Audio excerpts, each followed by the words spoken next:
I work with senior leaders. When they find themselves in discomfort, their confidence really drops. And they start questioning themselves like, am I good enough? But actually, that's normal. Okay, good. What am I learning? And the best leaders and the best universities ask this type of questions, reflective, and which is something that I always bring in my programs and initiatives, reflective practices. What can I learn from this? What is it, this discomfort trying to teach me, for example? Another very important thing is the ability to seek and deal with feedback. I was yesterday in a lot of sessions at the executive conference, and this is one of the greatest challenges for senior leaders, for professors as well, to give feedback and to receive feedback as well. And students struggle with the same way. They take it as judgment. And again, I want to make a distinction by language. We call it negative feedback. Oh, I got a negative feedback from my manager, from my professor. Negative feedback? Feedback is always a gift, because it's much easier to stay quiet, right? You don't say anything. It's easier. So whenever someone raises a point, it's always a feedback. It doesn't mean we need to change, we need to act, especially if we don't agree with it. But it's always our responsibility to process things and say, okay, let me think about it. Yeah? And then deciding whether it's valuable or not valuable, whether you want to do something or not. Now, often students, and I've been in senior position where I hire hundreds of people, you give a feedback, someone resigns. But they don't resign because they have another job. It's too much for them to deal with.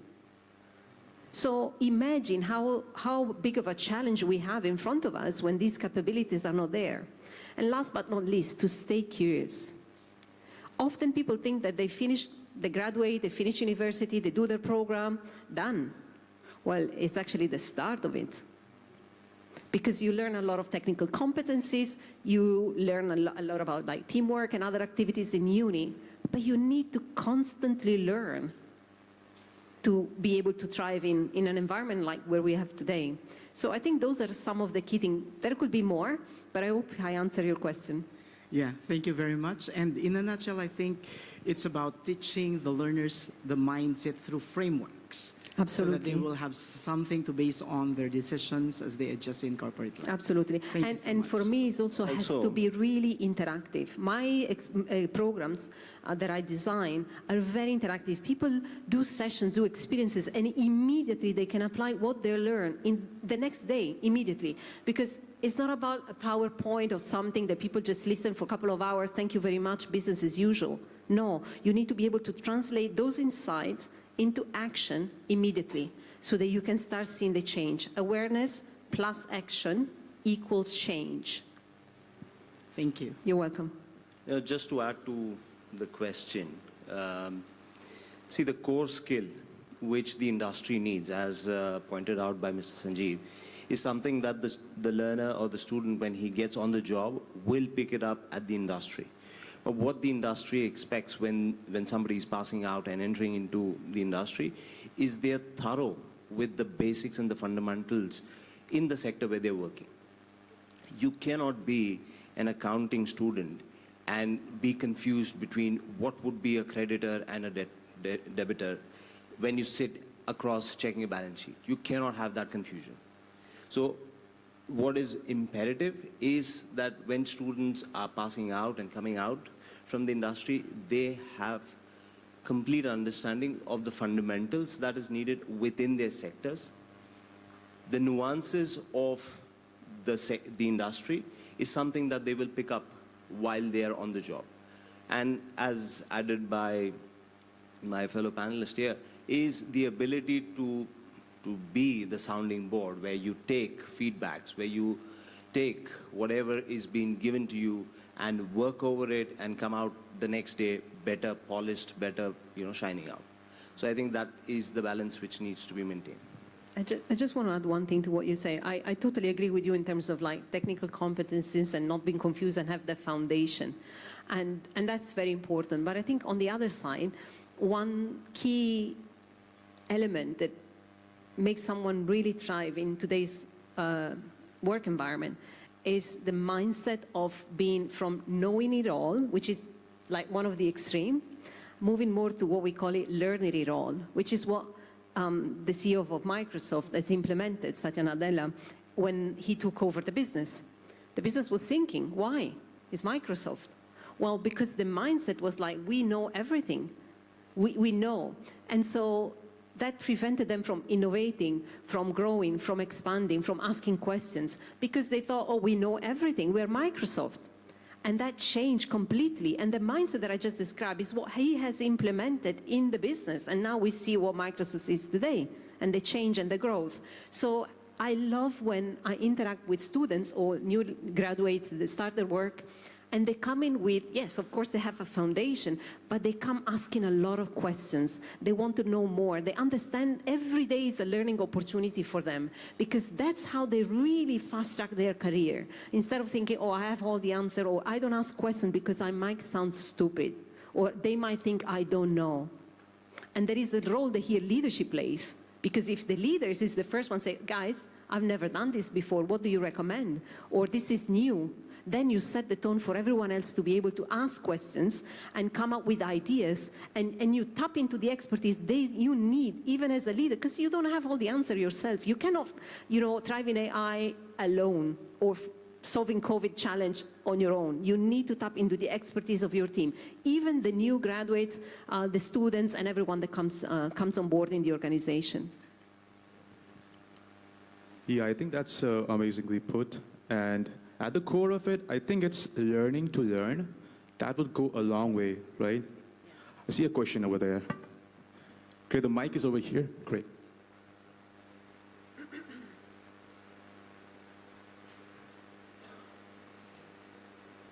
Good morning, everybody. I don't have a question, just a viewpoint which I wanted to put across.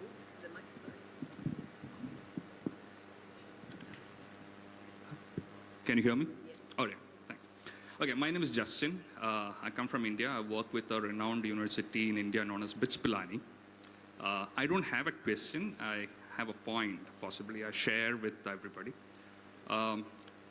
Universities also have a role to play, not just a finishing school approach, but also as a partner in solving some of those industry problems. One of the area which I think one of the panelists mentioned, it's difficult for university to create curriculum which is suitable for various industry players.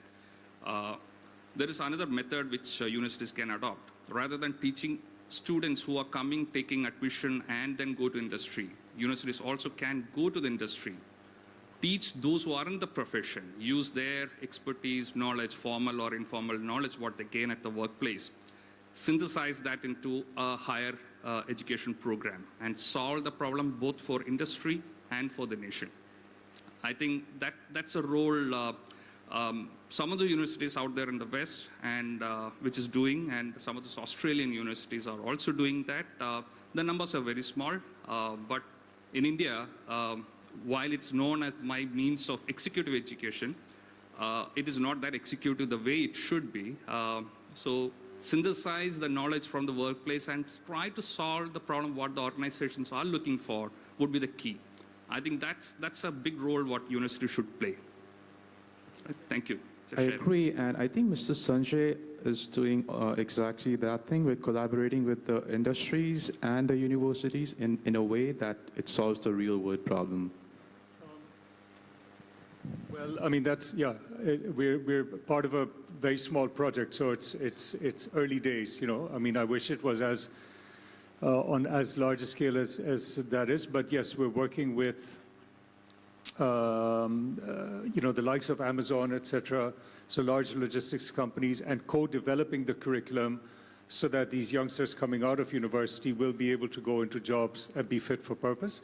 I just wanted to add something also triggered by the gentleman's remark. I think in addition to, you know, wondering what industry needs, we need to change also the method and the mode of instruction. So what we're noticing in South Asia and Africa, parts of East Asia, culturally, we're not really designed or encouraged to raise our hands and say, I don't understand. In large parts of the world, if you raise your hands and say, I don't understand, you're asking for trouble, right? So what you do is you sit on your hands and say, when teacher says, did you understand everything? Yep, I did. If you look in Northern Europe, North America, et cetera, said, you know, if somebody raises their hand saying, I don't understand, it's a sign of intelligence and it's encouraging. Oh, what didn't you understand? It leads to dialogue. You know, it's a huge cultural difference. But by using technology, e-learning, gamification, et cetera, which is what we're doing, giving people the course material so that they can go home and replay it time and time and again. We're seeing people at 6:30, 7 in the morning pulling up the stuff. We did a program for delivery riders in Andheri, west suburb of Mumbai, and at 6:30 in the morning they were doing their English classes. Anyone seeing that delivery rider on the road would say, oh, this kid isn't interested. We did a program in Lagos on digital literacy, financial literacy, et cetera. People wrote them off. People said, you're wasting your time. This is a GIZ-led program. At the end of it, these students came up, the trainees, to the instructor and say, where do I open a bank account? What type of insurance should I buy? How do I invest my money? Nobody could have predicted that that demographic of 22-year-old Nigerian boys would ask these questions. The difference was the mode of instruction. In the safety of his home, on his mobile phone, he could pull it up. So I think that's one of the big things we need to focus on as well. Yeah, that's a great point.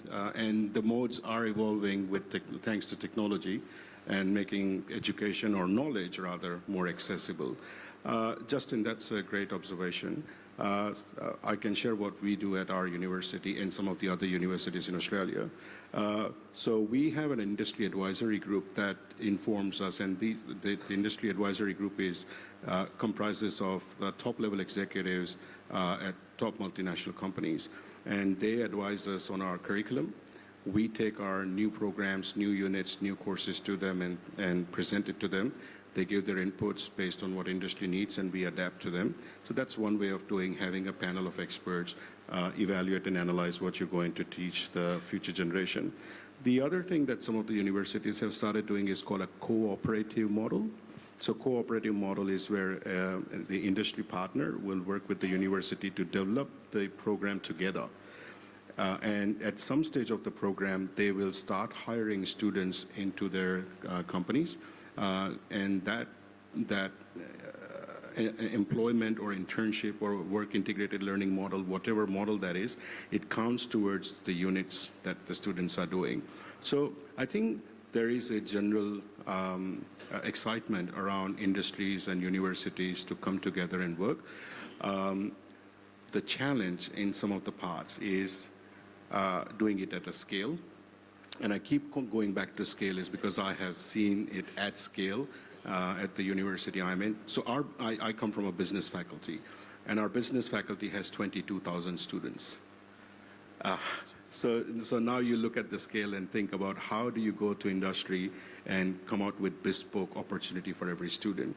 So the pragmatic side of things is the developing skills, and the other is offering a bespoke experience. And striking that balance is a bit of a challenge, but universities are striving towards it. And it is great to see that some of the industry partners that we have, and more, are showing more interest towards bridging that gap. Yeah, thanks, Justin. Thank you. Perfect. Yeah, I see a question over there. Please come up. Just wait for 1 minute. I'll be quick. I just wanted to get involved in the conversation because that is something near and dear to our heart. We are Tucson International Academy, just a school that we have 4 schools. We work hard with the lower income families. And for that transition, for them to go through and finish their high school, plus go to college, takes like a seamless transition from school to college. Then from college to work is another transition. And so when you are coming from a family that maybe people don't even work because they're on welfare, they have illnesses and they have situations, it's very, very complex. So I think that all the issues you guys raised, I think all of you are right. It's one of those things where different scenarios for different populations. In our case, we have 100% guarantee that if they go through our program, we will get them accepted into college. And that will be university, or we can even help them get into like a medical assistant program for 2 years. It's all kinds of different levels of education, and all those levels are needed. But this transition is the hard thing. So I think that's a place, maybe AI will help in the future. Maybe we can have that group mentality still. I think cohorts are a great idea. You have a cohort of future teachers, because we're a school. I'm always looking for that. You can have a cohort of entrepreneurs who are coming up with think tank ideas and getting excited about how they're going to change the world. And remember, too, the workplace is changing every day. Universities can't keep up with that. I had a student who wanted to be a mechanic, but he wanted to be a high-level mechanic. So he said, we were showing him the schools that have it. Then we interviewed some of the people from that school, and they said, yeah, it's a great school, and you'll learn the basics, but you'll still have to get further training from the organization because cars change every year. Now we're all electronic, and you're just going to have to constantly relearn, not relearn, but add to that learning. But it still doesn't negate the power of college. In college, you're around other people like you who want to make a difference, who want to see the world in a more productive state, and they want to be a part of that. So I think college has a lot to offer, whether it completely, seamlessly gets you the skills of the workplace. Workplace is still going to have to do things because the skill set needed is still changing. But I loved your conversation today. Thank you. Thank you so much. Sure. Just very quickly, I just want to say thank you for your contribution and obviously for the work that you do. I think that's exactly where having individuals within institutions and schools like coaches can play a significant role, because when you have someone that believes in you, often more than you believe in yourselves, can change everything. And I just want to share the story of someone who has done this at scale in a certain way, but they had a huge impact. And if any one of you wants to know more, you can find out more outside here on the right. There are the books in there. Well, it's the story of Maria Conceição. I don't know how many of you know her. Maria is a Portuguese woman. She's based in Dubai. She started as a cleaner. She became a flight attendant at Emirates. From there, she was so good, she got selected to be part of the crew of Sheikh Mohammed, the royal family. When she went to Bangladesh, she saw the slums in Bangladesh and promised the kids and their families that she was going to take them out of poverty. A single lady, someone who looks like me physically. She dedicated her life to this. She transformed herself in an athlete. She has now 10 Guinness World Record. She was the first Portuguese woman to summit Everest.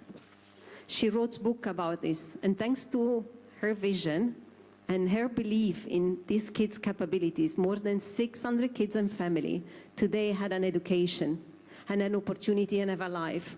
3 of them are outside here on the right.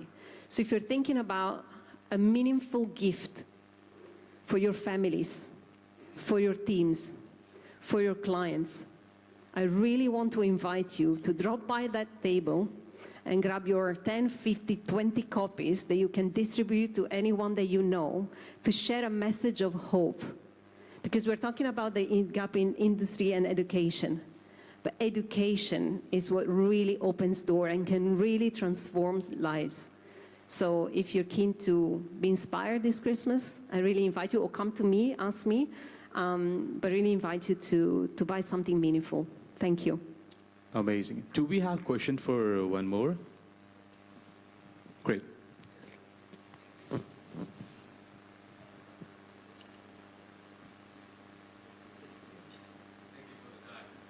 Sure. Morning to the panel and everyone here. My name is Vijay. Well, I spoke on this very stage 2 years ago. I'm actually a former CXO. I've been a CEO for 5 years. I've been one of the people who pioneered the hiring of management trainees of Gen Zs in a growing market in China. So I don't envy the conversation. It is not an easy one. It's a very complex one. But the only perspective I like to offer, a possibility, is what I've observed. Right? I've mentored 400 and 26 Gen Zs from 2017, right?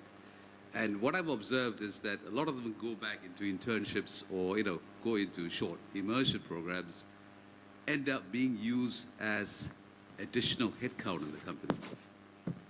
So there's no learning curve.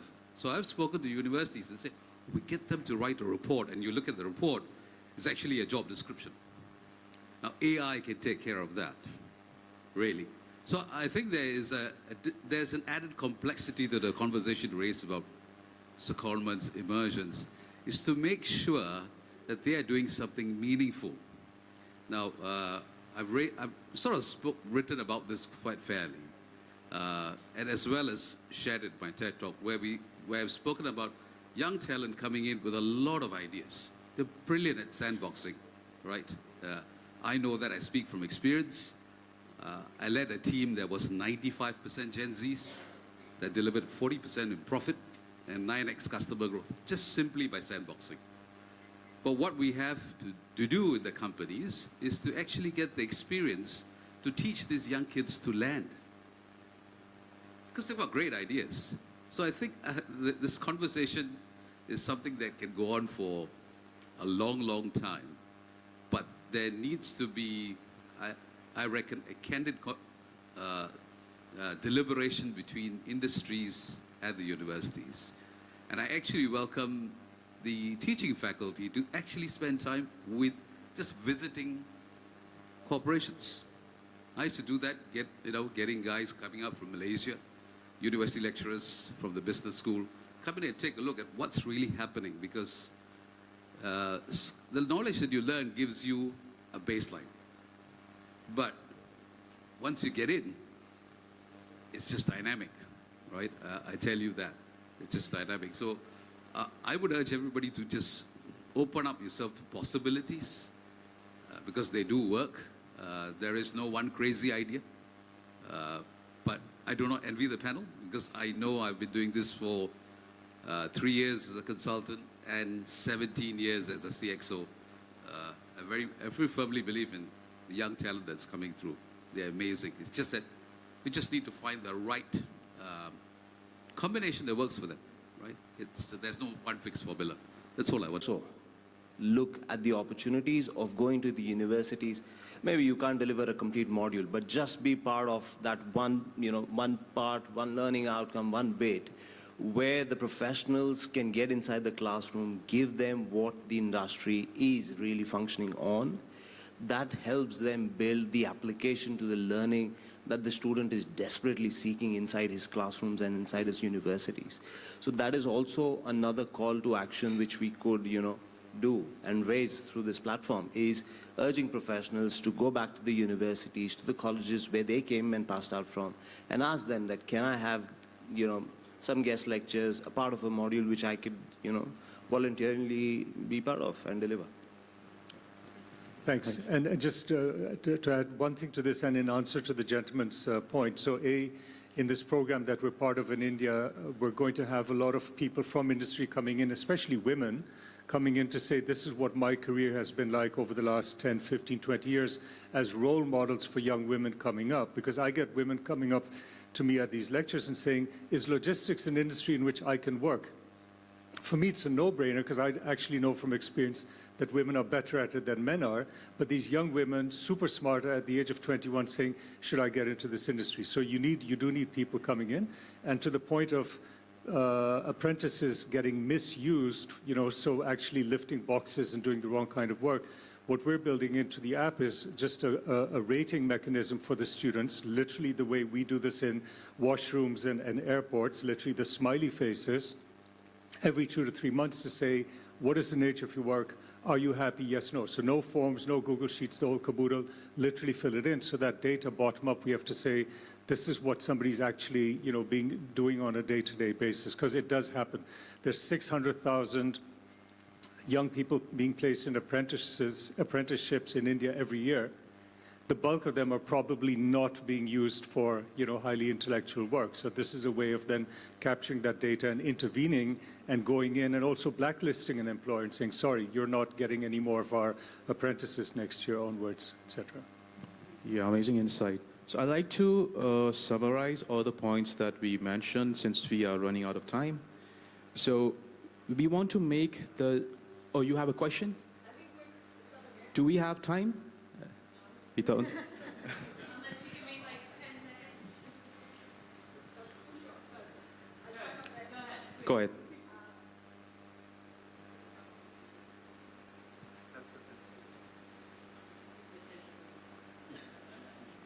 Sorry, I'm Shruti. I'm part of, I'm a co-founder of a company called Ampere Consulting.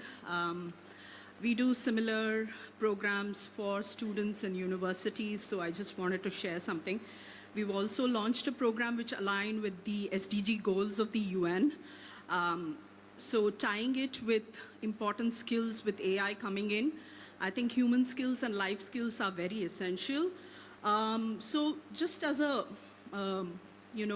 what is it from your perspective and your experience is probably one or two important skills that 17, 18-year-olds can take away from the modules we launch and we do. So what is it? Anybody can take it. Coming from the background of AI and software development, I think, yeah. So I think like what we do, we devise a plan for the bootcamp individually. Like we try to talk them on one-on-one basis. We try to see where exactly they are right now. And based on their current condition, we try to devise a career plan for them. So we try to help them to switch the career, or if they are a fresher, we try to give them the basic knowledge one-on-one. But also, we cannot totally rely on AI. There needs to be a learning process, which is way more interpersonal, I would say. And that should help them to, if they are 17, 18, that should help them to get into the position where they can get into the industry much easier. Hope that answers the question. Okay. We are beyond the 10 seconds. Yeah. And it's a beautiful question. So my suggestion, in respecting everyone's time, is that we can continue the conversation afterward. Offline. Whoever wants to ask more, get involved, participate. Offline. Yes, they can find us everywhere. Just mindful of time. That's the best approach we can Great connect right question. Thank you, after this. folks. Thanks.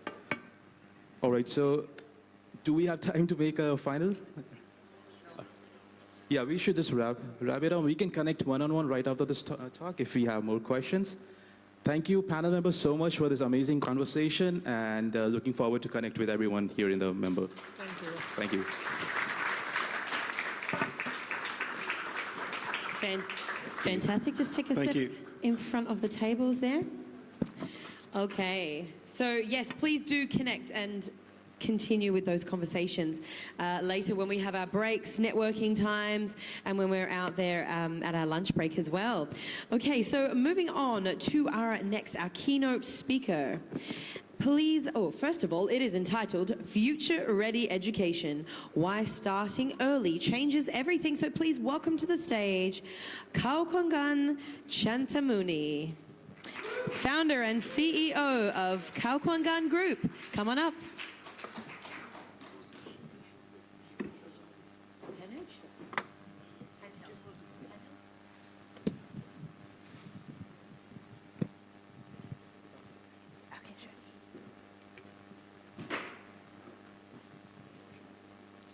Swadika. Good morning, everyone. So let me start the talk with very simple question. Who's of you here that play a role in your life as a change maker? Please raise your hand. Yes, I believe everyone here is you're trying to make something better in some way, in your business, in the school, in communities, and maybe in your own life as well. Yes, and as well as me, I'm trying to make change in Thailand. And sometimes people look at me like alien, What I'm going to share to you today is it's something very new in Thailand back 10 years ago. And I'm very honored to be here today to connect with someone that shared a common belief, to not look at me like alien, and to share the same heart and the same vision with future educations. So we have been asking the big questions about, is the school ready? Is the system ready for the students for the future? Even in the previous panel, we were also talking about what is very necessary for the learners to be ready for the world. And that question is not new anymore. Actually, it's more about what is the approach and when is the time for you to start and make the change. Because the timing of learning is as important as the content of learning. So that's why I'm here to share. I believe everyone here is a specialist in education and also an expert. So I am one of the practitioners who try to turn all the model into practice.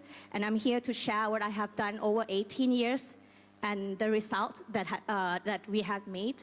And this is also not new to everyone. It takes a village to raise a child. And at these situations, in the current situations, this statement becomes more true than ever.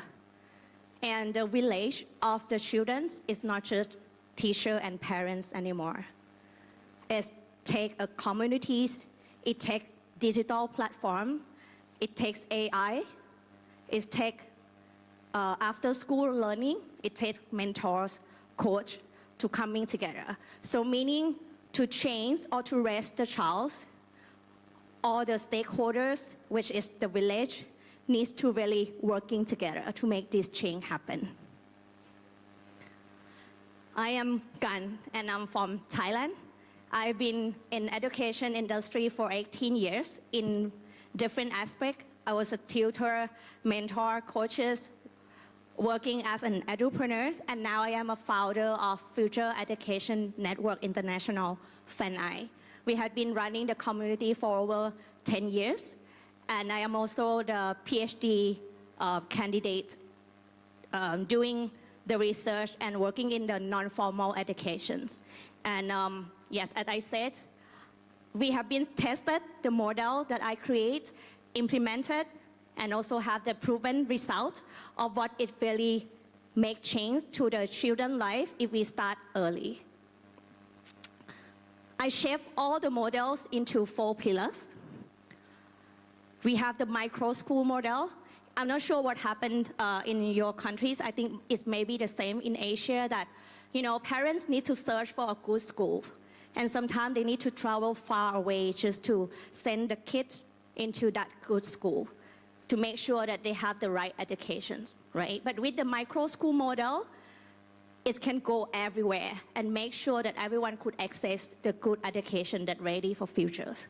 And the second pillar, to make that happen, we also need to train the teachers and not just the teacher, to change the education in Asia. Parents play an important role. Family really play an important role to make that change happen. So we have the certification program for those teachers and also parents. And in the traditional system, normally we have the final exam, the midterm exam, but in the real world skill, what should be the test for them? It should be a reality. So that's why I have this international youth competitions that bring the students across the globe to come together to pitch the ideas. When I say students, it starts from 7 years old. Yeah. And last but not least, last pillar, I create an ecosystem that connect the global mentors and also the people who are driving the same thing in other countries so that we can coming together to make the change happen across Asia. I am here as a practitioner, so I'm not going to talk so much about the, the stat and research, but just to refer to the previous panel and the stat over here. What's happening is that everyone knows what skill that need to be changed, what need to be shifted, and what is coming. But then the one who really need to be responsible for or really train the student to be ready for futures is not be able to cope up with the trends in some way, right? In Asia, by the next 5 years, the teacher supply who really well equipped with the technologies or be very dynamic might become less unless if the change is not happening now. And yes, this is also not news that we have the huge skill gap in the market, right? As an entrepreneur, I deal with a lot of entrepreneurs. We still dealing a lot with we cannot find the workers to work. We cannot have a skilled workforce to fill in the position. But at the same time, every country is dealing with a high unemployment rate. It's very clear that it's really unmatched in the market. So that's why the traditional educations might need to slowly transform into the personalized learning, where we need to figure out what the talents of each individual and try to train and coach and mentor them into the way that they're capable of. Also, the AI tech. People talking about will it replace human, but as an educator and also the founder of education communities, I think we need to work together with the tools to make this personalized learning happen. Because by humans alone, we cannot. But also we cannot ignore the human touch and also the human care that the children may need as well. And yes, we need to shift from the teachers who giving the lecture to be a coach and facilitator in the classroom that could as well learning together with the learners. In the past, 19th century, the teachers stand in front of the class and share the knowledge because the students have no other options, right? Besides teacher and the library. But now it's not anymore. So as a teacher, we should also allow ourselves to make mistakes, to learn together with the learners to make that happen. So as a role of coach and facilitator, could make sure that teacher could play that role in the classroom. And yes, the school shouldn't be a static school anymore. We need a dynamic school that's ready to change all the time. That's why I'm talking about micro school model, because that will make the whole school very adaptable and very dynamic and can cope with the trend and the change of the future. Yeah, so now I'm from Thailand. I told you before that I was like an alien in my own country because I'm talking about something very ahead of time in the past 10 years.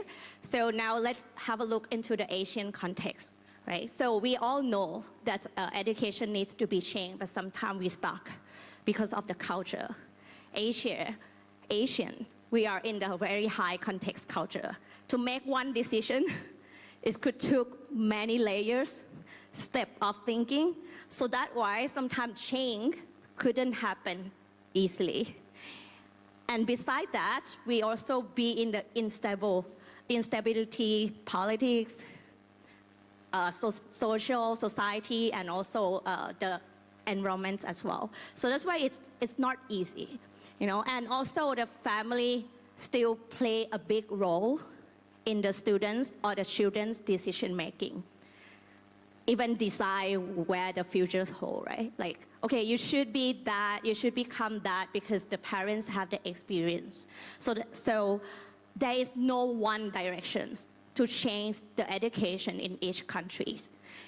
And we are very good in adoption.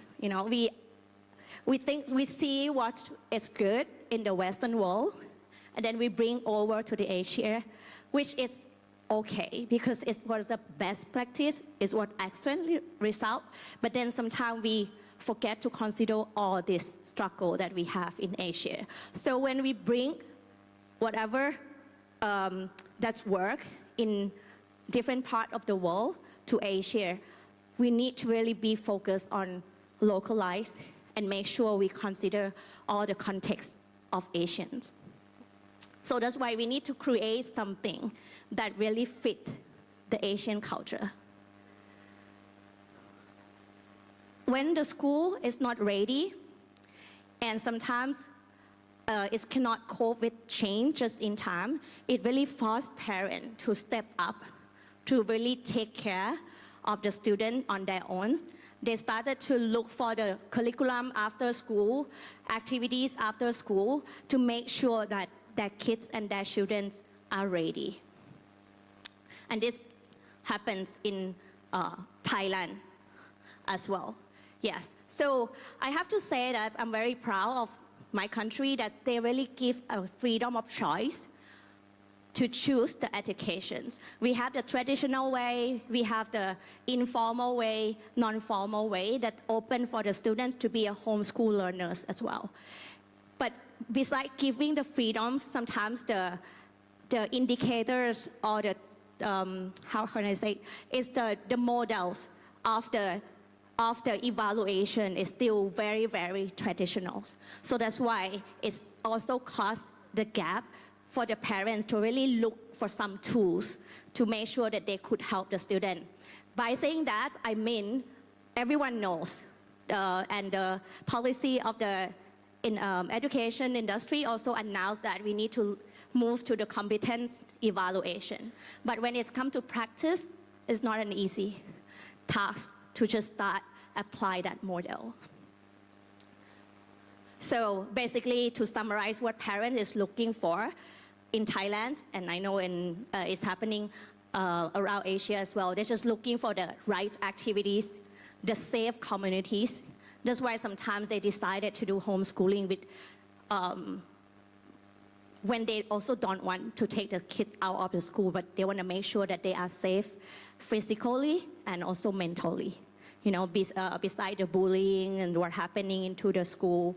And also they want to make sure that their children get the right opportunity for their futures. That's the executive functions, right? The Harvard University said like, it's grow very well when the students at the early age before 6 years old. So to show you this is that, to say that when you say the future skill, what it needed in the labor market, we cannot start at 15 years old.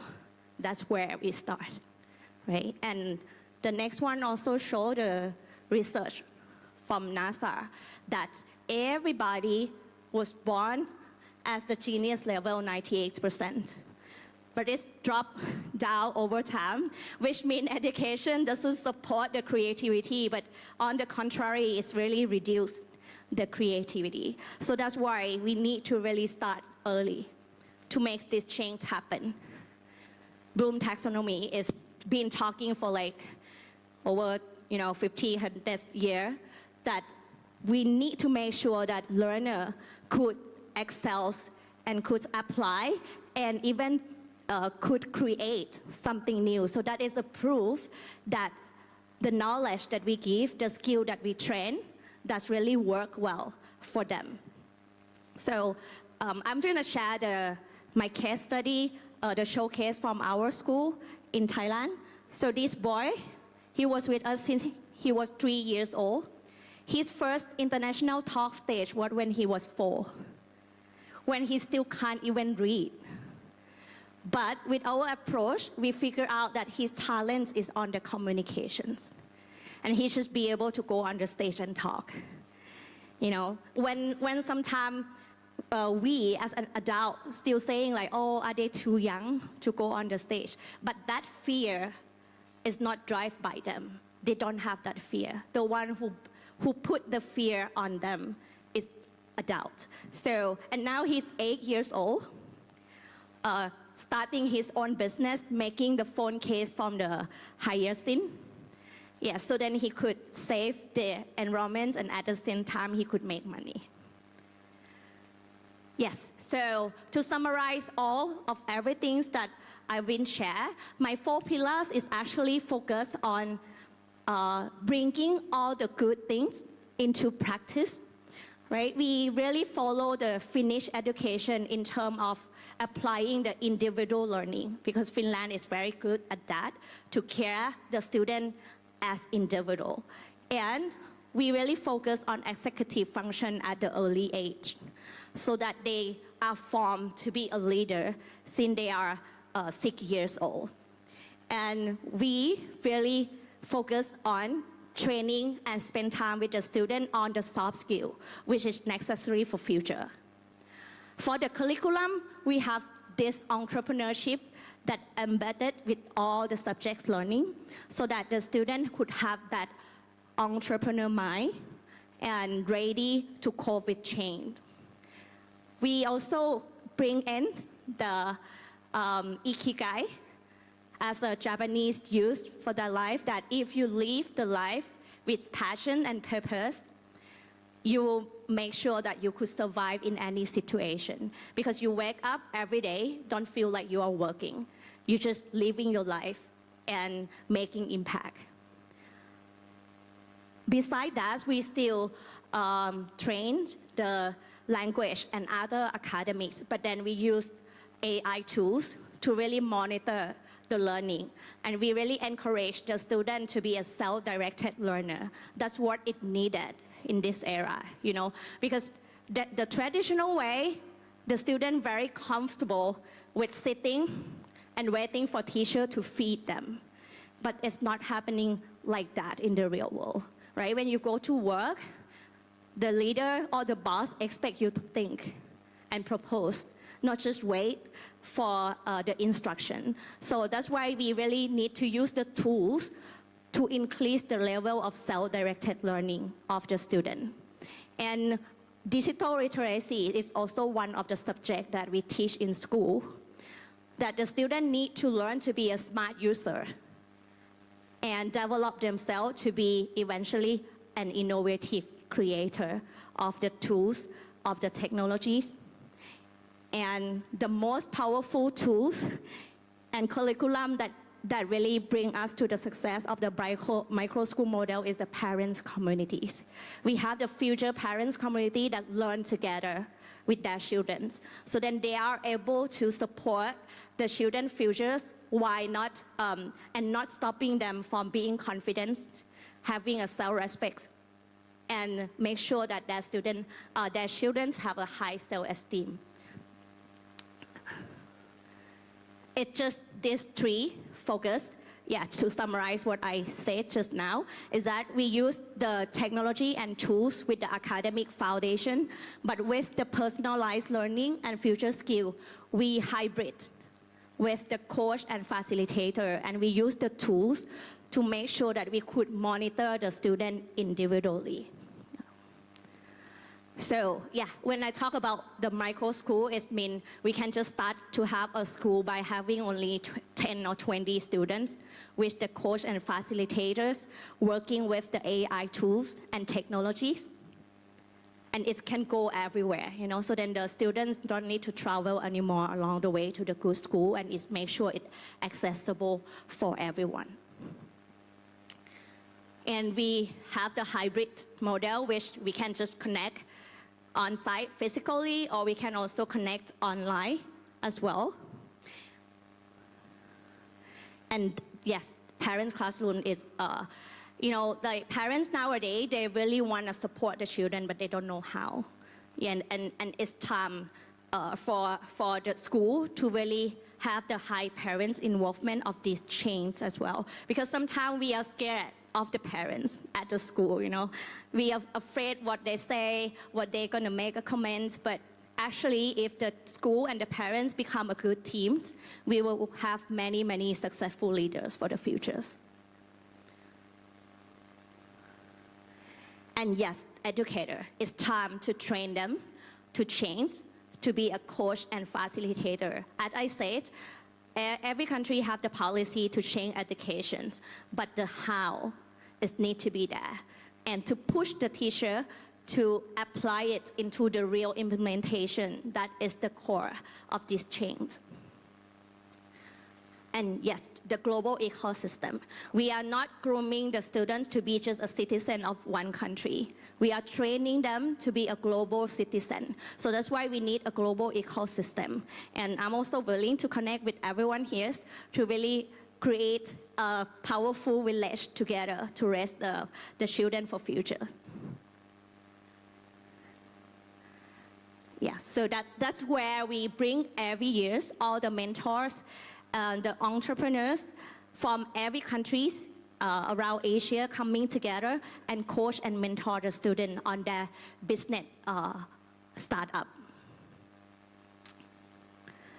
I'm going to show some case study that to show that it's the real result that happened with our student.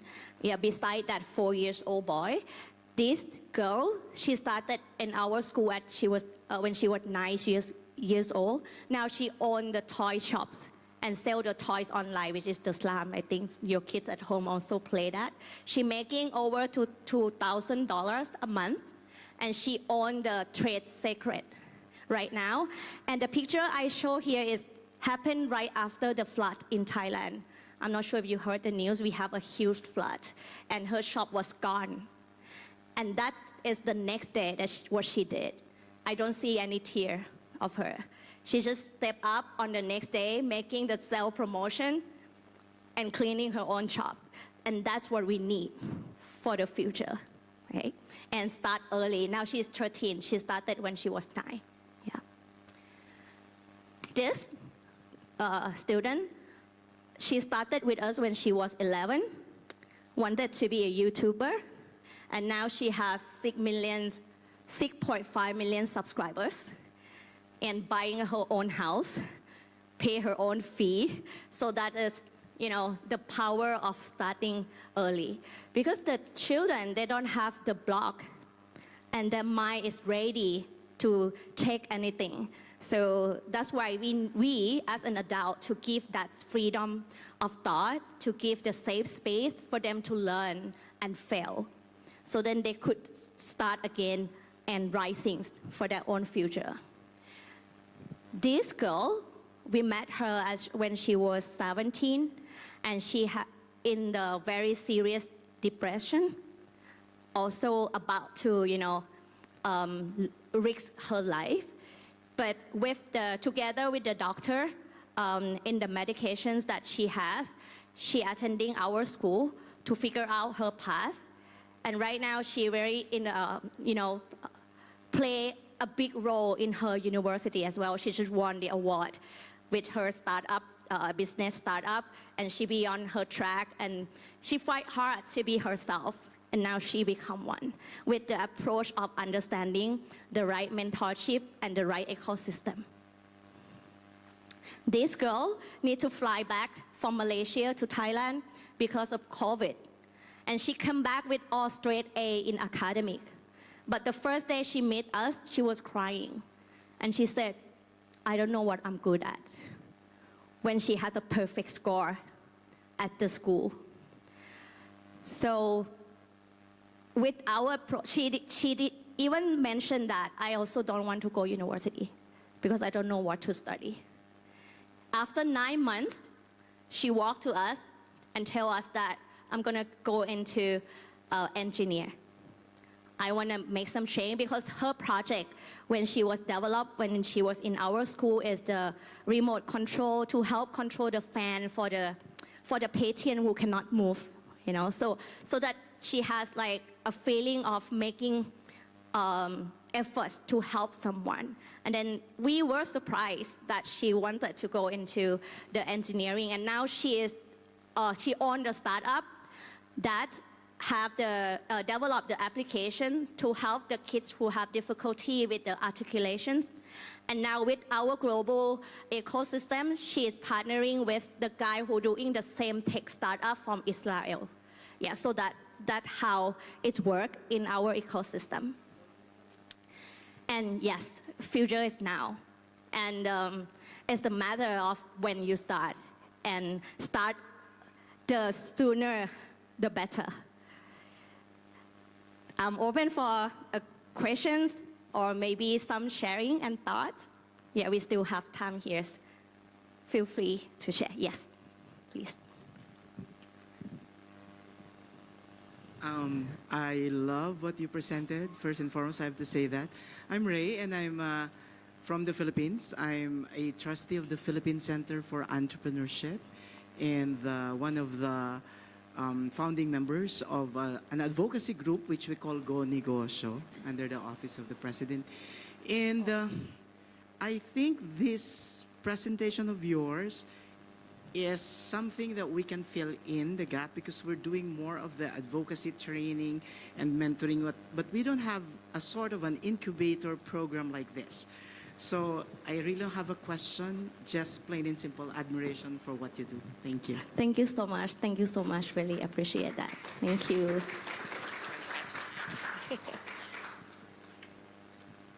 Anyone else?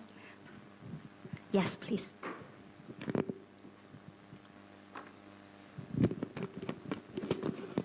I'm Matthew. Sorry, can you hear me? Yeah. I'm Matthew from Australia, and move it up. Oh, look at that. I have to get a bit closer to that. Yes, I'm Matthew from Australia. I loved your presentation. We have just, I think on Monday, implemented a ban of taking everyone under 16 off social media. This is a way of actually teaching responsible use of social media. And I have, again, not a question except that I would love to take your work to Australia.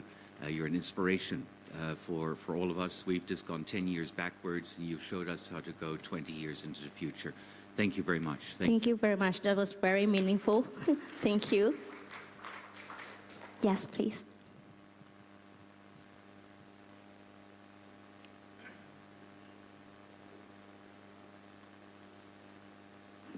Not so tall, I'm afraid. Thank you very much for a very inspirational presentation. I'm Nafia from Cyprus, also in education. And like yourself, I greatly believe in making a change through education and training. What was very interesting at the beginning of your presentation, you mentioned the training of the trainers, because actually we have very vivid pedagogical programs across the world. I've assessed some of them, and you're so right. It is about training the trainers. So what is your suggestion? What should the pedagogical training be so the teachers can really meet the learning needs individually, as you mentioned? Thank you. Thank you. So if it's referred to our approach, what we did, always the first step, we need to let teachers discover themselves first. You know, every teacher have their own talents and their own uniqueness. Sometimes they are teaching math when they are very good in cooking. You know what I mean? we bring them back to where they are and accept who they truly are. So our first few days of training is always about that. And the second one, we input the new knowledge that teacher could be anything, not just a subject teacher. And teacher is allowed to make mistakes and learn together with the students. So that what actually the information that really shift their mindset. Because the traditional way, the teacher get evaluated all the time, and that create fear and create, you know, and they are not confident to step outside the box when they know they need to step out. So I think the permissions for the teacher to be able to do that is very powerful tools, because I respect all the teachers. People who become a teachers have very good heart, you know, for the learners, but sometimes the system just blocking them. So the first step is always let them connected with their own self, and also who they really are, their own talent and unique skill, and unleash all that to make sure that they could create something new and make them believe that the system also allow them to do that. Thank you very much. Yes, thank you. Sawadee Krap. Yes, you look Thai. Yeah, I know Thai. I'm Jamdin Yarte, and I'm from the Philippines, and I also work in Thailand, Bangkok, for 4 years. Ooh, okay. Yeah, for 4 years as a teacher in an international program. I really love your presentation about the model of education that you are benchmarking in Thailand. And I do believe, and I witness that it's really happening in Thailand slowly, because the parents are really into the education of their children, and they really want, or they are really invested on investing money, investing opportunities for their children to have a better future. And right now, I am currently based in the United States, and I have my esteemed teammates there from Tucson International Academy under the leadership of Dr. Jennifer Herrera and Mr. Herrera, and we'll be presenting later as well, which aligned with our empowerment hubs. And empowerment hubs, one of which is connected with your business model or education model, which is entrepreneurship. And we would love to connect with you because nowadays, teenagers, we're talking about students who are having brilliant ideas about business and whatsoever. And we have this sort of teenagers as well who don't know what to do. It's just they're in the social media and absorbing everything they see in social media and copying it. But your entrepreneurship model really ignites or use the potential of these students to create their own business models and put it out there in social media so that they have an early online presence, and which is very productive. I've seen one of your testimonials there that a student, I think 13 years old right now. Yes. She had like 6.7 million followers, and she's earning from that already at an early age. So we would love to have a benchmark with you as well, how you do that entrepreneurial benchmark that we could also perhaps adapt, or we could modify it, or for future references as well. Thank you so much. Thank you so much. Thank you so much, and would love to connect.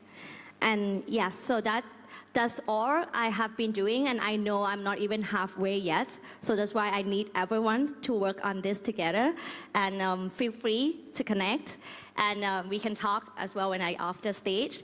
Thank you very much for listening. Thank you. ขอบคุณค่ะ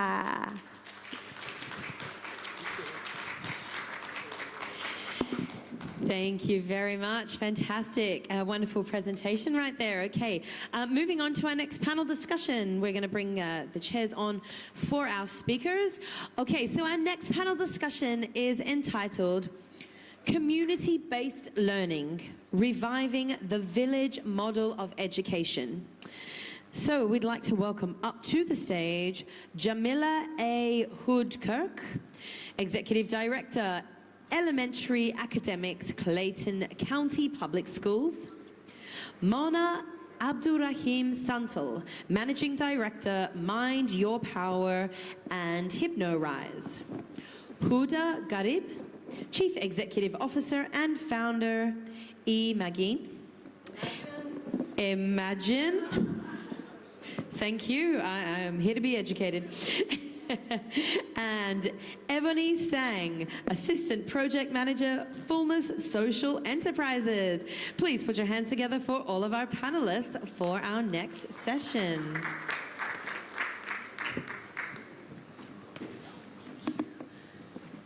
Good morning, everyone. Oh, you all can do better than that. Good morning. We all are blessed. We're here today. We're in Dubai, the beautiful, beautiful area of Dubai, and we're here.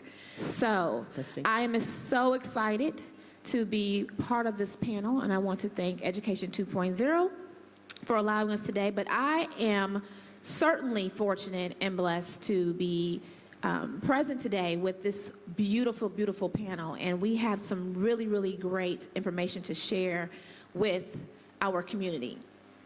So I am going to start with explaining or talking about, we're talking about the village model today. And one of the things that I want us, first of all, the previous panel and our previous keynote speakers, thank you so much, because it's certainly aligned to the work that we're going to talk about today. It definitely takes a village. And I do have an essential question. So those of you who are educators who have an essential question, I want you to take a second, because this is going to be interactive as well. We don't want to just sit up here and present. We want to engage. So I want you to take a second. I want you to turn to your partner, and I want you to ask in your native language, or if you speak multiple languages, whichever language is comfortable for you, I want you to ask your neighbor, how are the children? 10 seconds, go. Find someone, or you can ask us, how are the children? Can we hear everyone? Okay, have you asked your question? So regardless of what language you ask that question, communities can gauge the health of a community by asking, how are the children? If they're thriving, that's well. If they're not, if they're struggling, then we have a responsibility as the adults to really support our students and to support our children. Would you not agree? If the children are not doing well, is our community doing well? Absolutely not. So I have the privilege again of working together today and on this panel with some beautiful, beautiful women. Miss Mona Abdul Rahim Santal. Almost. I'm working on it. Miss Evany Sang and Dr. Huda Garib.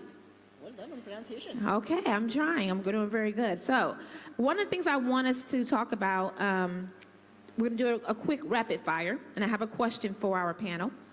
To ground our conversation, we'll begin with a rapid fire round so we can hear how the village model applies in our own context. And so my question to the panel is, what does the village model of education mean in your cultural or national context? So we'll start with you, Ms. Abdul Rahim.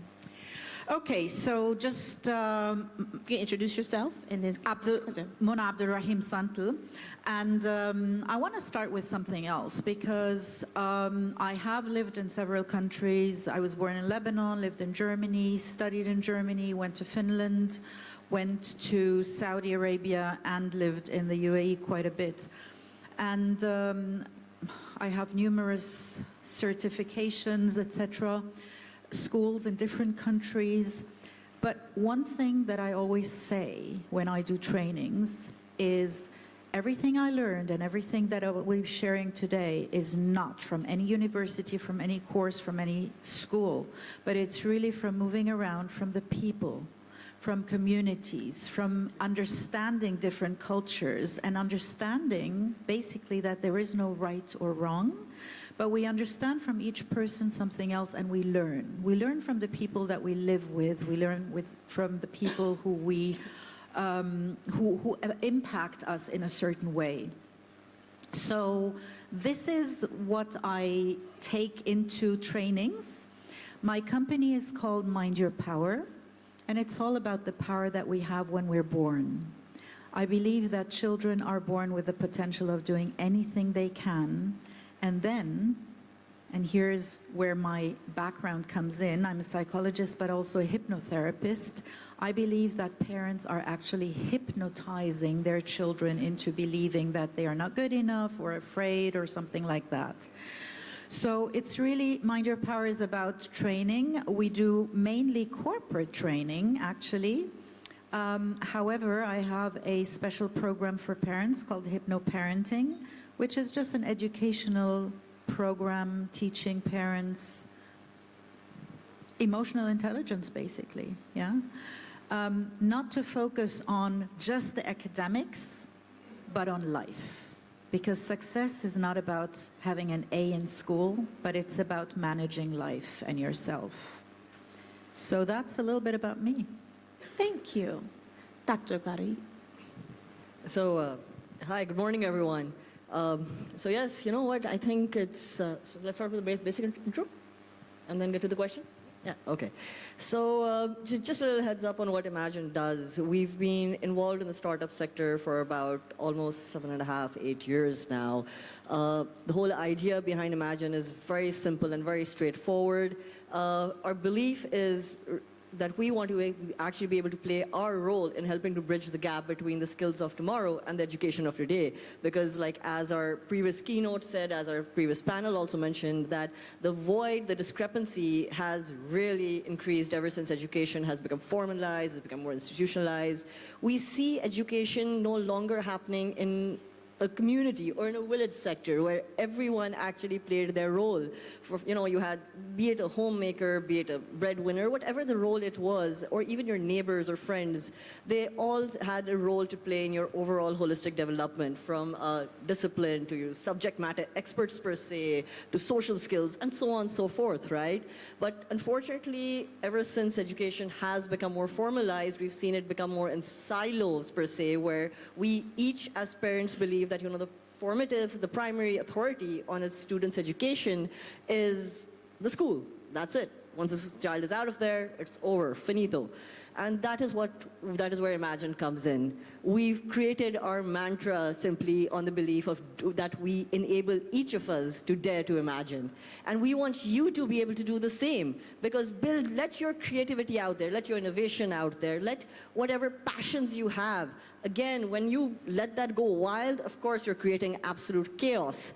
But when you can actually work with that and channelize that with your mentors, again, per se, subject matter experts, you can create the unprecedented stuff. Whoever thought Thomas Edison was going to come with a light bulb and we're going to accept it so much, or every gadget that you and I use today.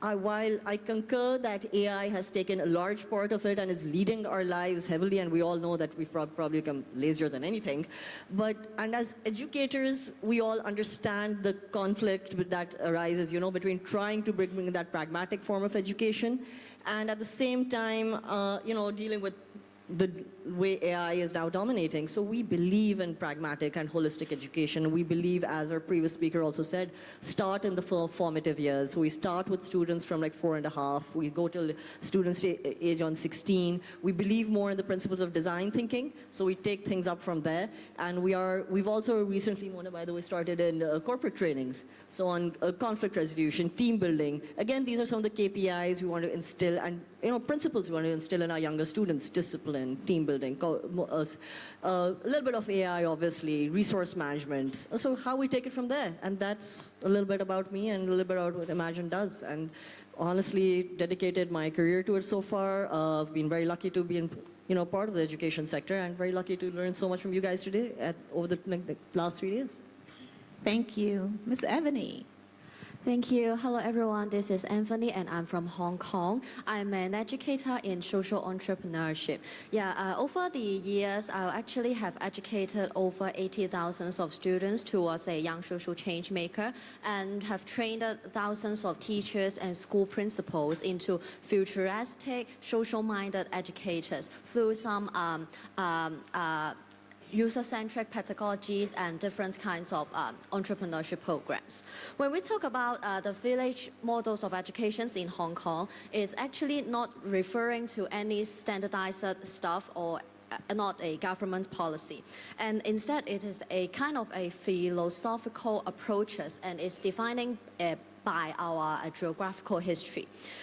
With our geographical history and the fragmented landscapes in Hong Kong, Hong Kong has 7 million of populations, and we are administratively divided into 18 administrative districts, and where the populations can be from 700,000 in one district and 160,000 in another district. And within these districts, the surface area, population density, public services, economic activity, and natural areas can be totally different. So in this case, this means that the concept of village in Hong Kong is very fluid and is context dependent. Therefore, the reality is making some standardized curriculum, and maybe for the community engagement is almost impossible.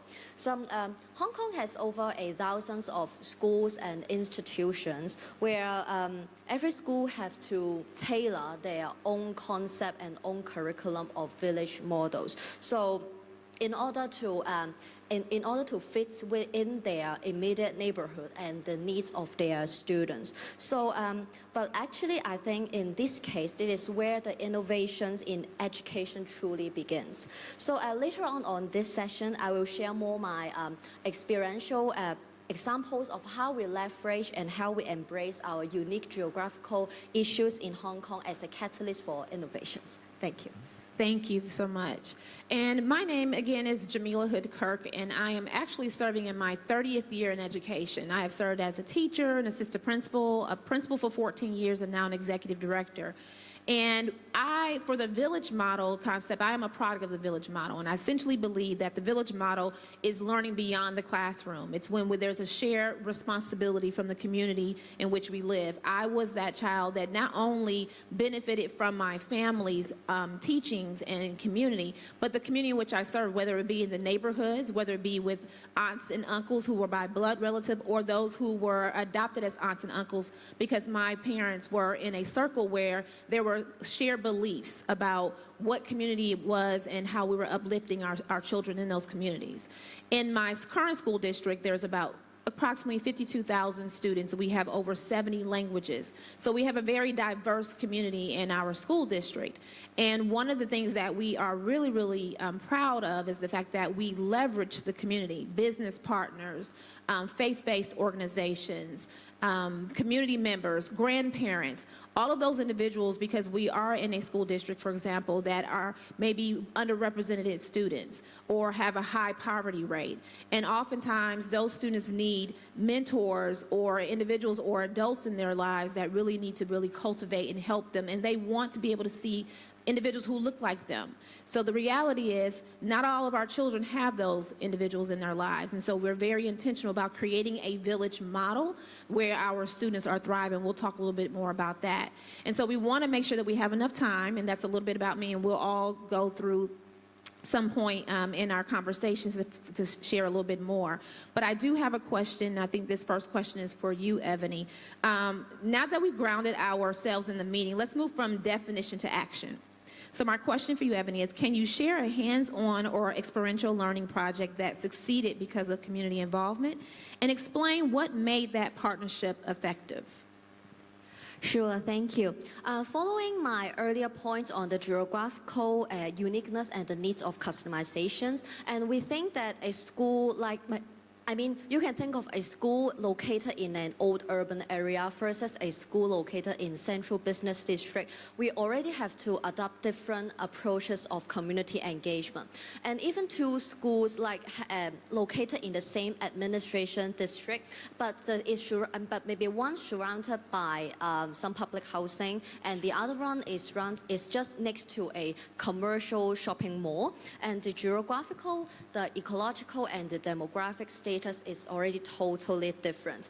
And I believe this situation is not only just happened in Hong Kong. Yeah. And referring to the characteristics of the village models is the fundamental focus on the child's whole person development within a specific community, prioritizing the social contributions and the resilience over just purely the academic results. We believe this context-specified learning is the most authentic way to cultivate our social change makers, especially when they are still in a student and still in child. We have schools that adopted their lesson time and have arranged cross-subjects arrangements by project and problem-based learning. And like arranging a 1 year, 24 sessions of community entrepreneurial program, and also integrating with some community issues like aging populations or even the SDGs stuff in the school program.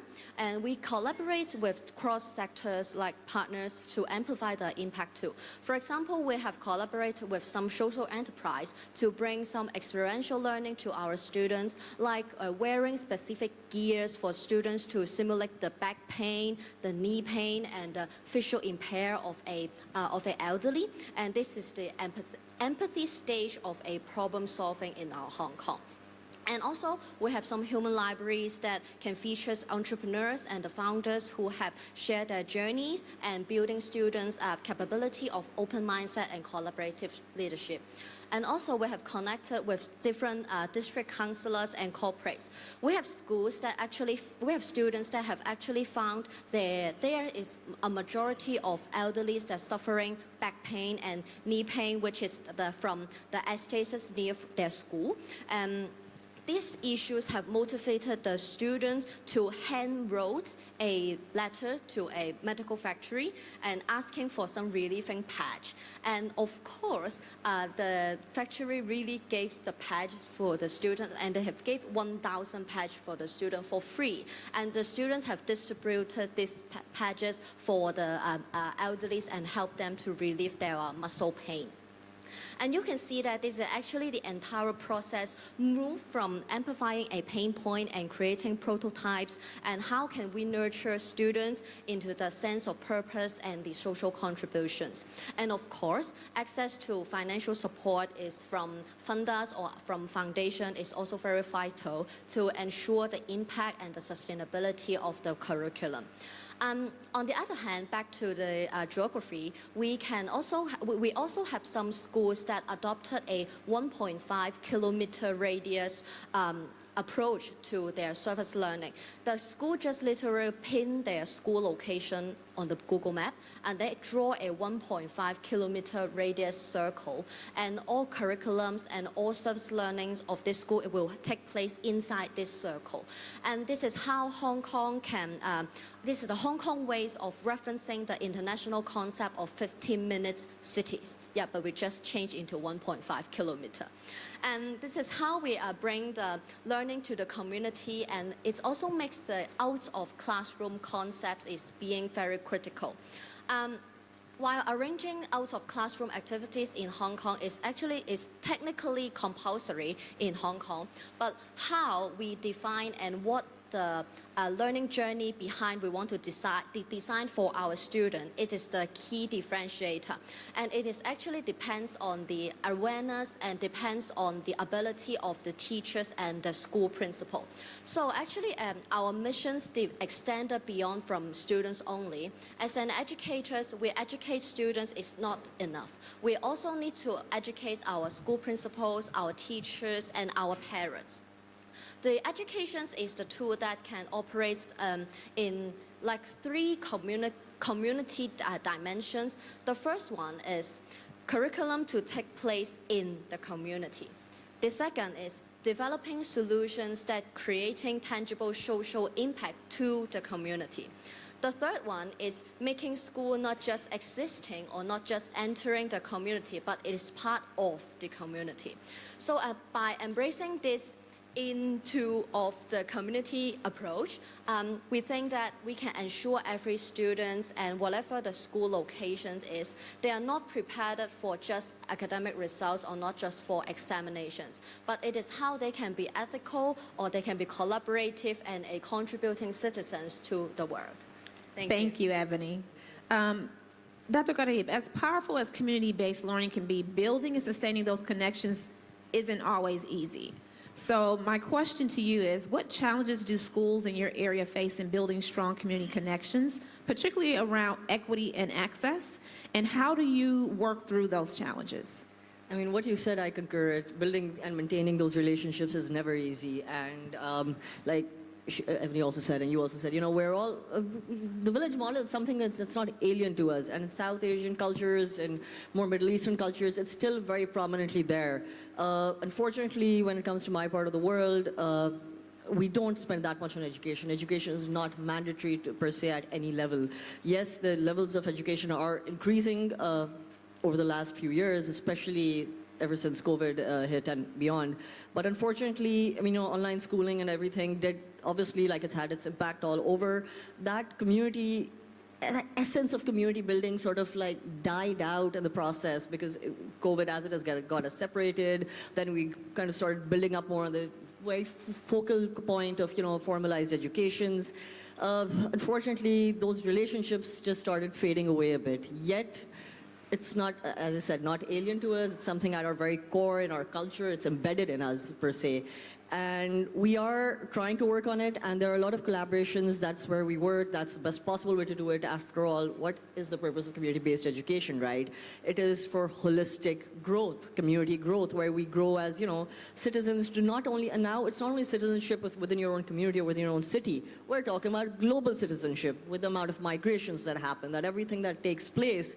We want to go there and be ambassadors of our own country, but more important, as useful global citizens contributing to the economy wherever we are settling in. And I think when it comes to that, it is not easy. Obviously, we all have our, you know, differences to build in with. But again, this is where we, you know, when we talk about collaborations, when you talk about teamwork development, and when this is why I think Imagine was one of those organizations that struggled a reasonable amount, especially during COVID, because for us it's all hands-on, it's all pragmatic learning, it's all teamwork, it's all communicating. And even when we're working with, you know, be it any of our STEAM programs, we don't focus on any one particular aspect. We pick up different elements where, again, this is something, it's my true true inspiration, to be honest. Focusing on the community, building on that development, getting everyone in activities. And they don't have to be very high-tech or something that can cost very heavy on the pocket. Building prototypes, going green, building design plans, strategies together, something again that starts at your early years. We start at the root level, take that up so that we've got maybe 240 billion people or something like that, officially or unofficially. It's not easy, but we are kind of working that we are also, that is why always a pleasure to learn through global collaborations, to locally, and see what people have to offer. Best is always to listen, share your ideas, and try and find a middle ground, and that's where the community grows together. Thank you so much. The reality is that when leaders work intentionally through those challenges, the impact on students can be great. One of the things that under our direction, our Clayton County Public Schools, under the direction of Dr. Anthony Smith, he has what he calls the no dead end. And we have the 4 E's: enroll, enlist, entrepreneur, and employment. One of the things that I really appreciate about the last 2 shares with our keynote and our previous panel, we talked about those pathways. And in our district, we really are intentional about ensuring that students understand the early age, from pre-K up to 12th grade, they understand that they have multiple pathways. Because the reality is, not all students will go to college. The reality is, for the enrollment, for example, yes, it may be a 4-year college, but there may be a technical college or certifications that our students can engage in, that can receive in our school district. Another thing could be enlist. We have students who may go into the military for various reasons. One reason might be to pay for college. Another is the entrepreneur. Our children have so much more exposure to everything just through social media. There's so many, even I have nieces who are business owners. And so really getting them in financial literacy and allowing them to learn how to be entrepreneurs, how to start up their own businesses. So we really cultivate that as well as employment. We want them to be viable. By partnering with those business partners and those industry leaders, we want students to see that there are opportunities out there. So partnering with our Delta Airlines or Atlanta Airport or Georgia Power, but most importantly for our children and for our scholars to see that there are individuals out there who look like us, because for many of them, they don't see themselves in those individuals who they may see on social media. So we're very intentional about bringing in individuals. A lot of the time, most of the time, they're into people who have come from that school district, and they come back and give back and show students another pathway. And so we want to make sure that we are really cultivating, getting students to understand that there are multiple pathways, and it doesn't have to start in college. Those soft skills and those hard skills we talked about, it starts in school. So that's one of the reasons, for example, why we've started now even with executive functioning skills, really teaching our children. But the reality is our teachers need that training as well. So it's not just something that we get from the outside, it's something that we also cultivate within our district. But it also goes back to career wellness awareness as well, starting in elementary, and then also looking at that visualization in middle school, and then the preparation in high school. So the village model is not just about what we can do inside of our schools, it's what we can do outside of the 4 walls of our schools as well, even in providing that support to families. Because when we are providing support in job employment and opportunities to our parents, we're empowering our students as well. So we want to make sure that we are doing those as well. So those are some things that can be offered when you're thinking about leadership. And the challenge that I would challenge all of us is to go back into our communities and to identify how are we leveraging community members to really support our children, to really cultivate a true village model. Many of you probably grew up in a village model. I know it's more challenging these days because there's a factor of trust, and not everyone shares those same values. But we have to be intentional. Some of us, as I'm sure if you're parents in here, you're very intentional with your own children. But again, not everyone has that opportunity and has that access. So how do we create equity and access for our children? And so I have another question as we are going into that. Beyond academics and across the village model also speaks to how children experience learning emotionally and psychologically. So, Ms. Mona, you work extensively with subconscious learning and emotional development through your Hypnosis Rise and hypnoparenting models. From a psychological perspective, why does the village model work, and what does it activate in a child that traditional schooling may not? My sister and I have a sister who's a psychiatrist, and we have a lot of conversations around this, so I'm really, really interested to hear what you're saying. Yeah, so the village model actually addresses exactly that, right? So education is not about 2 + 2 is 4 or getting the right spelling.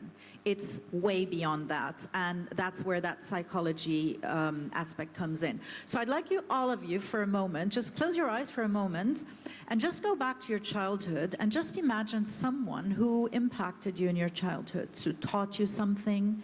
Just go back to that one moment, to that one person, beyond your parents, maybe not your parents. And think about how you felt, and think about what you learned. Okay, so just open your eyes again and come back. Maybe it was nice there, but still come back here.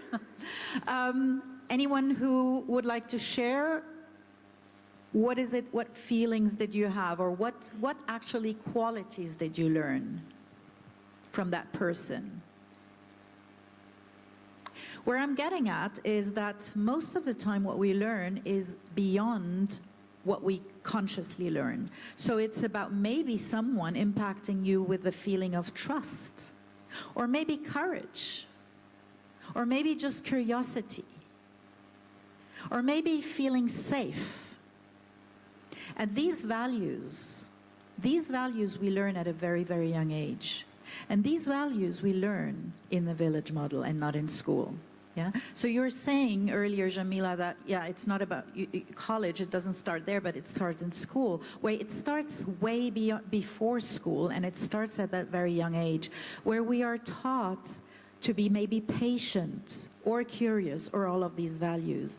And the thing is that our parents alone will teach us one side of the story. Parents often are affected by the social environment, by other parents, etc. We're often focused on results as parents. We want the best for our children, we want them to succeed in life, and therefore we want them to get straight A's. And what do we do when they have a D, right? We focus on that D. But it's not about that A or that D. It's about really understanding them. And where the village model comes in is that every single person in a family or in a village, neighbors, friends, etc., can teach that child something different. And here's what, when I said at the beginning, for me, one key element in life is there is no right or wrong. It's not if I get my exams right in school that I'm okay and I'm successful, but because maybe I can learn another aspect, another perspective of things. And when I'm sitting with my grandmother, I might learn the sense of belonging or warmth. And when I'm sitting or speaking to a male man, I don't know if we still have that, here not so much in Dubai, but in other parts of the world, maybe I learn about accuracy or commitment, things like that. So we learn different things from different people. Now, the thing is, it starts at a very young age.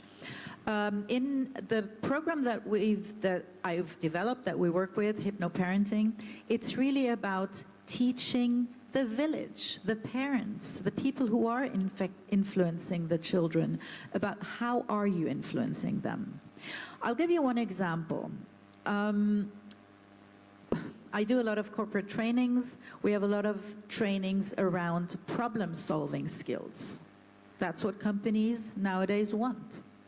Well, why is that a child needs, or an adult needs, problem-solving skills at the age of when he's already at work?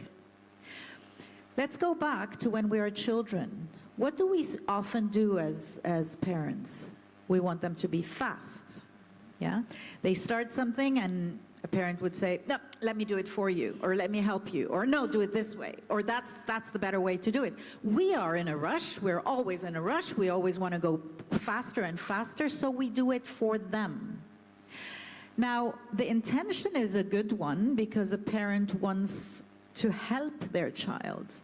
But what that child is actually subconsciously learning is, ooh, I can't do it alone. I need someone to help me. So these problem-solving skills and abilities are not learned. And in the previous panel, someone talked about hard skills and soft skills, and she said soft skills are actually the harder ones to learn. And that's why, because we never learn them. Yeah. So again, a parent can be focused on speed, on, you know, we need to get going, but then the neighbors, the grandparents, the siblings, etc., can maybe get a different perspective and teach that child, you know what, try it yourself. Let's have a little bit of patience. Yeah? So for me, the village model starts at a very, very young age. It is not when we go to school, but it's about teaching subconsciously and not consciously. We are driven by our subconscious mind, and that's the mind of emotions. And when I asked you earlier to just think of a moment, of a teaching moment in your lives, what we remember is not the, I don't know, 5 times 5. It's the emotion that is instilled in us. It's that value. And emotions are not conscious. We are driven by our subconscious, and the subconscious is about 95% of our day, of our life. We think we're human beings that need a brain. We do have a brain, and we do think with a brain, and we do, hopefully everybody use a brain, right? But the thing is, especially when we are in that world of change and rapid change, and when we're in stressful situation, it's our subconscious that takes over. And there we have, what did we learn? What values do we have? How do we actually function?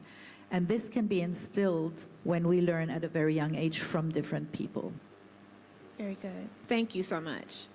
And I was going to actually share, since no one else did share, and there were so many people that were influential, like you said, outside of my parents, whether it be the aunts or uncles who weren't true blood, but they were best friends of my parents, or my great-grandmother who was 99, but taught me that sense of belonging and how to take care of others, and probably was one of the reasons, as well as an aunt, why I went into education and why I love children, but taught me how to cook, taught me how to sew, taught me how to take care of my siblings, and to this day, I feel like I carry on that spirit of her, even though she's no longer here on earth, but subconsciously, I know that I have her with me, and so I still carry on some of those things that she taught me. So I think that is powerful, and I think the challenge sometimes for educators particularly is, how do you evoke that emotion in classrooms, right? How do you continue that? And for many parents, there's a disconnect. There's a gap between the parents and even their grandparents, and so there's a disconnect between, you know, keeping that feeling of emotion and going back. It's one of those things where I learned when you want to manifest, you have to attach the emotion to it as if it's already happened, and a lot of people don't know how to do that. So how do you face that? How do you address that challenge? Well, we do also a lot of trainings in school, but I am seeing a big difference. I'm seeing a huge, huge difference to the school system as it was, Yes. I don't know, maybe 20 years ago, or when I was a kid. That's a little bit longer than that. Yes. Or now, when my children went to school, and I see one example is, we used to just study, learn by heart, Memorization, you know, just memorize and recite.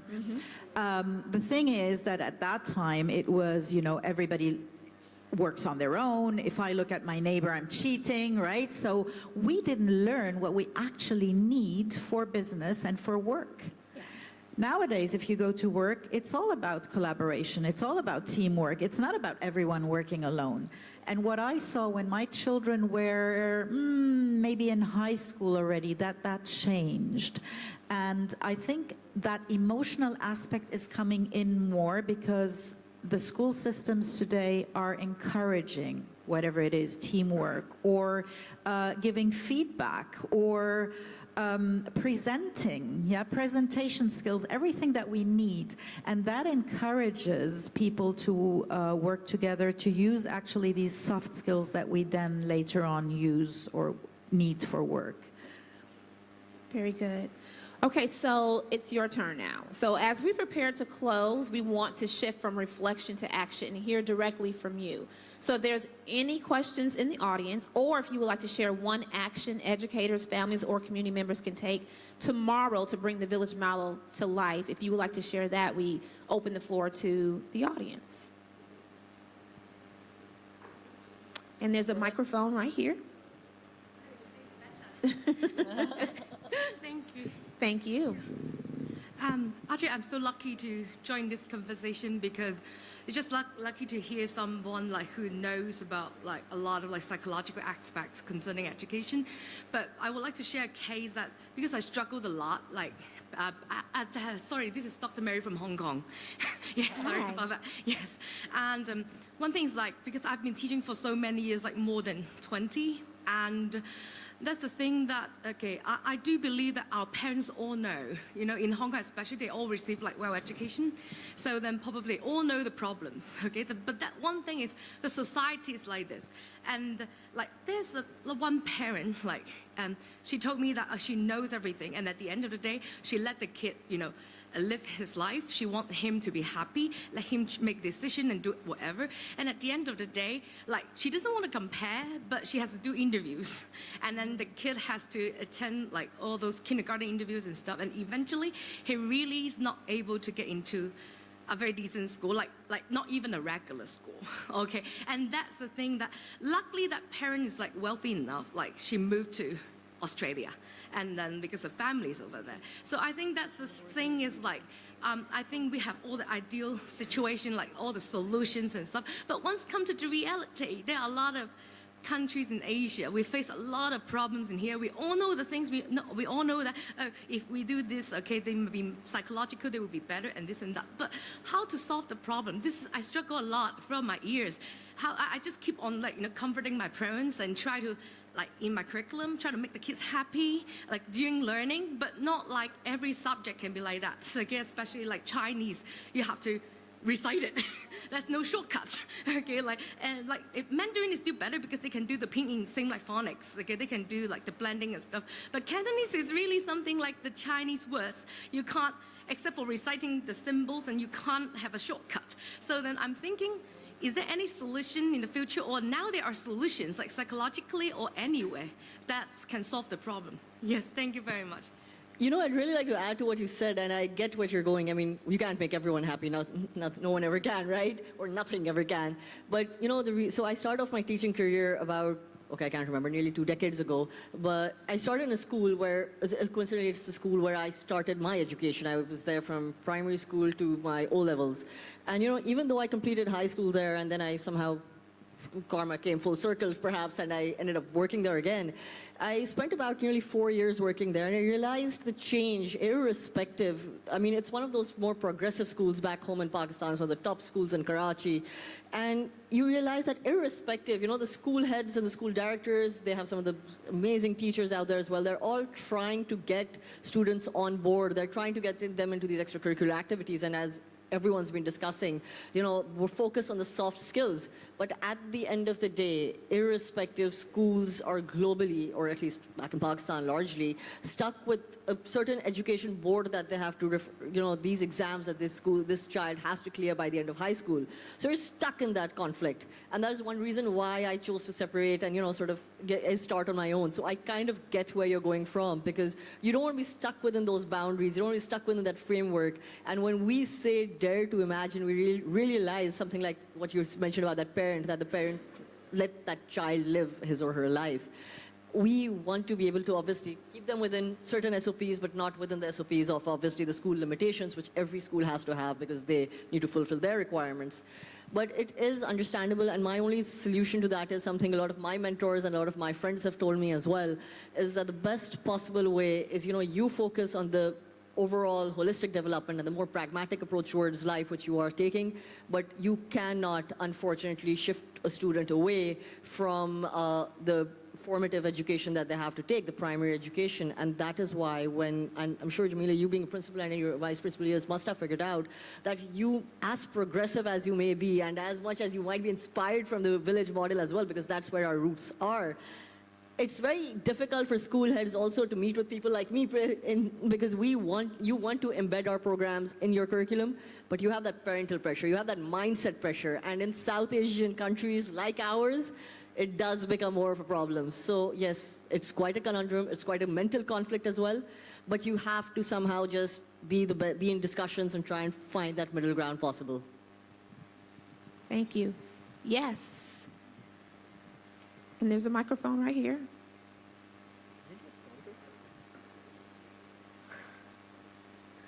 Thank you. Hi, everyone. Hello. So my name is Obed Hardy. I am working with Miss Mona Abdulrahim Santel. I met her earlier this year, and she's been so wonderful. I'm an educator myself the last 1.5 decades, but then meeting her brought me some different perspective on my practice, right? Okay. I have it's not kind of a question per se, but looking at the dynamics and the evolution of things around us today, not only in education, but looking at AI, looking at tech and all of that.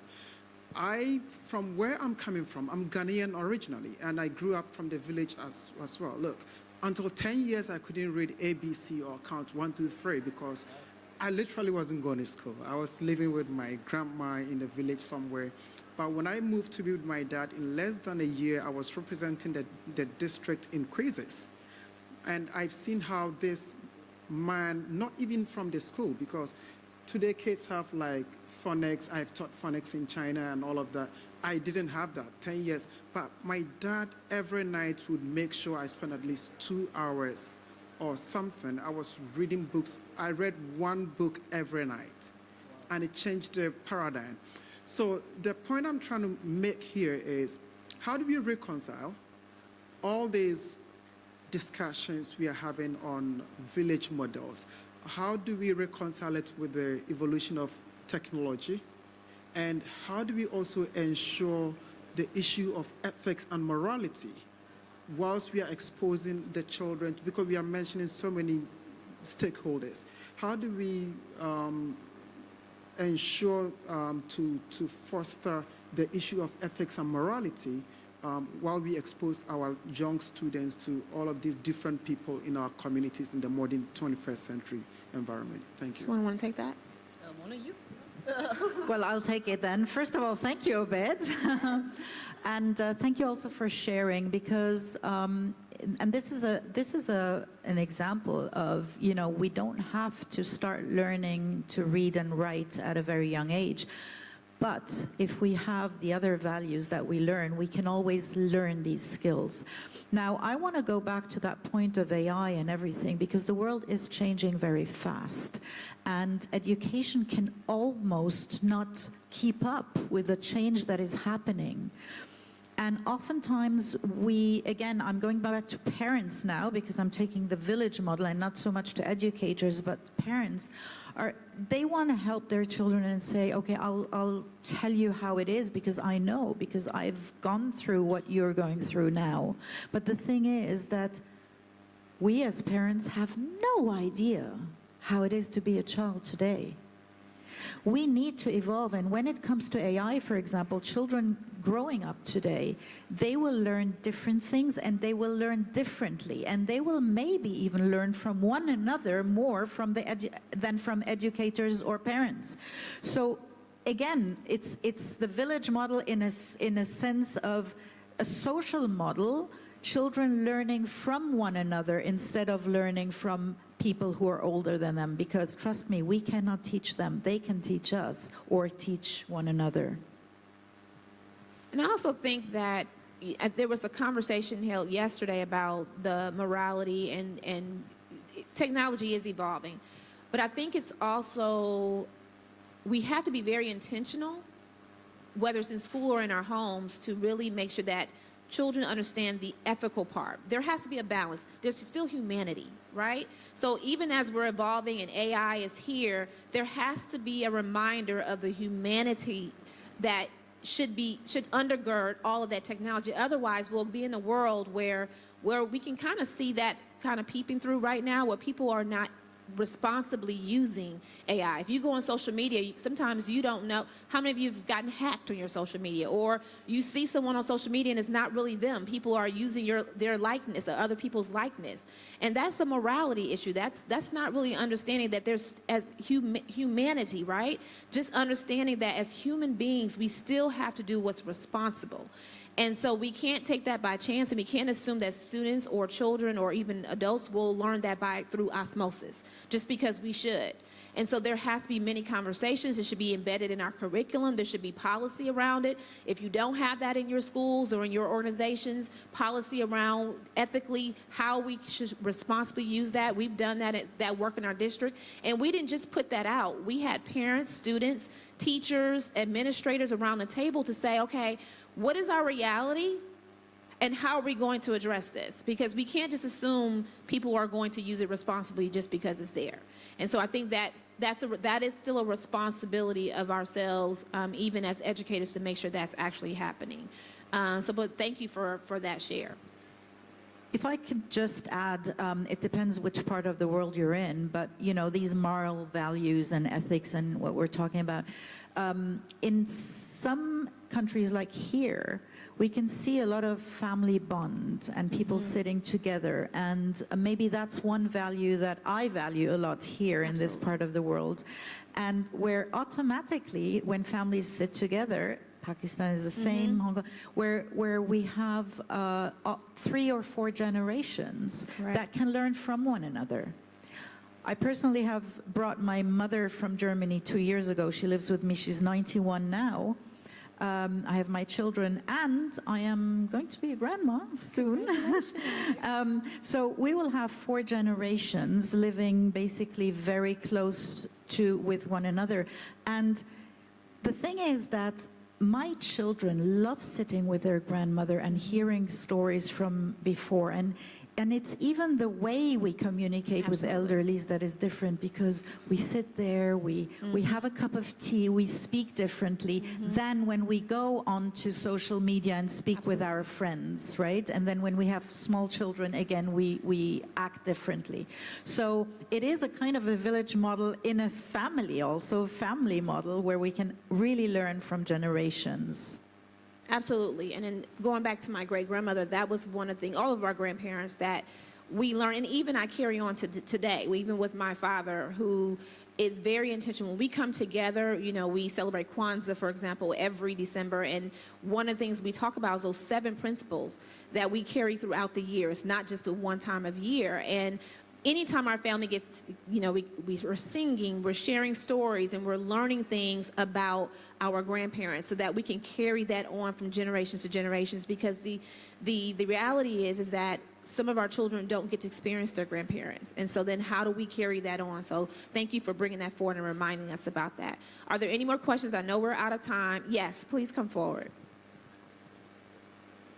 So I think it's quite an interesting conversation and quite a lot of takeaway, I can say, from my perspective. One point which is coming up since yesterday, I'm hearing that we have to change the education system. And we see all the people who are coming on the dais are having an experience of 2 decades, even 1 decade, so I'm not guessing their age. And they're fantastic people. So I think we had a good education. Why you want to change everything? But I love the point which you said, the village concept and all that stuff. It's always there in the Asian countries. We said, kid is not being brought up by an individual or a family. It is brought up by the village. I think we're missing that as a bigger point than anything else. The social connect is getting lost in a transit. Education, I strongly believe that all the people on the dais are fantastic and had a 2 decade of education from the same system which we are trying to change. Why should we change it? Not only the social point we need to focus on. Any person. Sir, can I know your name? Definitely. Your name? Rajiv Hira. Rajiv, sorry. Rajiv, I concur with you. There is, I think, I'm going to make a very bold statement. I think everyone does agree with you very much. So we are not stating, I think no one is blatantly stating we need to change the education system. We are saying we need to adapt. I mean, as everyone, I think there was a panel yesterday on the IoT, on how tech is rapidly growing, increasing. And you know, you realize that, and even when we talk about social media, that has infiltrated our minds, forget our kids, and when we talk about Vision 2030, and we're getting it everywhere. The whole idea is that tech and social media is taking out a large part of our lives. We need to be able to understand that. We need to be able to adapt. While our grandparents or great-grandparents, forget them, I'm talking about our parents. I mean, they probably haven't even, you know, they aren't as tech savvy as we are. Like, there are times my mom still tells me, oh, you know, my phone's asking for an update. What do I do?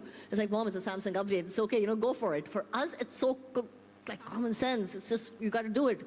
Yet our parents have those reservations. The people are resistant to change. We don't want, so we are not saying I don't think that change model, which all those theorists have come up with, HR and all, you know, yes, they've got their own perspectives, and doing it in myopic perspective might be fine, but on a large scale, I personally feel, and it has to be more about adaptability. So just add up one more point. So AI we are talking about, to be honest, we all adults are now nervous. The teenagers have much more knowledge on the AI. Not the teenagers, the 5-6-year-olds. Even, exactly. So I'm saying they should be on the dais to tell us how the AI should work in. We all are just talking. We don't know the nits and gritties of what and how these things are going to work on. To be honest, I strongly believe if you want to learn about AI, talk to a teenager, maybe younger guys also.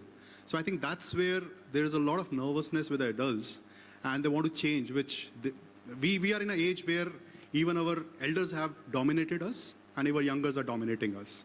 So that's where the framework is coming. I strongly believe the education system is fantastic. There are learning mechanisms we need to learn. It's not everything has to be emotional based. Yes, definitely has to be. But I'm from a tax perspective. I'm from an accounting perspective. I'm from a law perspective. You need to grab some things. But yes, you need to look at how you adopt those points. Empathy has to be there. But there is no shortcut of getting into not grasping multiple things also. So I think it's a good combination. We are at the cusp of a lot of things which are working in. Fantastic, and hats off to the communication or the conversation which had. It's amazing, and looking at, I'm sure, not a change in education system, but maybe aligning it to the changing world where social system is breaking out. Can I just suggest change the word change? Yeah. To evolve or adapt or enhance or whatever. Definitely. So I think the word plays is definitely important, and it is creating a lot of, I'll say, confusion at the learning space also. But I think the adoption is the right word. I adopt that. Thank you. Thank you. Anyone else, or are we done? So as we come to an end of our time together, I want us to return to the question we began with. What was the question at the beginning? Who remembers?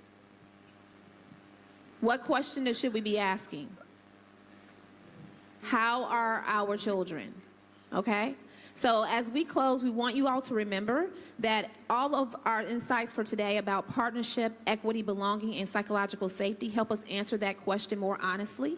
And they remind us that children are learning for life, not for school, and that their well-being reflects the strength of the villages we build around them. So again, how are our children? It takes a village. Thank you. Thank you. Fantastic. Let's put our hands together for that wonderful, insightful panel. Excellent. Let's have our photo. Ladies, you can move in front of the table there. And we're going to add a couple more chairs, and we're going to move on to our next panel discussion. So our next panel discussion is entitled Equipping Students to Lead, the Role of Empowering Hubs in Real-World Success. So to moderate this discussion, we're going to invite up two people. Dr. Jennifer Herrera, Superintendent, Tucson International Academy, and Wences Herrera, Co-founder, Internal Controls Officer, and Spanish Language Department of the TIA. So let's put our hands together for Dr. Jennifer and Wences.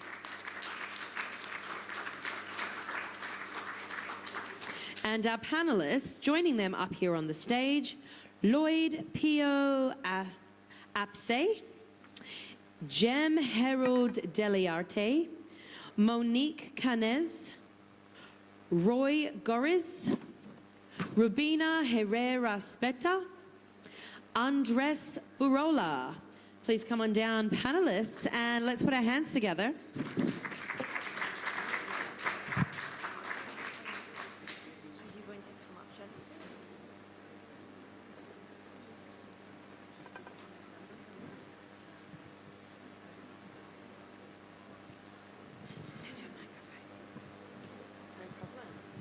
Thank you, sir. Oh, I need the clicker for the. Yeah. Do I do the middle one? Yeah, exactly. Okay. If he gets on right now. We got any slide? Okay.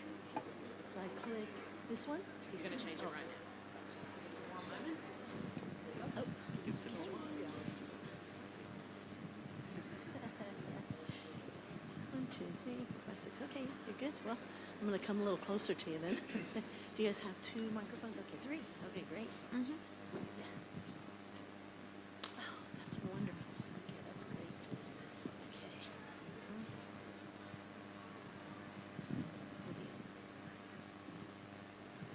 Mr. Herrera?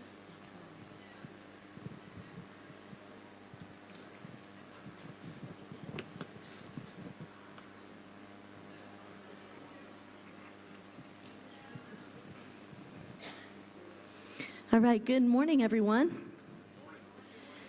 It's great to have a nice big group because we're excited about what we have to share today.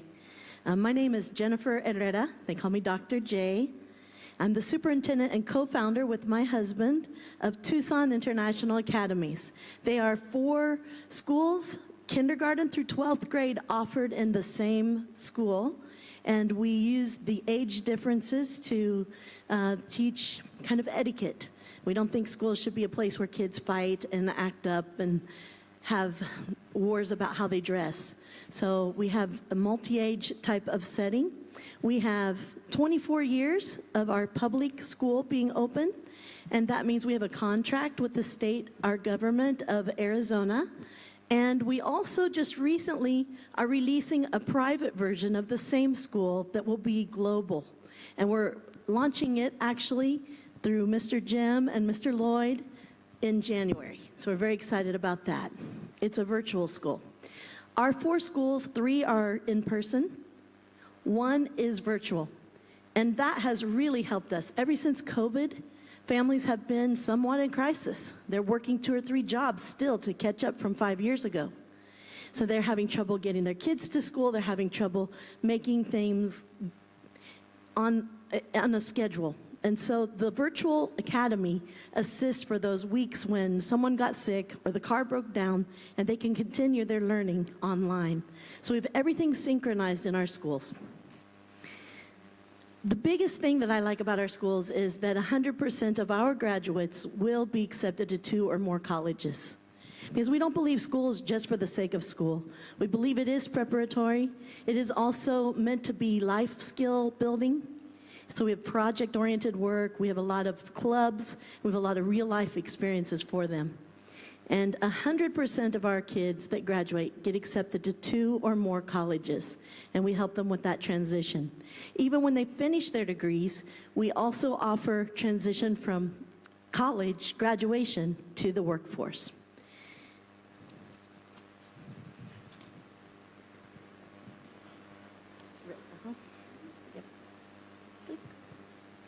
Our next big project is going to be these empowerment hubs. The empowerment hubs are an idea where you take a smaller size community. There's a place for large 1,000-kid schools. There's also a place for 100-kid schools. Our size is the 100-student size. And because of that, you can raise leaders quickly and effectively. And I love that because I think the kids have a lot to offer, but to run 1,000 is a lot of responsibility, and you'll end up just managing emergencies. But if you have a smaller community that you can manage, that you can lead, you'll have a greater success with the outcomes you set, plus you will also have a chance to grow yourself as a leader and be effective. So we love the small model. Our model of empowerment hubs, as you see, there are 9 hubs that we have identified. And they are centered around school, of course, that's my expertise. But then we want to have a wellness component, because if you're not healthy, it doesn't matter what you know, correct? If you are not healthy, you are not going to be able to do much with all that knowledge. Entrepreneurship, the days of thinking I'll just go to work for IBM or Google or whoever and stay there forever, that's over. Kids have, the next generations will have 7 to 15 different jobs. Pensions, they come and go, as we have found out over the years. So the idea of school has to be flexible, mobile, has to be pertinent and relevant. We have to always be learning because we cannot predict the future, yet we can be ready. And that's what we try to instill in our students. In these empowerment hubs, we're looking to start them all over the world because different places need a place where they can get food, a place where they can publish. Oh, I didn't finish saying the pubs, well, the hubs. The different hubs are available for you to look at. But I will point out the micro ranch. That's gardening and animals. With all the fast food, especially in America, we have a lot of disillusioned kids who don't know that a hot dog is perhaps a pig, and that a hamburger is perhaps a cow. I don't know what they think it is, but they have lost that connection with where does food come from. Vegetation, growing vegetables. If they saw a broccoli plant, I don't know if they could locate where the broccoli actually was. They might cut or try to eat the wrong part. It's a very big learning gap because we are in the fast food era and we are in the microwave also, where it's quick and it's now. And so for us to help them connect with that, a micro ranch hub is pretty essential. Fine arts, sports, and travel and culture are fun. They enrich their lives. Going on their first trips abroad, many of them have done the same thing. It changes your perspective. It changes your life when you're seeing iconic places you've only seen on TV, but there you are in person.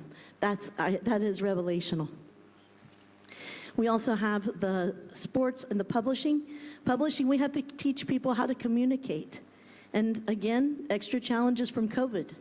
We have our phones. It's great to use phones. I use my phone a lot.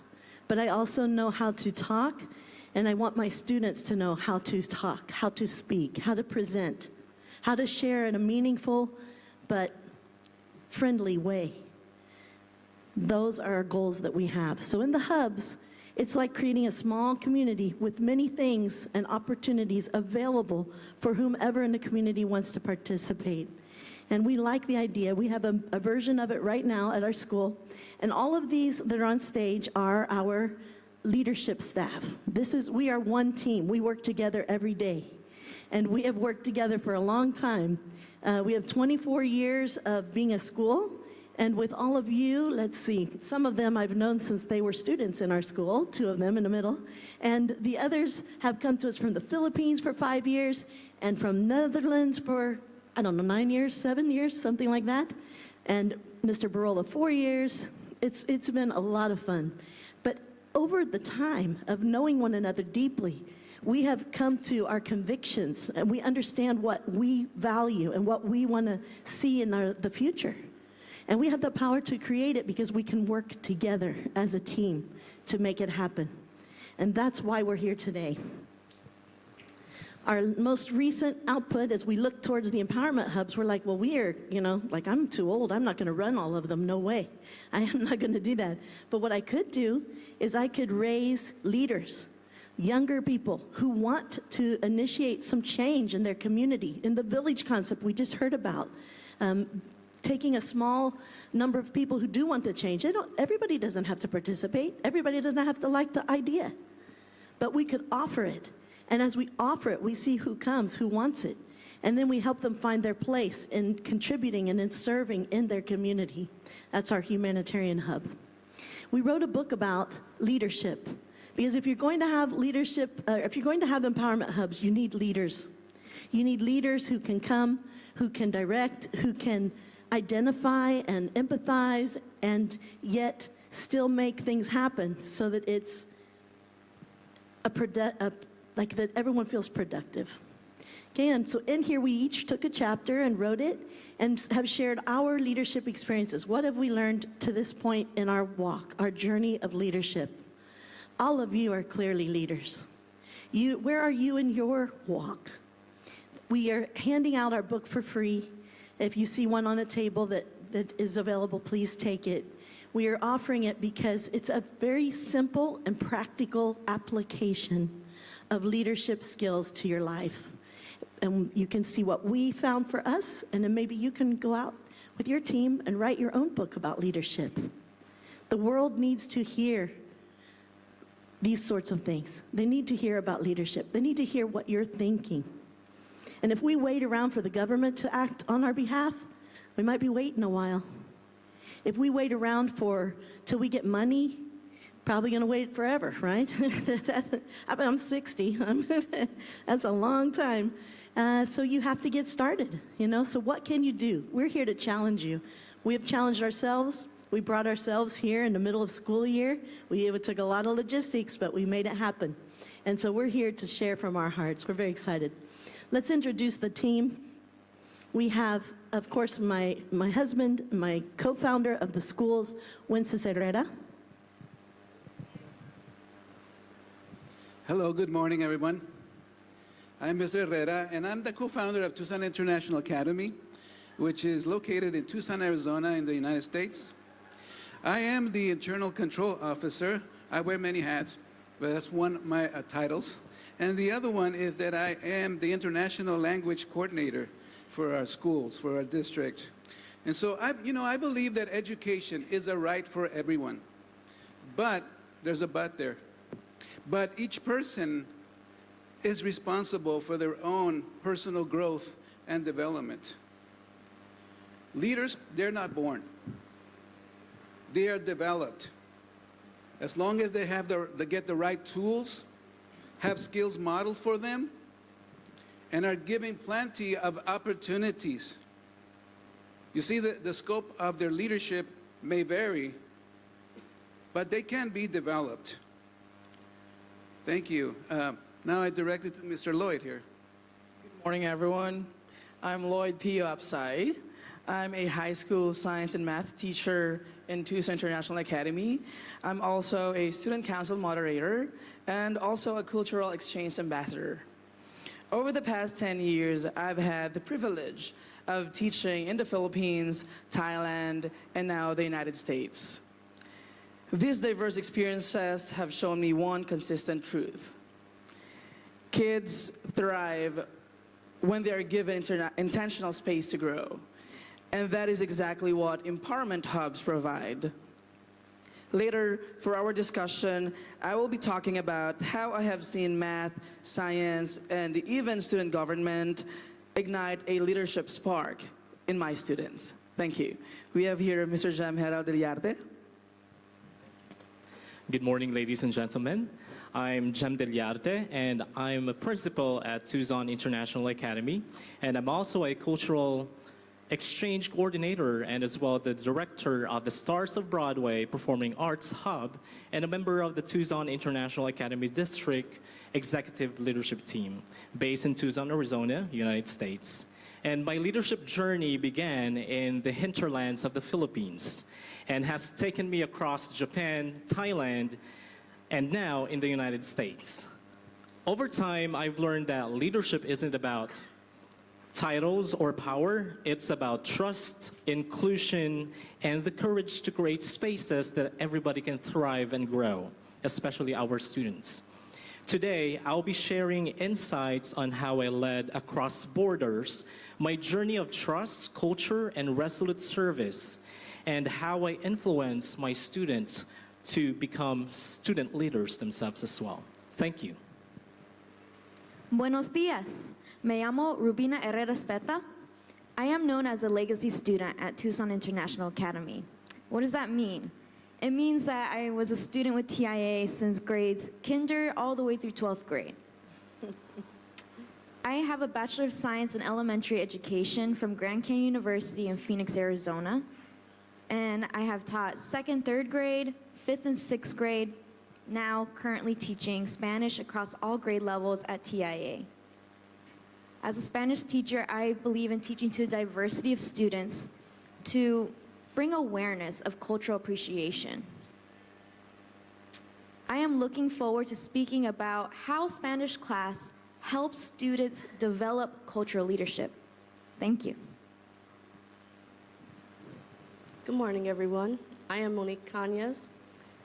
I too went to TIA from 3rd grade to 12th grade, and now I am the kinder and 1st grade teacher at one of the 4 campuses.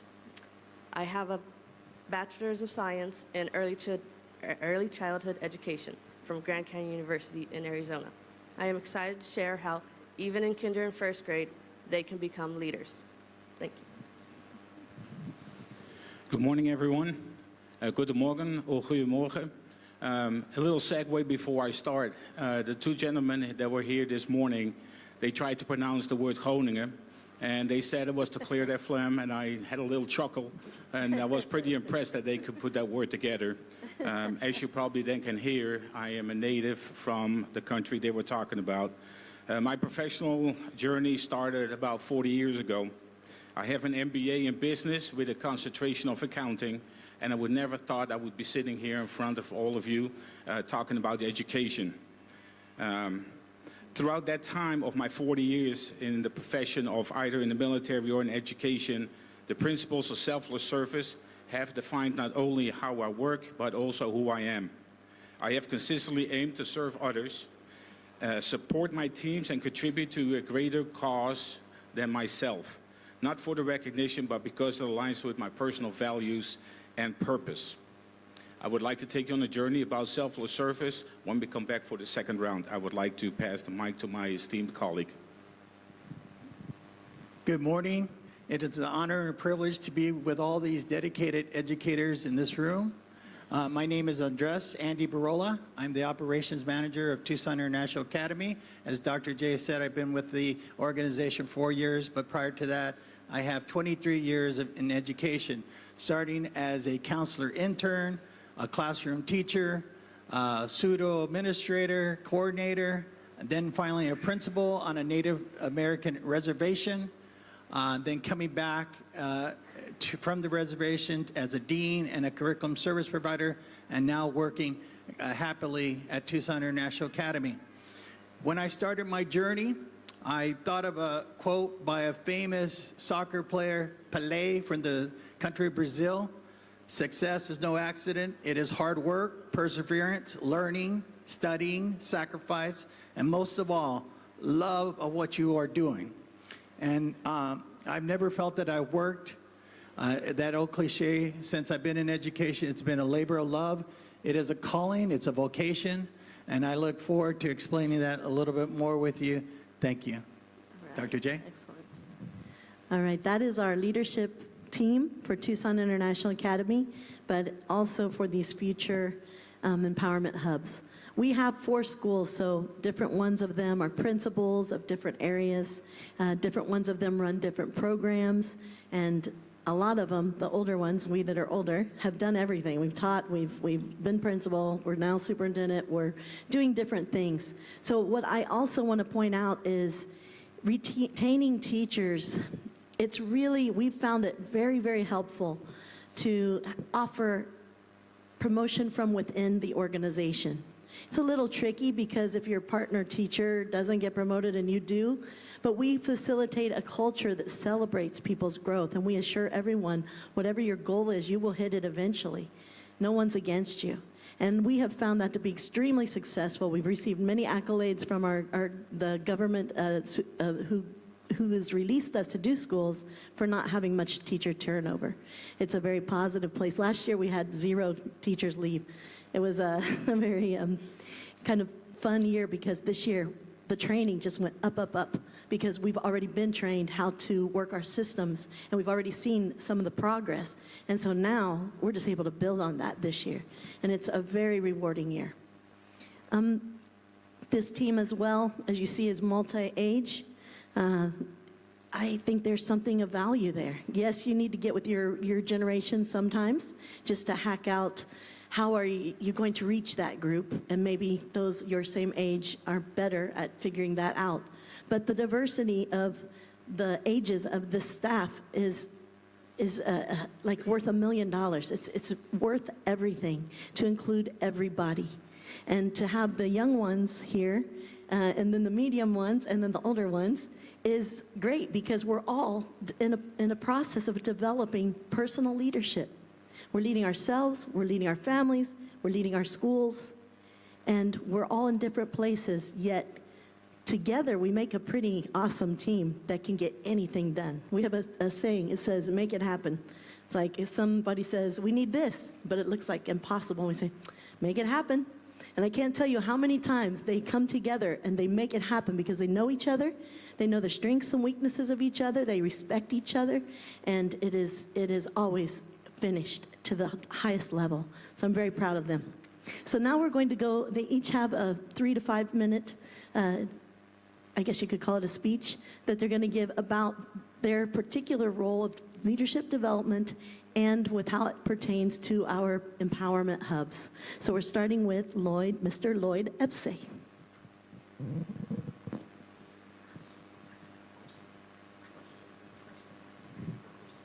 Oh, that's right, he needs the question.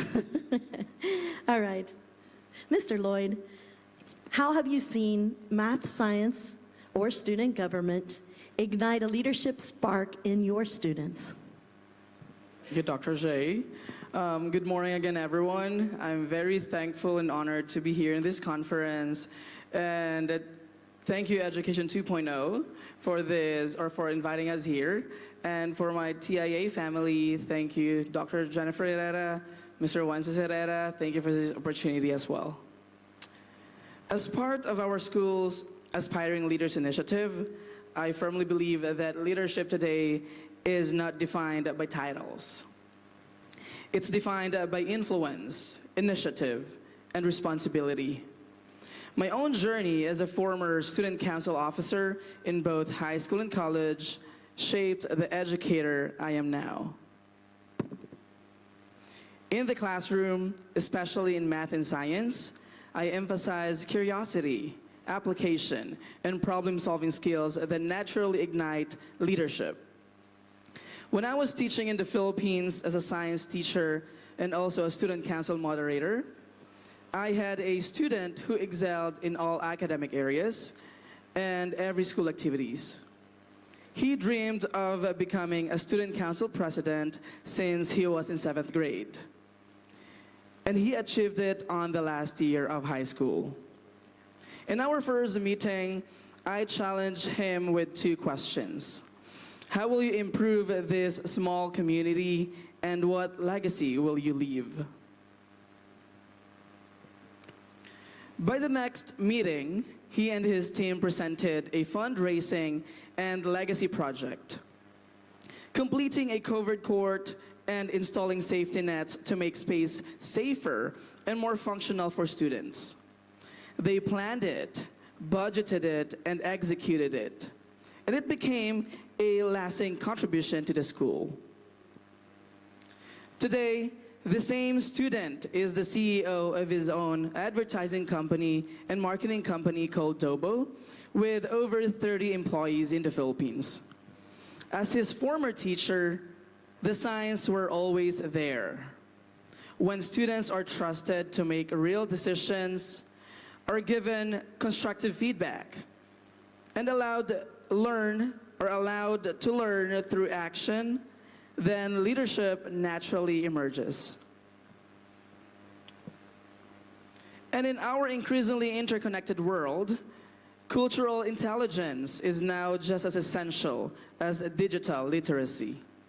Effective leaders must navigate multicultural spaces with respect, awareness, and empathy. That is the spark we aim to ignite. Leaders who are capable, compassionate, and globally minded.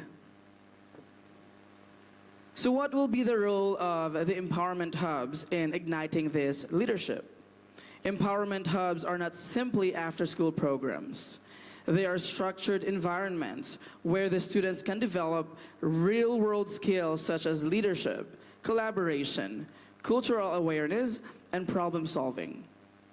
In these hubs, students take ownership of their ideas, their voices, and their learning. I have seen students who hesitated to participate become confident leaders through guided mentorship and meaningful projects. Empowerment hubs bridge the gap between classroom learning and the real-world application, allowing students to see their potential beyond traditional academics. As educators, our role is to create spaces where students feel empowered to explore who they are and who they can become. It is through platforms like Empowerment Hubs that we witness their transformation, from passive learners to active, engaged, and future-ready individuals. I'm Lloyd Upside, and that is my leadership journey. Thank you. Thank you, Mr. Lloyd, for that inspiring message. I completely agree. Leadership grows when students are trusted, guided, and given real opportunities.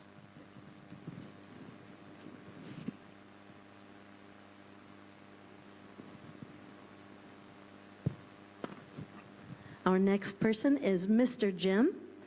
Mr. Jim, can you define leadership across cultures, your core leadership philosophy, and how does performing arts play a role in all of that? How do you build the confidence for your students? Thank you, Dr. J, for the panel question. And good morning once again, ladies and gentlemen. How I define leadership across cultures and how I use it to impact my students to lead beyond borders. Let me share to you my background first. I grew up in a family of educators. My parents exposed me to various angles of education and real-life situation where I thrived to further my education. When I was in elementary and high school, I used to walk 6 to 7 kilometers every day, walking to attend school, as I live in a rural area in the Philippines. No electricity, no transportation, no convenience stores to buy school supplies. It's in the middle of nowhere. It's in the middle of mountain ranges in the Philippines, where it is surrounded by rivers. I realized that my family or childhood background taught me resilience and grit. And I use this story to influence my students to appreciate and take advantage of everything that they have, no matter where I go. When I taught in Japan, when I taught in Thailand, and now in the United States, I use this background to have an appeal for them to take advantage of their education, which is solely provided to them all the time. They don't have to, especially in the United States, they don't have to pay for their tuition fees. They don't have to buy their materials because everything is given in school. In our school district, we have national lunch program, which is headed by Mr. Barola. All of our students are 100% breakfast and lunch free. We provided that to them. And so, having this background, I taught my students to appreciate and be grateful for what they have.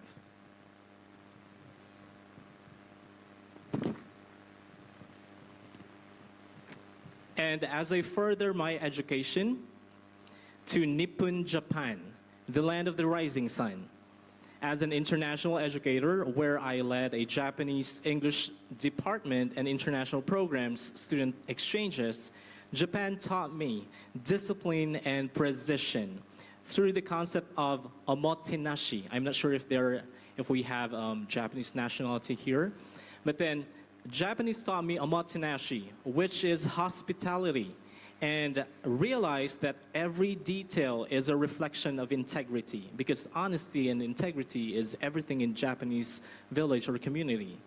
In the same manner, I challenge my Japanese students to embody integrity in all forms possible. Doing the right thing even when no one is looking.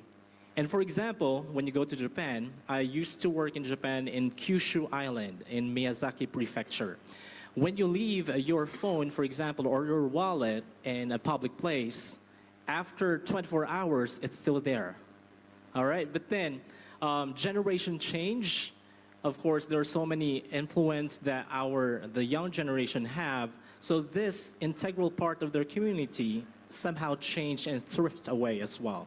So I challenge my students to embody integrity in all forms possible. So let me share to you one of my stories, one of the stories of my students teaching them integrity. Sakura, the name of the student, was a top student in my class, and she misconstrued cheating is only limited to copying answers from her classmates without their permission. But sharing answer during the test is not cheating for her. So in consequence, I gave both students an F grade, saying and explained to them that by doing it, you, Sakura, wasn't just cheating, but also stealing the opportunity from your classmate to be independent and prepare himself to get ready for the test. So the takeaway is that our students must be taught how to become independent and advocate for their own achievements to be successful in their future undertakings. So now, or moreover, let me bring you to Bangkok, Thailand, Krungthep Mahanakon, meaning the city of angels. I discovered Namjai, which is generosity to the heart, or generosity of the heart, and Sanuk, the joy in service. It reminded me that leadership doesn't always have to be loud and strong. It's in the heart of service.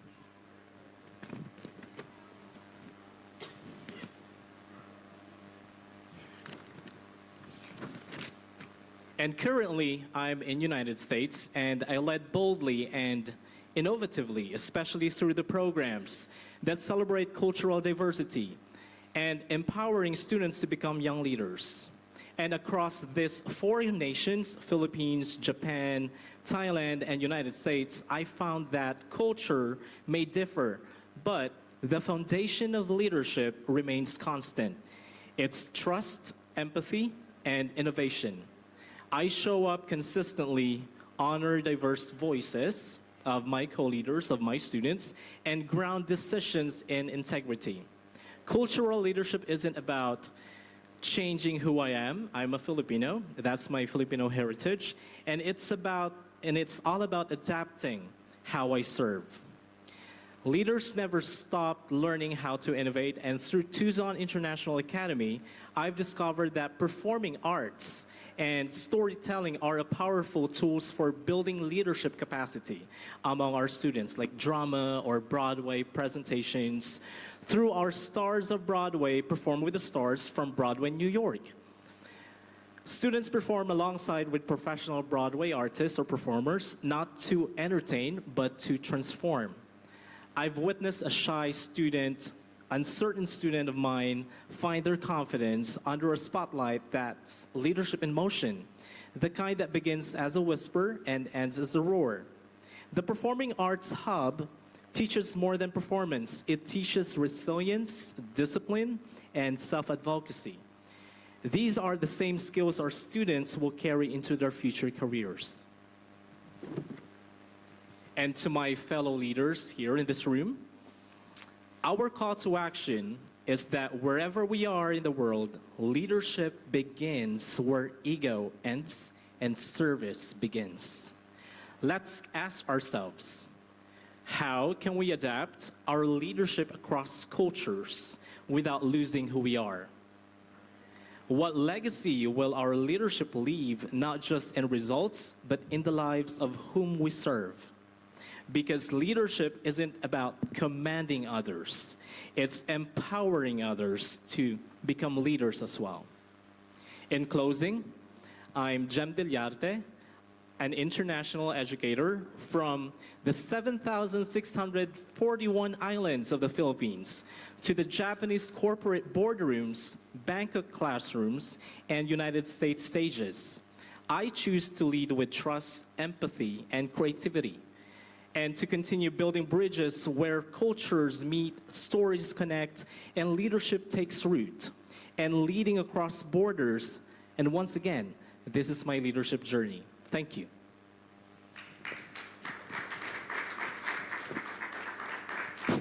What I appreciate about Mr. Jem is that he spells his name J-E-M, but in our world, he's a real gem, a G-E-M.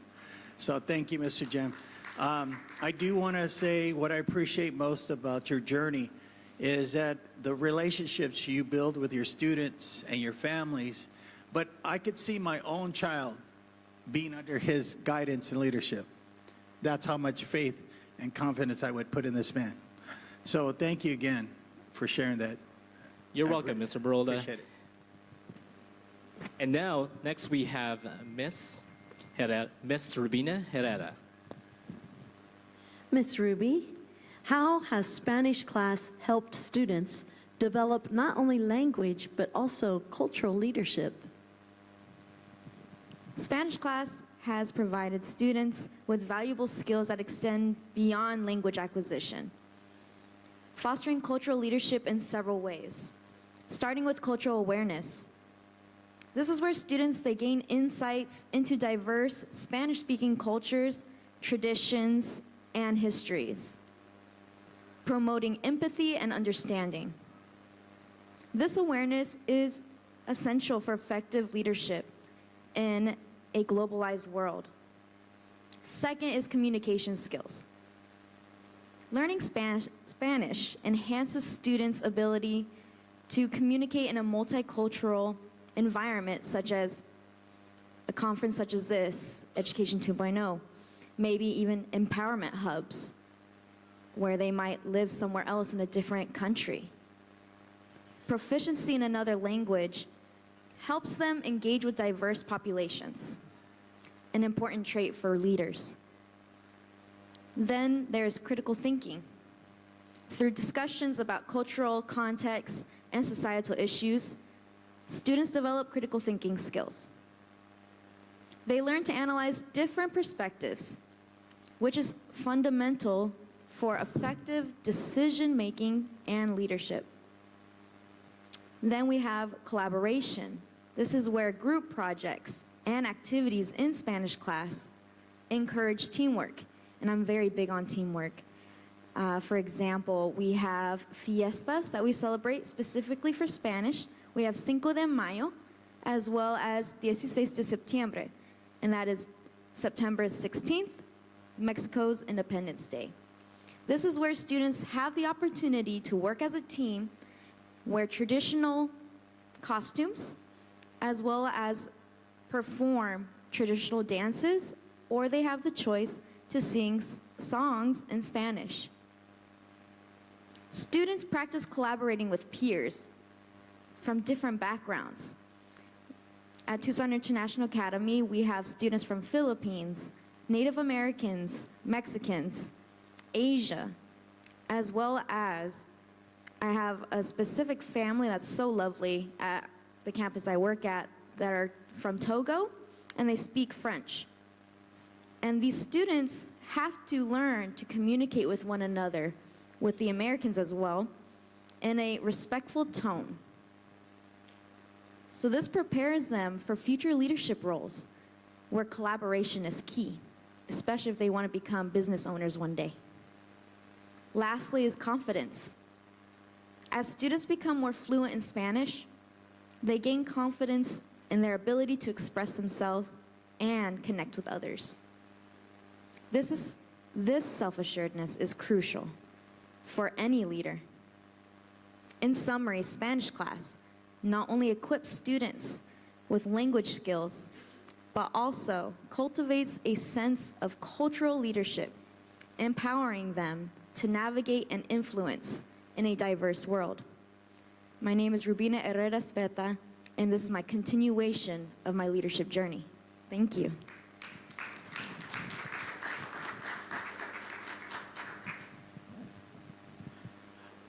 I would like to comment on your insightfulness. If I had a teacher, let's say 50 years ago, that was going to teach me a foreign language, I wish it was somebody like you. Like I said, I come from a very small country, and we have to learn foreign languages in order just to communicate with others, because there's only 18 million of us.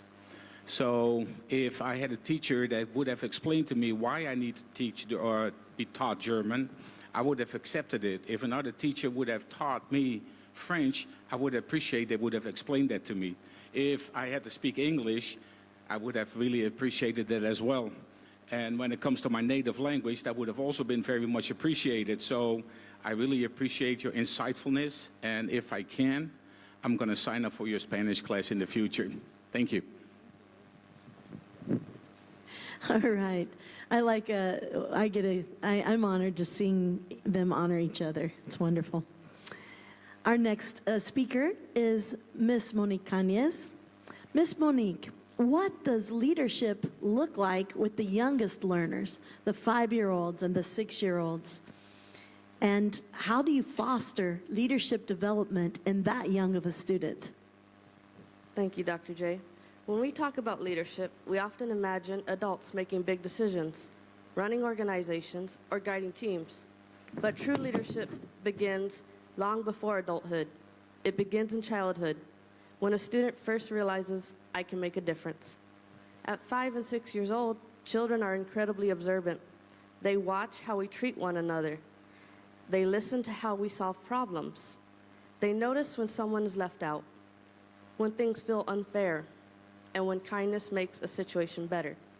These early observations become the foundation of who they will become.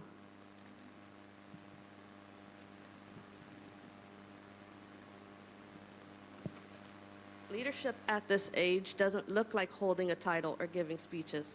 Leadership looks like choosing to include someone who's alone, asking a classmate, do you need help? Taking a deep breath, trying again after something doesn't go as planned. Showing responsibility by taking care of materials. These small moments are actually big leadership moments. In our classroom, we create intentional opportunities for students to grow into these roles. Every day we encourage them to be thinkers, helpers, problem solvers, and encouragers. We teach them how to work together, how to listen to one another, and how to use their voice in a positive way. We teach them that leadership is not about being the boss. It's about lifting others up.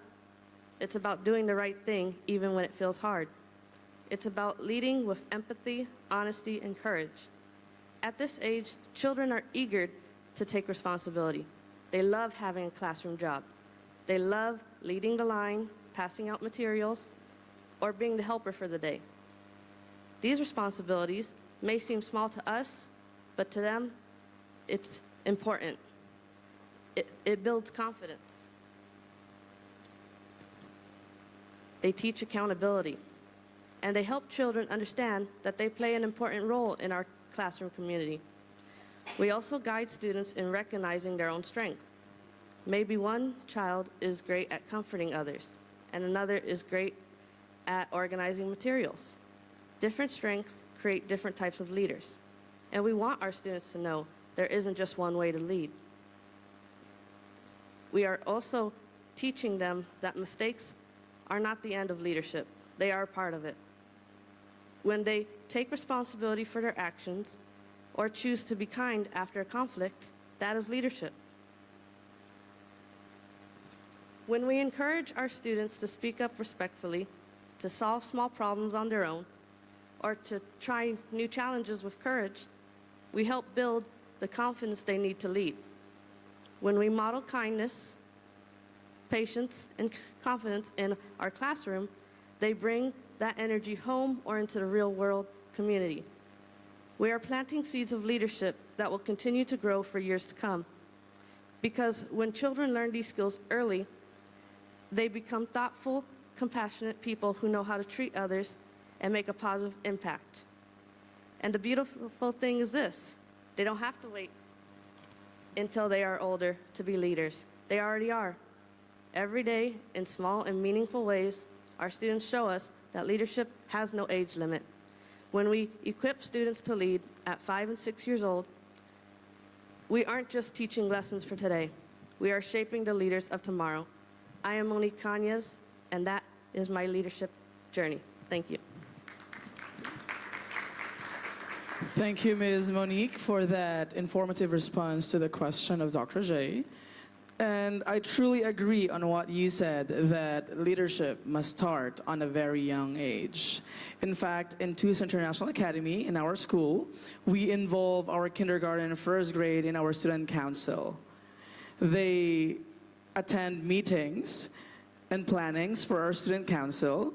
They share their ideas on that very young age, and also they communicate information in their classroom. So at that very young age, I do agree that they need to take responsibility in every action that they made, and also they need to learn how to own their mistake and learn from it. So thank you, Ms. Monique. Absolutely. As 11 years before we started our own schools, I taught kindergarten. And I had like 36 kids, which maybe that isn't so many in your country, but in America it is, and it was exhausting. But I found that that leadership element, you can find the leaders in the class and they'll just take it over for you.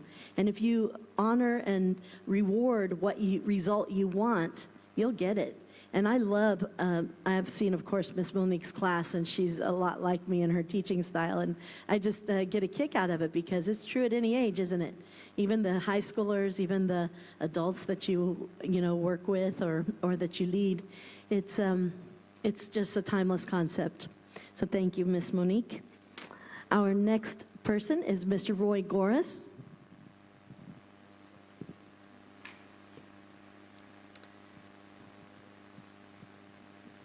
My notes just moved on me.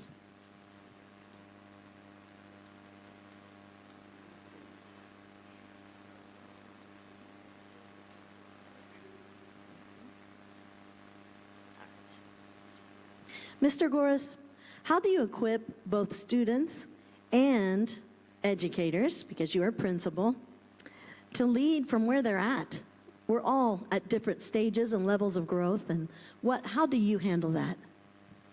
Thank you for asking a very challenging question. At first, I would like to go back about 50 years ago when I was going through the journey of being in an elementary school, middle school, and subsequently high school. I was a bit of a rebel. The last thing, if anybody would ask me now, how come you ended up in education, I definitely could not give you an answer. I did not like to sit in the class. I have a learning obstacle, and that made it very challenging. Nobody was really paying attention how I can get over this obstacle. So what I do is I'm just in my own world, minding my own business. Another fact is I grew up in a post-World War II Europe.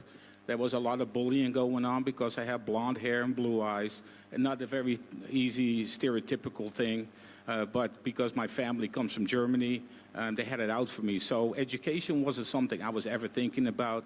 I was an average student, and after high school, I just simply said, that's it for me. Because of the country where I was born, they have compulsory military service. And I was called in, and that's where I found the niche. I really like the concept of working in a team. In the military, we're all wearing the same uniform. You can't distinguish anybody from anything other than you have the same uniform. However, people that are in the military, there's a very strong command structure. It goes from the top and goes all the way down, and ultimately, if you're on the bottom of it, you just have to follow orders, and that's it. They're not asking you for your opinion. If they wanted you to have an opinion, they would issue you one. The word empathy, that is something that was foreign to me too. I wasn't raised to have empathy. So when I was in the military, empathy wasn't a question. Fast forward, I stayed in the military for a while, and then I decided I was going to spread my wings. And obviously, America was one of the countries that I saw on TV. Everything was open 24 hours a day. Everything was bigger, even in Texas. And all these kind of things kind of fascinated me. I watched a lot of TV shows, and it turned out to be not the reality. So if you ever have the opportunity to visit the United States, don't think about those TV shows. It is a totally different experience. Coming back to my journey, I come to the United States and I settle my family, and obviously, logically, thing for me to do is join the American military. And I flourished there just as I did in the Dutch Army because it is very strong in command leadership. Personal opinions, they have to stay at the door. Having done that for well over 20 years, I came to the fruitful consideration that it's time for me to retire. And as I retired, I sit at home and not quite sure what my purpose is. I kind of lost myself in the process. I did know that a high school diploma was probably not going to get me anywhere. So I decided to experiment college. I started off with an associate's degree, see if that was going to work for me, and after 2 years, I successfully graduated with an associate's. I got the learning book, I got a bachelor's, I got an MBA, and on and off, I'm working on my PhD. So for me, it is a personal achievement, and my career so far to date is about selfless service. Being in the military, you serve a greater purpose. It is not about you, it is about the greater good of your country. When I transitioned to education, it is not about me. Actually, as a principal or a high school teacher that I was before that, it got nothing to do with me. It is about serving those that are in need of guidance, in need of education, because they are going to be the next great generation, the one that has to kind of take care of me. So from a student's perspective, selfless service, it is more than just helping others. You care. Not because you want a reward or you want attention, it is from the kindness of being a human being. A student who shows selfless service lends a hand to classmates who need help, shares notes, ideas, or supplies without expecting anything back, volunteers for school activities. As my esteemed colleague said, we have a student council. The students volunteer. They go out. In our case, we live in a land of plenty. However, that plenty can be very materialistic, so there's a lot of surplus. Rather than, as my colleague will talk about, the National School Lunch Program, the excess that we have, we're not throwing it away in the dumpster and let it go to rot. We actually are redistributing it to our community through our students. The students are our ambassadors. We have a lot of other things that we do. Out of the kindness of the students' hearts, they volunteer to help with the food bank. All these kind of things is because they are shown to be kind, to be part of our society and community in a better way. It thinks about good for the whole class or school, not just themselves. For this world to maybe move on to the next great thing, we need to be kinder. I think that is one of the things I experienced throughout my professional career. The selfless service helps create leadership because it builds the qualities people most likely are looking for. People will trust you. When you help others without expecting anything in return, people see you as genuine. And understand what people need. In my humble opinion, those are all leadership skills and qualities. You definitely will lead by example. In many ways, action speaks louder than words. When you consistently help others, you show how to be others to behave, and they're more likely to follow your lead. So when I'm looking at the selfless service, I, as the principal, am just a person that has that looks out for the students and staff alike. If I empower them to take decisions, if I empower them to come up with new innovative ways of doing things, I am investing in them. They look good, and I look good. And when I look good, everybody else obviously looks good too. So I look at it from a whole different perspective. Many of my colleagues come from the education world from the get-go. I'm not one of those people, but I think that selfless service has taught me a lot of things. And that is my transformational journey from a command leadership to a servant leadership. And in the twilight of my professional career, I hope that I can build on it. So thank you very much. Man, if I can just quickly add to that, I think that's amazing. Thank you so much for your service, as well as just showing us how leadership really does involve selfless service. It goes hand in hand with teamwork. For example, maybe we would need to promote something in our jobs. We need to do a presentation at a conference. We can't let our teammates down by not showing up or not doing our part in that. Same when it comes to students. When they come to their performances, they need to be there for their team, their class, because without them, it's not complete. So thank you for sharing that, Mr. Goris. And I would like to add on the perspective that you were coming from a command type of leadership because your background was in the military. And you shifted towards education, and you realized that education leadership has meant to be relational and has to have servant leadership. So I believe that those two pillars or types of leadership, I believe that those are important. It's a part and parcel of every organization, because I believe here we have tons of CEOs and superintendents and directors in this room. So most of the time, command leadership, may it be in military or wherever, command leadership, it's a chain of command, which the superintendent or the director or the CEO set that chain of command. But I think it is also good because it meant to provide structure and systems and procedures in an organization, but most of the organization forget to have a relationship with their employees, with their staff, and servant leadership has to take place in every organization.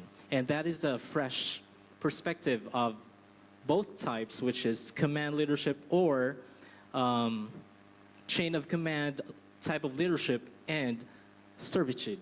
Thank you, Mr. Goris. Excellent. We have another presentation from Mr. Andy Barola. Mr. Barola, what does real-world readiness look like behind the scenes? And how do you help students take ownership?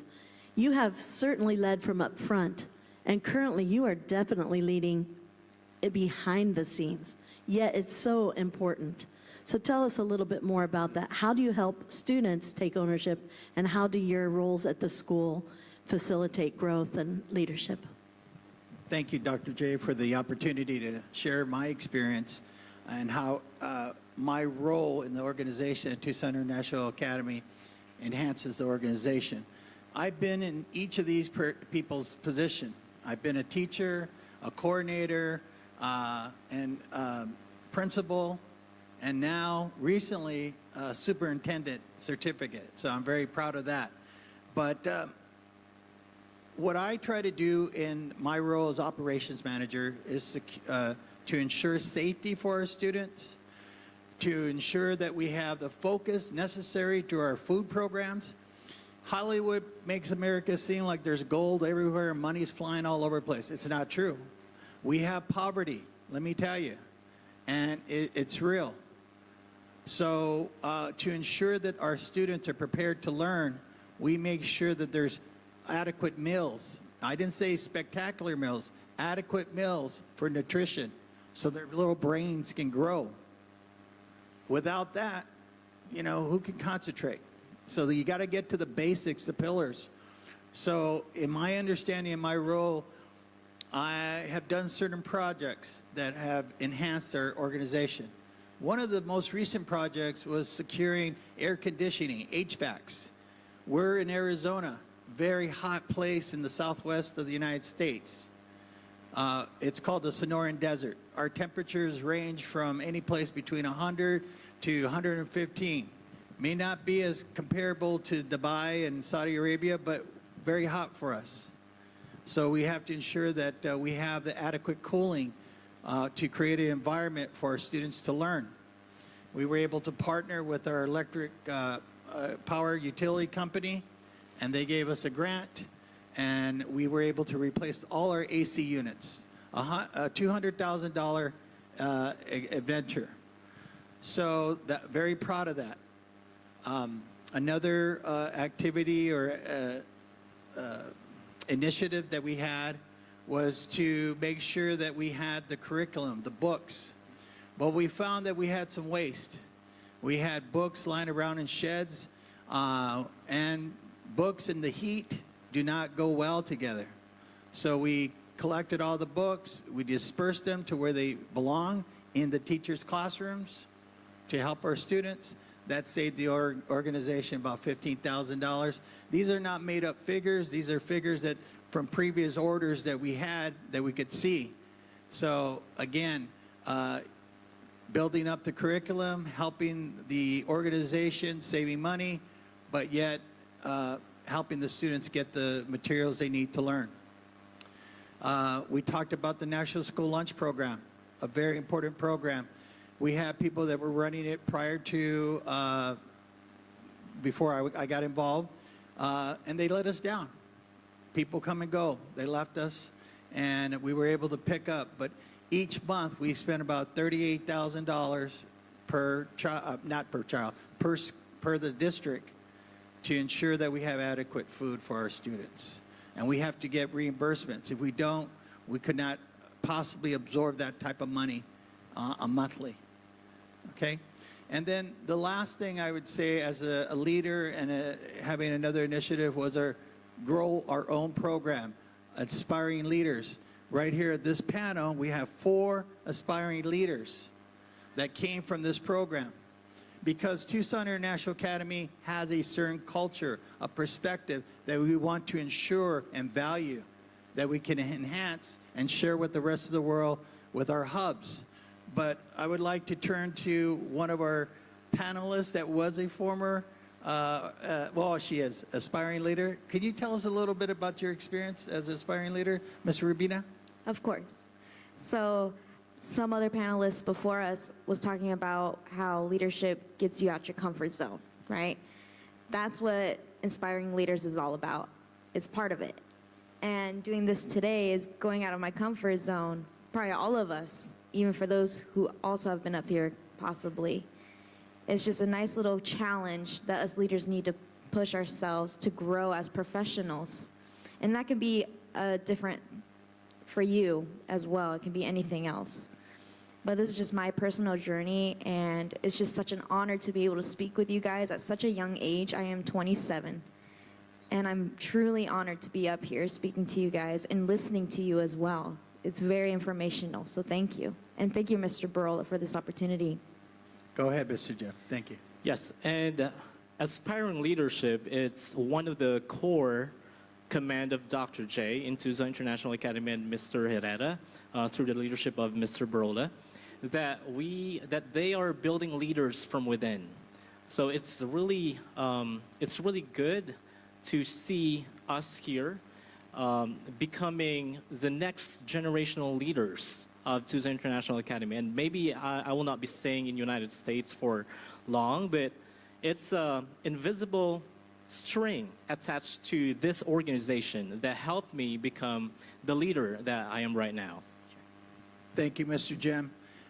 Again, the Aspiring Leader program that we have within our organization, I believe the strength of it is compassion, but compassion with responsibility. Because without their responsibility, accountability, you have enabling. We do not want to teach our leaders to be enablers. We do not want our teachers to enable the students. We want to respect with compassion and responsibility. And this is the type of experience that Tucson International Academy brings to the world now. If you want to be part of our hubs and take part, look at our books. But I started with this by the famous quote by the Brazilian soccer player, "Success is no accident.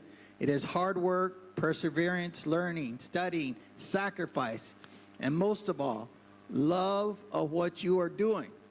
You cannot fake that. If it does not come from the heart, you're playing a game. So please find your authenticity, or being authentic. Yep. That's what I want to say. You know, we're here to help, and we want to help. And that has been my educational, academic experience. Back to you, Dr. J. Excellent. Thank you. So we're wrapping up now. We probably won't have time for questions, but Mr. Herrera is going to give the final word, and he is going to summarize about the empowerment hubs and a few key points in a short manner. So if you could hang with us, that'd be great. We are at our time. After that, I would just say we have the gift of the books on the table. If you see a book left over that is just laying there, please take it. And it's just our journey. I mean, it's not like poetic, beautiful quality. It is our authentic experience. And I would encourage you, leaders, all of you are leaders, go write your own book. It's doable. You use Amazon. You can go to Fiverr. You can hire what you need done. They will direct you through the process, and you can get it done. And if you're worried about the grammar and things, they got Grammarly. Remember AI? We're talking about AI at this conference. They have all kinds of things. And we did not lose our voice in our chapters. I guarantee you that it's us, because I read it a lot of times. So we are here now for Mr. Herrera, my partner, my co-founder, and we just like to dream up all kinds of big adventures. And so he's going to talk to us. Mr. Herrera, tell us your vision for how empowerment hubs will expand student leadership globally. Yes, thank you. Really quickly, before I start, I want to commend Mr. Burrola here, because it's not easy being, he's the one that takes care of all our buildings. That's one job that I used to have, but now I gave to him. And, we talked about soft skills and all that, but, one of the main character traits of a leader is how do you respond to no, right? Because a lot of us as humans, we just hear no, and then we say, okay, and we just walk away all sad, But Mr. Andy Burrola here, I kind of was impressed with him when I have said a lot of times no. Then he comes out with a problem a answer to the problem, and he's like, well, what if I do this, right? And that's, as an employer, as a business owner, that's what I like to hear, right? We all want problem solvers, right? And so, thank you again, Mr. Andy Burrola. What is the vision about these empowerment hubs? We believe that the empowerment hubs will expand student leadership globally, and that is by providing ample opportunities to each of the students to grow and also develop their own giftings, abilities, and skills in the field of their choice. And now this will empower them to succeed and provide for their families, no matter where they are in this world. Now, today's career technical education must include hands-on project-based learning. We all know that. But this will enable the students to build both the technical and the professional skills needed for them to succeed. One key component is alignment. Alignment with local industry needs can provide the pathways for the students while helping employers find talent. It's a win-win for everyone, for the businesses, for the community, for the city, the town that they live in, the village, the world. Today's students will need more than technical know-how to succeed. And so the key, it lies in building transferable skills that will carry them through the multiple careers in an evolving economy. As we all know, we're going through it right now, right? In every country, it's evolving, right? It's changing, it's moving. And so I believe, and we believe, that this empowerment hubs will do just that. Again, I want to thank you. I want to thank Education 2.0 for having us here for this time and space with you all. I'm Mr. Herrera, and this is and continues to be my leadership journey. Thank you very much.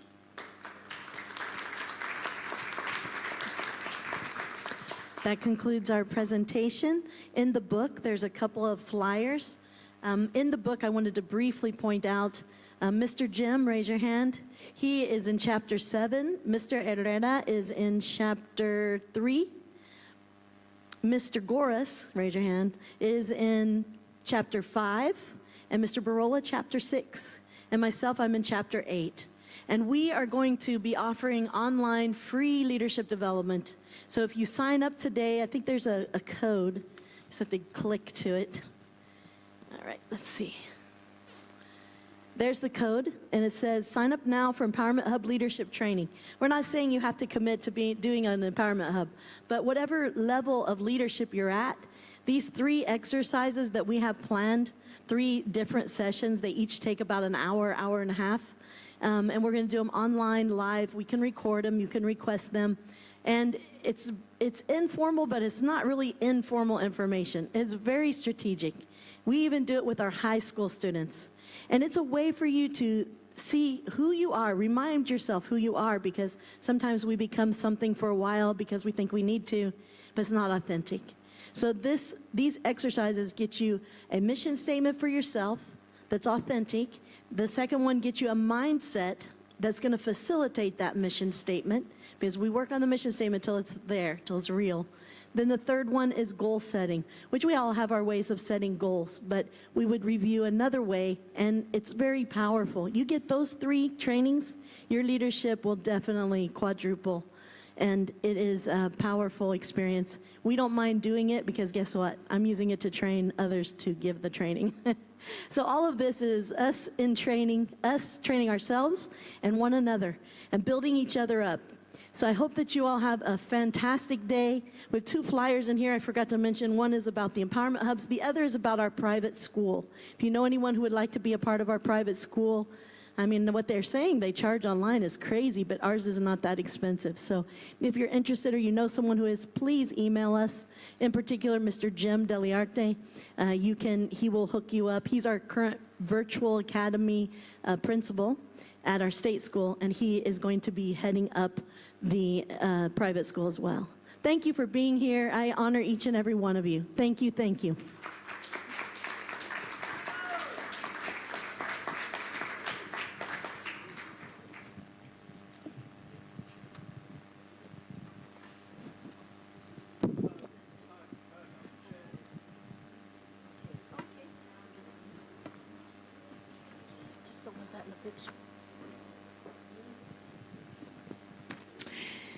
Fantastic. Let's give them a round of applause. What a fantastic panel discussion that was.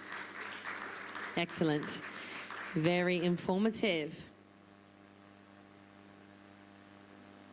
Okay, everybody, so don't forget, if you would like to share any of the photos or videos that you've taken at the conference, the hashtag is education2conf. So the word education, the number 2, and then CONF. Education2conf. Fantastic. So now we are going to move on to our recognition session, the session you've all been waiting for. So we just need to check, is Miriam Schneider? Is Miriam Schneider in here at the moment? Okay, just network amongst yourselves, everybody, and we will commence our recognition session in just a moment.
Okay, fantastic, everybody. We're going to get on with our awards ceremony, so our recognition ceremony, and we have our presenter. Can you please tell us a little bit about who you are?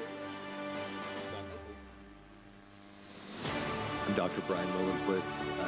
I'm a keynote speaker with the Health Conference and participating in the Founders Conference and the Education Conference. Nice to meet you. Fantastic. Thank you so much, Dr. Brian. Okay. So please, folks, when you come on up to collect your awards, please have your photo and then stick around at the end because we'll have a group photo of all of the award recipients. So first of all, the Inclusive Education Impact Award goes to Puzzle Box Academy.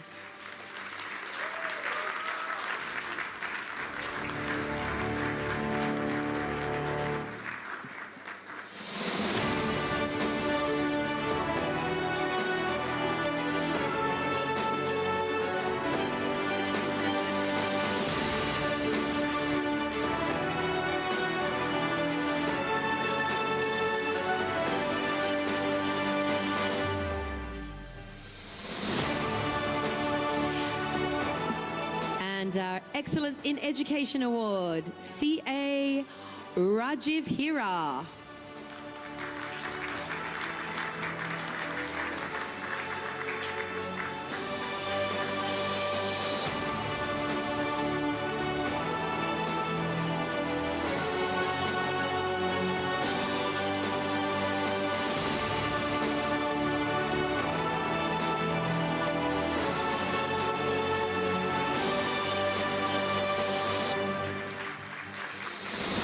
And another Excellence in Education Award, Professor Ananya Mukherjee.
Congratulations, Abhishek.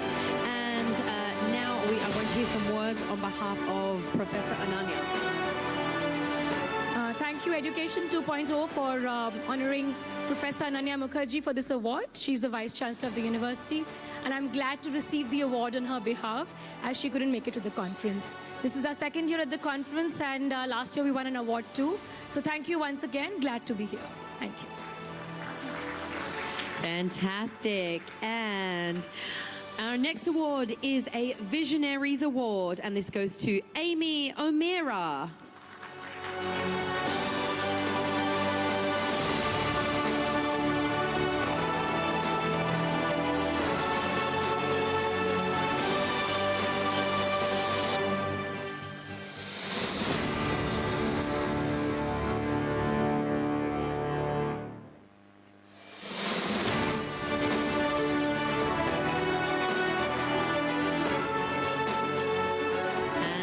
Award, Excellence in Education, Dr. Anamika Sharma.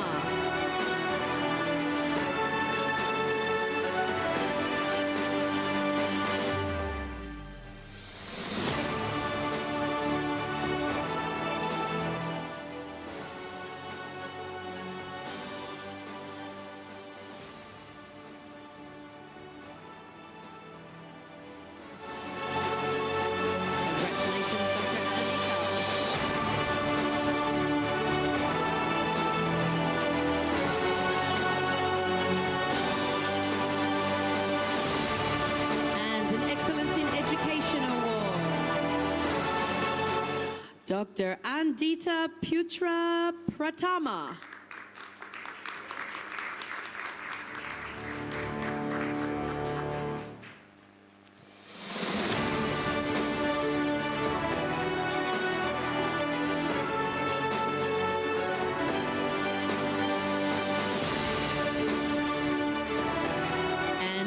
Excellence in Education Award, Andres Burola.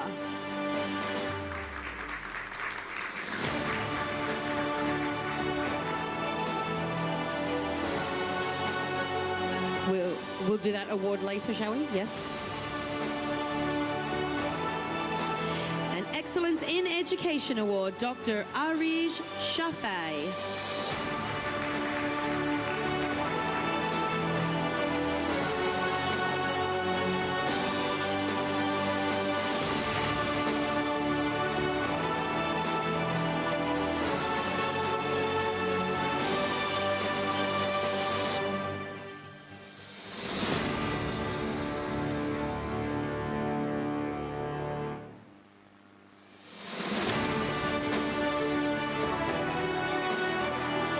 An Outstanding Organization Award, the EC Council.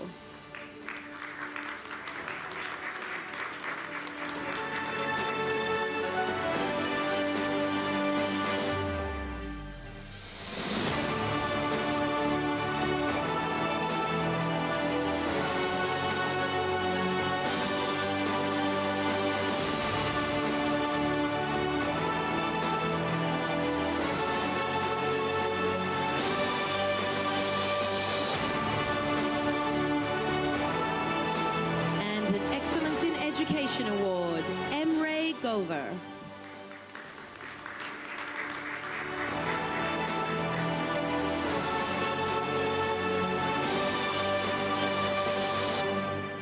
Okay, let's give Emre Gover a round of applause.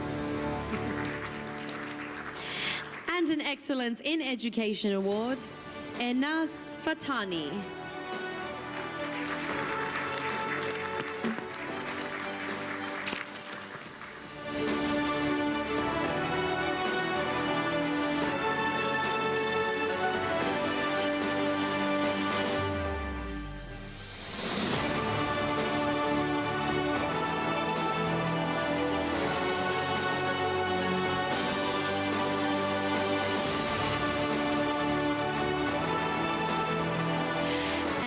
Now a Young Achiever Award, Evany Sang.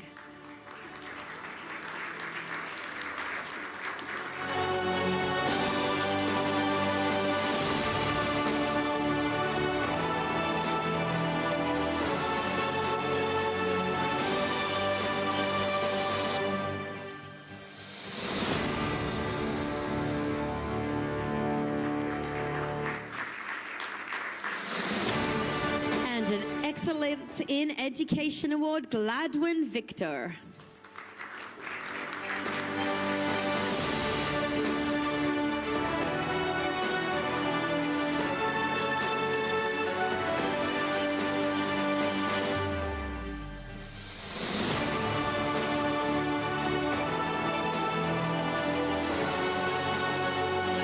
And another Excellence in Education Award, Hans-Jörg Perino.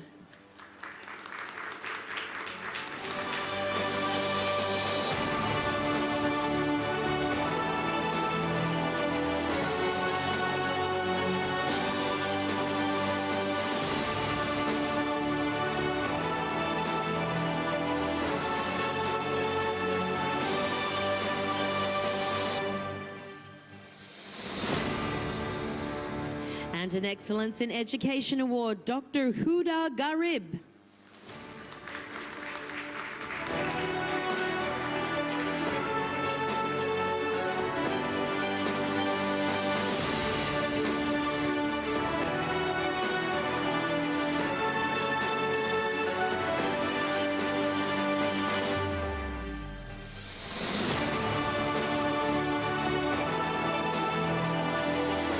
Excellence in Education Award, Jamila Hood Kirk.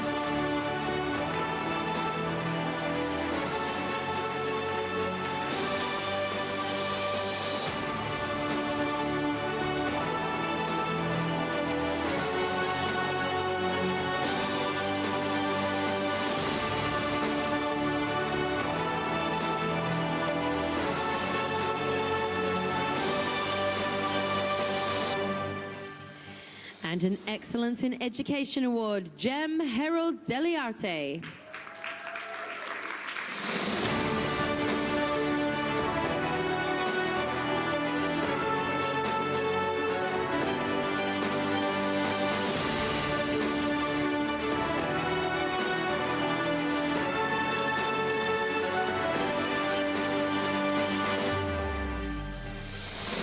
And an Excellence in Education Award, Dr. Johan Sievering.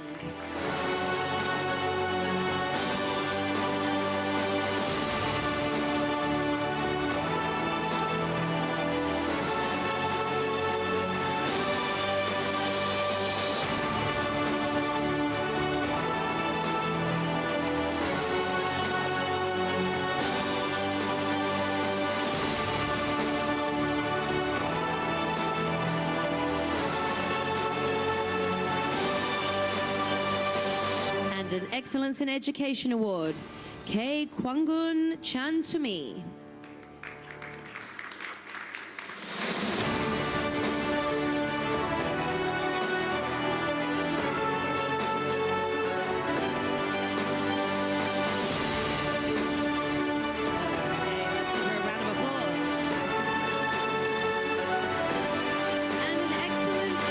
Education Award, Dr. Karen Freeberg.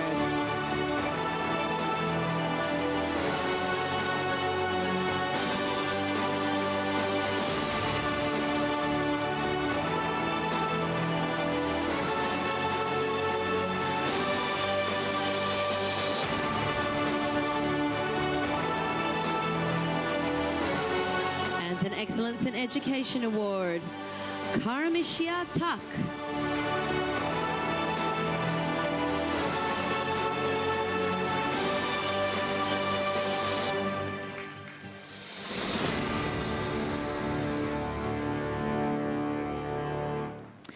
And an Excellence in Education Award, Khulud Al-Mutairi.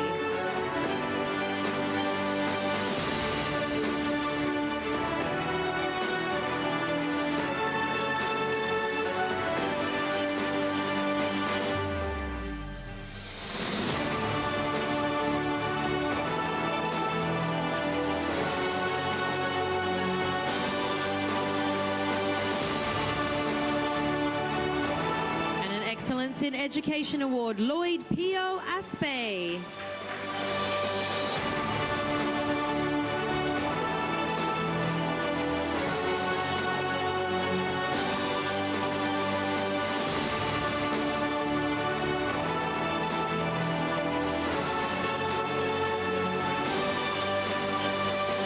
And an Excellence in Education Award, Maha Alamari. Maha Alamri, come on down.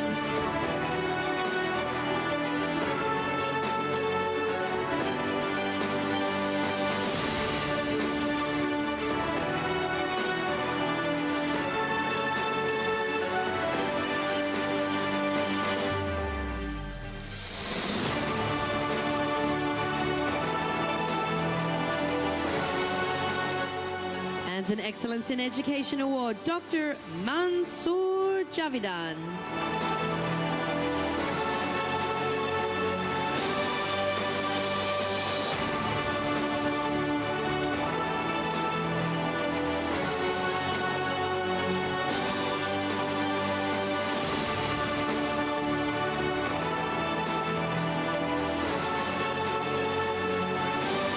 And an Excellence in Education Award, Marcus Goldbach.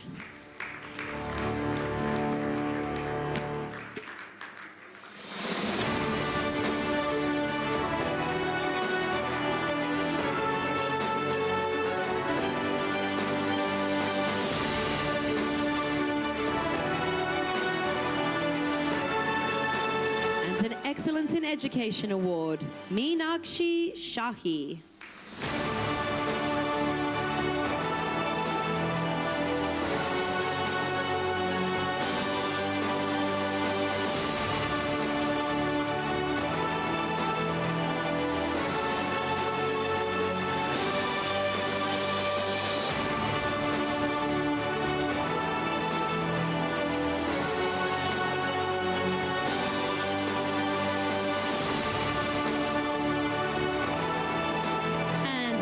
Excellence in Education Award, Dr. Mohammed Fathi.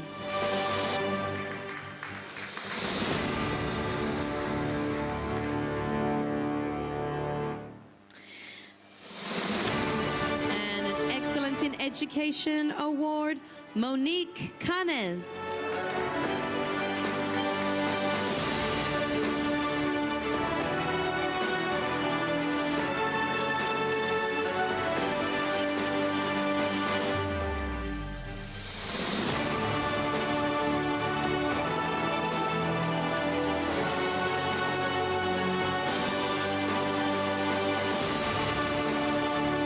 And an Excellence in Education Award, Prajakti Gokhel.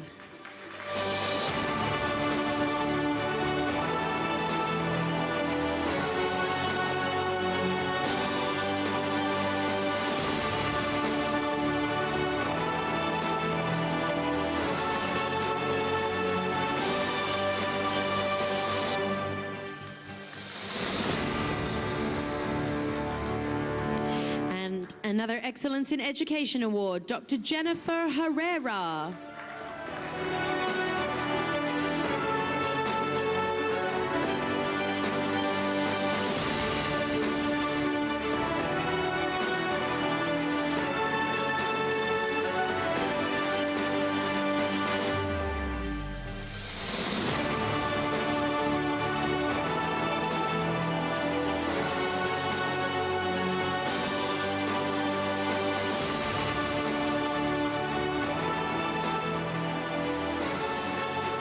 An Excellence in Education Award, Dr. Mulik Zaveri.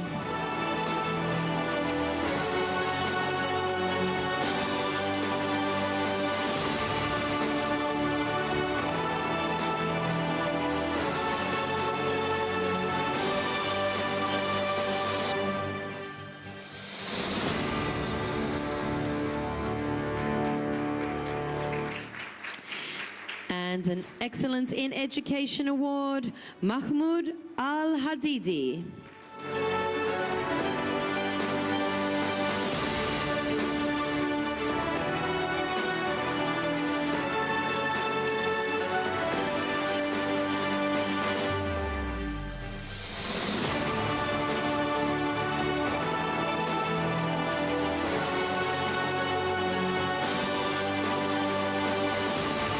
Receiving a Visionaries Award, Dr. Nafia Guden.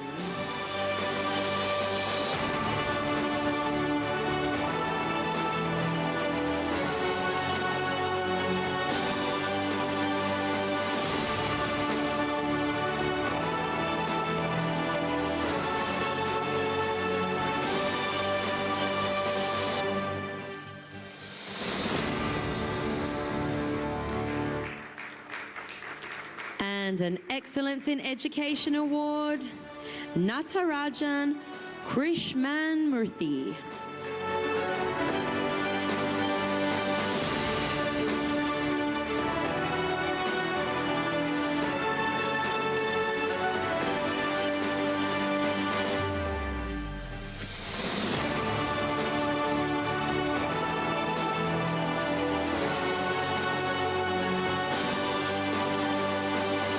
Excellence in Education Award, Dr. Nitin Pawar.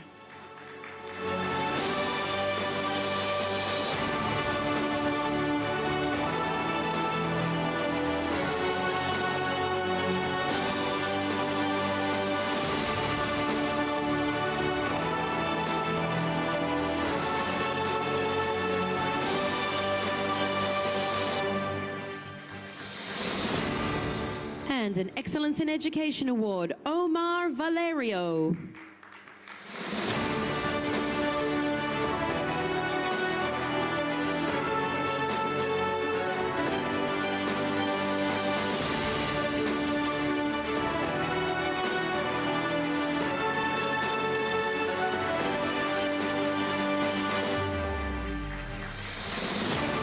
And an Outstanding Organization Award, Open Wonder Learning.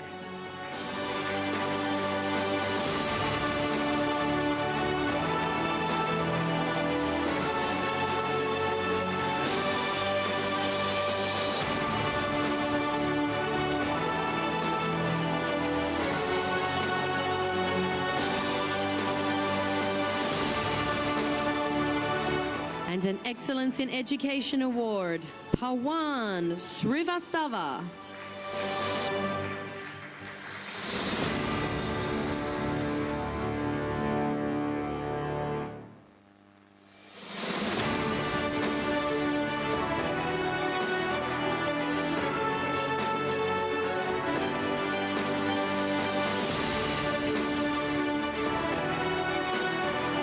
And an Excellence in Education Award, Punit Oza.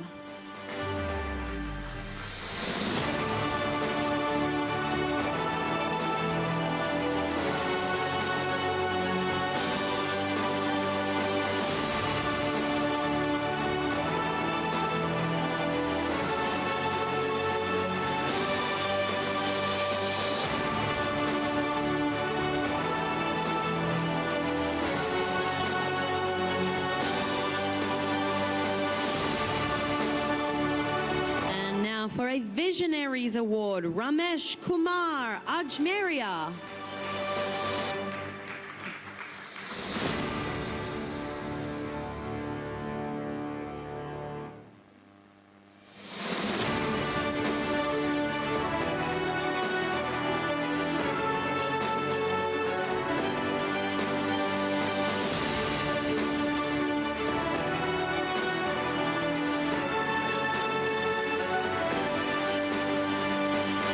For an Excellence in Education Award, Rubina Herrera Speta.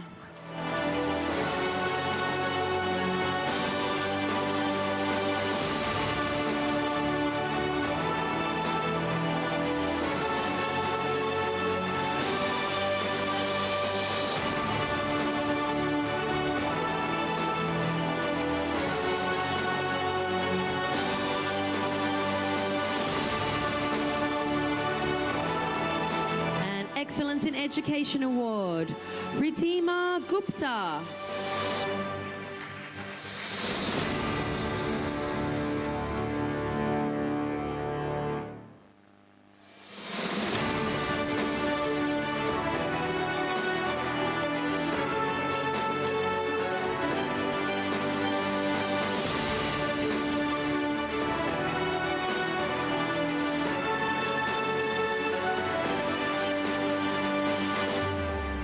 And an Excellence in Education Award, Sally Said.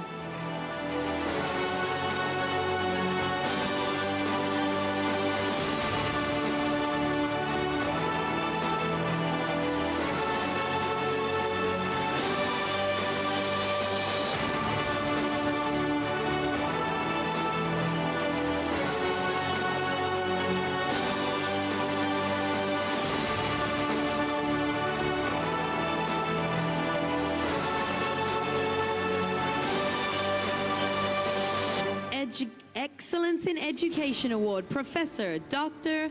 Sangeeta Shabarwaj.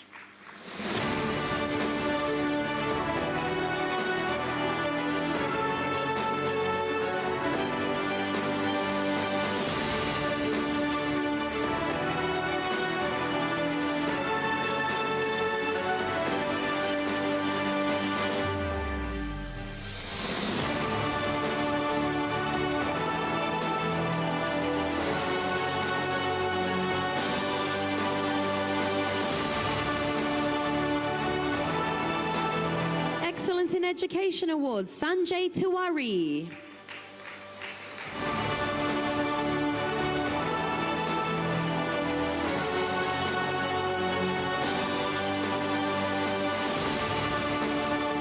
And for an outstanding organization award, Savyasi Software Solutions Limited.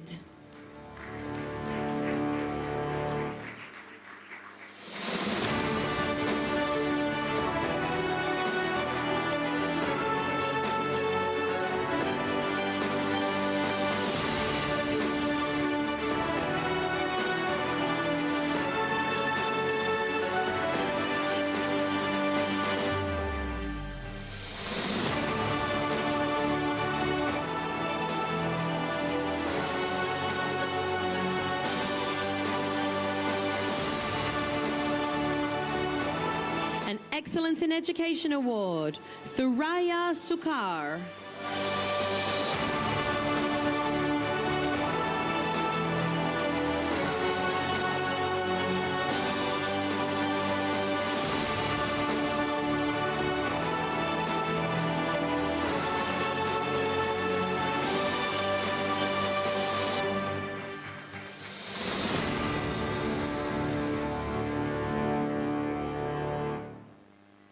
An Excellence in Education Award, Thiago Filiapa.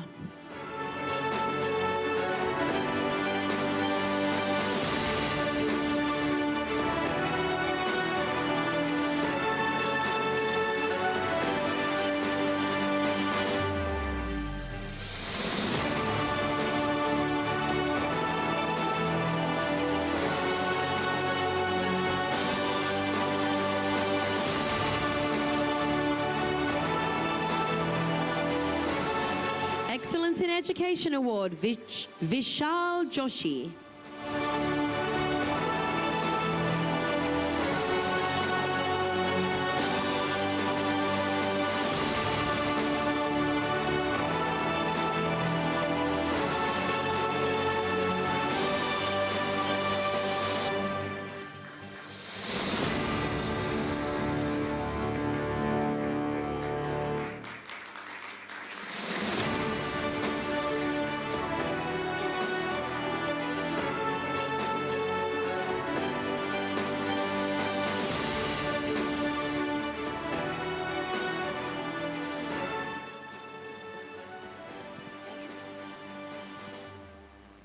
Thank you, Education 2.0. It's a great honor to be here today, and thanks for this award. This is a 104-year organization, Sona Group of Institutions and Sona College of Technology, Salem. And I'm happy to be here today at the 4th generation, and this award goes to thousands of people right down south in Tamil Nadu and Karnataka in India. So it's a great honor, and thank you, and great job that you're doing. Thank you. Congratulations, Thiago and Vishal. Many thanks, Education 2.0, for recognizing our efforts in this sector. I'm getting this award. I thought I can convey why we are getting. We are into EdTech. We do very high quality, very advanced psychometric testing. We almost more than 1 million testing has been done in India via our platform. So there are a lot of schools, colleges, education department people are here. Anyone who wants to incorporate psychometric testing in the system, I'm open for a chat whenever you are available. I'm here today and tomorrow. Again, thank you. Thank you so much. Okay. And an Outstanding Organization Award, XOR Bit Infotech.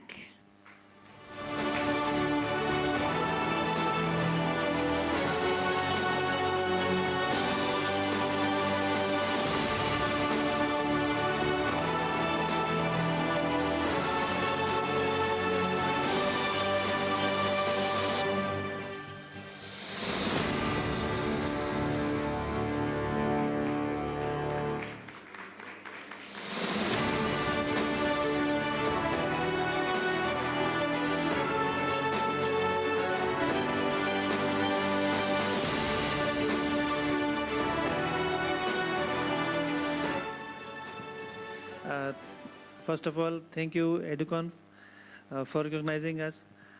Basically, what we are doing in India is that we go to rural places, and over there we are imparting the latest technology to the colleges, and we make them employable students. So that's what we are doing. We are not into tier 1 cities, we are doing tier 2 and tier 3. So that is where there is a lot of value, because they do not get opportunities like that. So that's what we are doing. So I'm really thankful, and we would like to, interact with whoever, can help us achieve our mission of making 1 million by 2030. We want to have so many engineers, in the mainstream employed. Thank you very much. Thank you very much, and we'd like to thanks everyone, and like our team. And as Archer and my colleague has said, that we'll have a vision. So we like to collaborate with a lot of people and companies here who can, collaborate with us and sponsor us. Thank you. Thank you. Thank you very much. Congratulations. Fantastic. And now for a Best Private University in Eastern India award goes to Siksha O Anusandam, deemed to be University.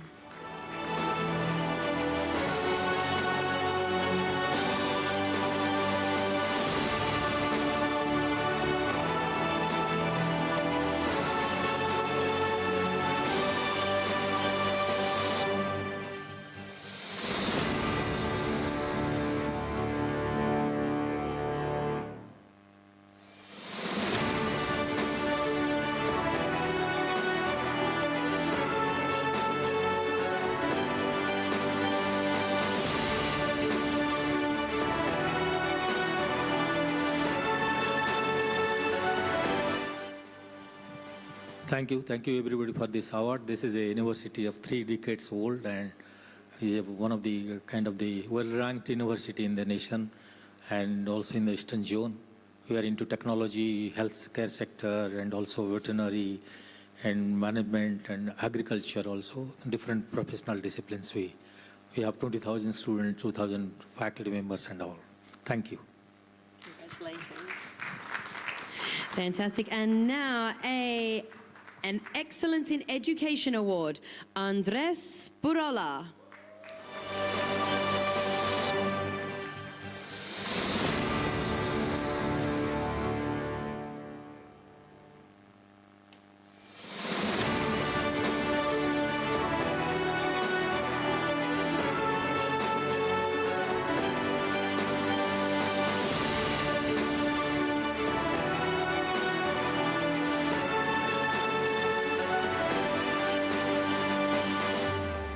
Fantastic. And let's all get our award recipients up here on the stage for a group photo. Come on down, everybody, and let's give you all a round of applause as you make your way up onto the stage.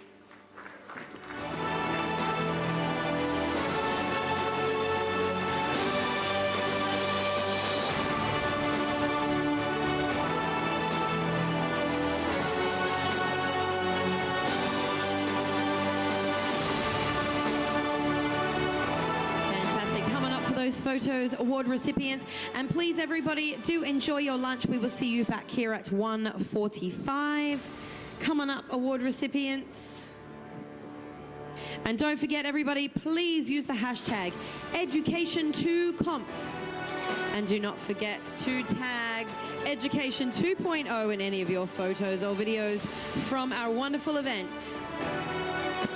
All the way in, let's make some lines.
Please, everybody, enjoy your lunch. Enjoy your wonderful buffet lunch. Thank you for joining us here this morning at Education 2.0 Conference Dubai 2025. We'll see you back here at 1:45 for our afternoon of talks and insightful information. We'll see you then.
And a very good afternoon to you all. Did you all have a lovely lunch? Yes, fantastic. Well, thank you so much for coming back for the afternoon session.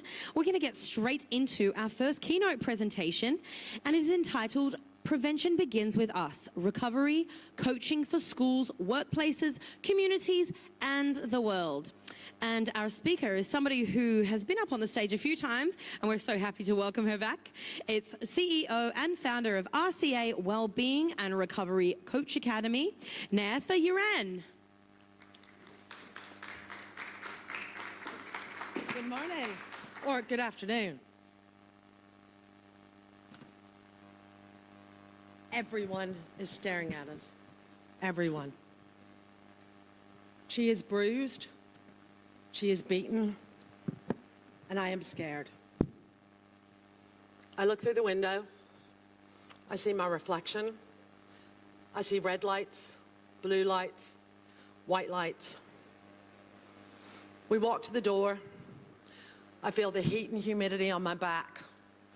As the sliding doors open, the cold air rushes to my face.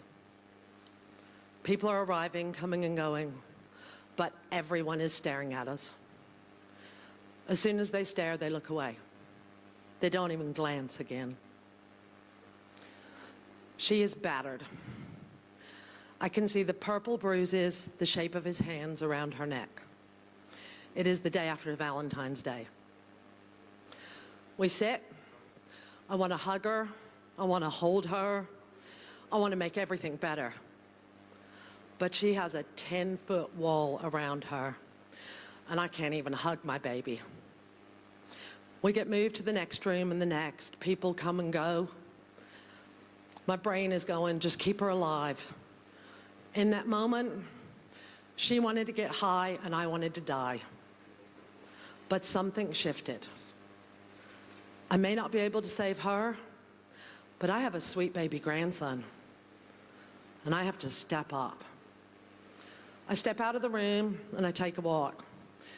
I catch my reflection in the window and I think it is the rain, but it's not. It's my tears. Fear takes over. Can I let her go? Can I be a grandmother raising a grandchild? I live in England. They live in Texas. The Atlantic Ocean separates us. And all that is going through my head, treatment, rehab, guardianship, grandparents raising grandkids, and God, what if I have to plan a funeral? I wiped away my tears, and in that moment I stood there and I said, I am the mother of a daughter with a substance misuse problem, in a domestic violent relationship, who has succumbed to peer pressure, and so much more. I will do what I need to do to help my daughter and to save my grandchild, because I am a resilient mother who loves her child beyond everything. That was that night. This is today. So I want you all to take a deep breath and smile. Khalees, would you stand up for a second? This is my beautiful daughter. This is that young lady. And today, if you want to cheer on some more, she's receiving an award for excellence in education. And on Valentine's Day next year, she'll celebrate 8 years in abstinence-based complete sobriety and recovery. And that is why I share this. That is why this matters. Because if today, in this room, I can impact one person, one family, one school, one organization, then it is worth every bit of nerves and every bit of vulnerability that it took to stand here and share that moment in time with you. This is why it really matters. Some of you may know what recovery coaching is, some of you don't. So let me give you a bit of background. My name is Netha Uran. I'm the CEO and founder of Recovery Coach Academy and RCA Wellbeing. I'm also a grandmother raising a grandchild. I am the glue to 4 generations living under one roof. It is controlled chaos, but it is full of love. From 83 to 12, we cover every generation. No matter who moves in next door, we got something for you, you know? But during the journey of my daughter finding recovery, I found recovery coaching. I had a recovery coach that helped me for 2 years before my daughter found recovery and is still in my life today. That is a decade. Recovery coaching was where my head met my heart, fireworks went off, and I knew I could make a difference. Nobody has to be anonymous if they don't want to. Nobody should have to live with shame, stigma, guilt to stop them having a conversation that may save a life. So what is recovery coaching? Few simple words that help. This is taken from the Substance Abuse and Mental Health Association of America, SAMHSA. Recovery is a process of change through which individuals improve their lives, their health, their wellness, lead self-directed lives, and strive to reach their full potential. That's a recovery definition. But I think all of you will want that for yourselves, your students, your faculty, the parents, anybody you engage with. And the word coach. It's really simple. In the 1500s, a coach was a vehicle that took a valued person from where they are to where they want to be. That is all we want to do. That is it. And in that process, we can help people reach their potential, have great performance, change their lives, and do so much more. Often people think a recovery coach is someone who just has a one-to-one conversation, maybe in a small group. We do so much more. Recovery coaches are advocates. We may advocate for an individual, like I advocated for my daughter, or we may advocate for a recovery process or a recovery movement. Today, I believe recovery is a global movement, and I am here advocating with a big old capital A advocate to advocate for hope. Recovery coaches can be allies. Recovery coaches are truth tellers. They can role model and mentor. They're problem solvers. Recovery coaches can be lifestyle consultants. Because sometimes I knew as a parent, I didn't know how to live this life, you know, support a daughter in recovery, navigate all the things that came. I thought when she got into recovery, that was when it was going to get easy. That was the longest, hardest year of my life. Navigating boundaries, communication, relationship, everything changed. Me and my husband had lived alone. All of a sudden, we had a 2-year-old, a 23-year-old, and my mother. And then she decided to fly her dog from the US to England. Let me tell you, British Airways charges you as much to fly a dog as they do for a first-class ticket. Recovery coaches are resource brokers. We connect people to the resources in your community that can help people make a difference. We're also friends and companions, cheerleaders and motivators, community organizers, and as you've heard, we often use the skill of storytelling to connect. So our journey with Recovery Coach Academy started about 5.5 years ago. I was a mad mama. All the support we'd had in the US, I couldn't find in my community in England. So we set about creating a recovery coaching community there. And then we were like, oh, we need recovery coaches. So we now train and support recovery coaches. We then help those recovery coaches build momentum and implement. That resulted in talking about, this is a new workforce we are developing. So let's look at workforce development for recovery coaches.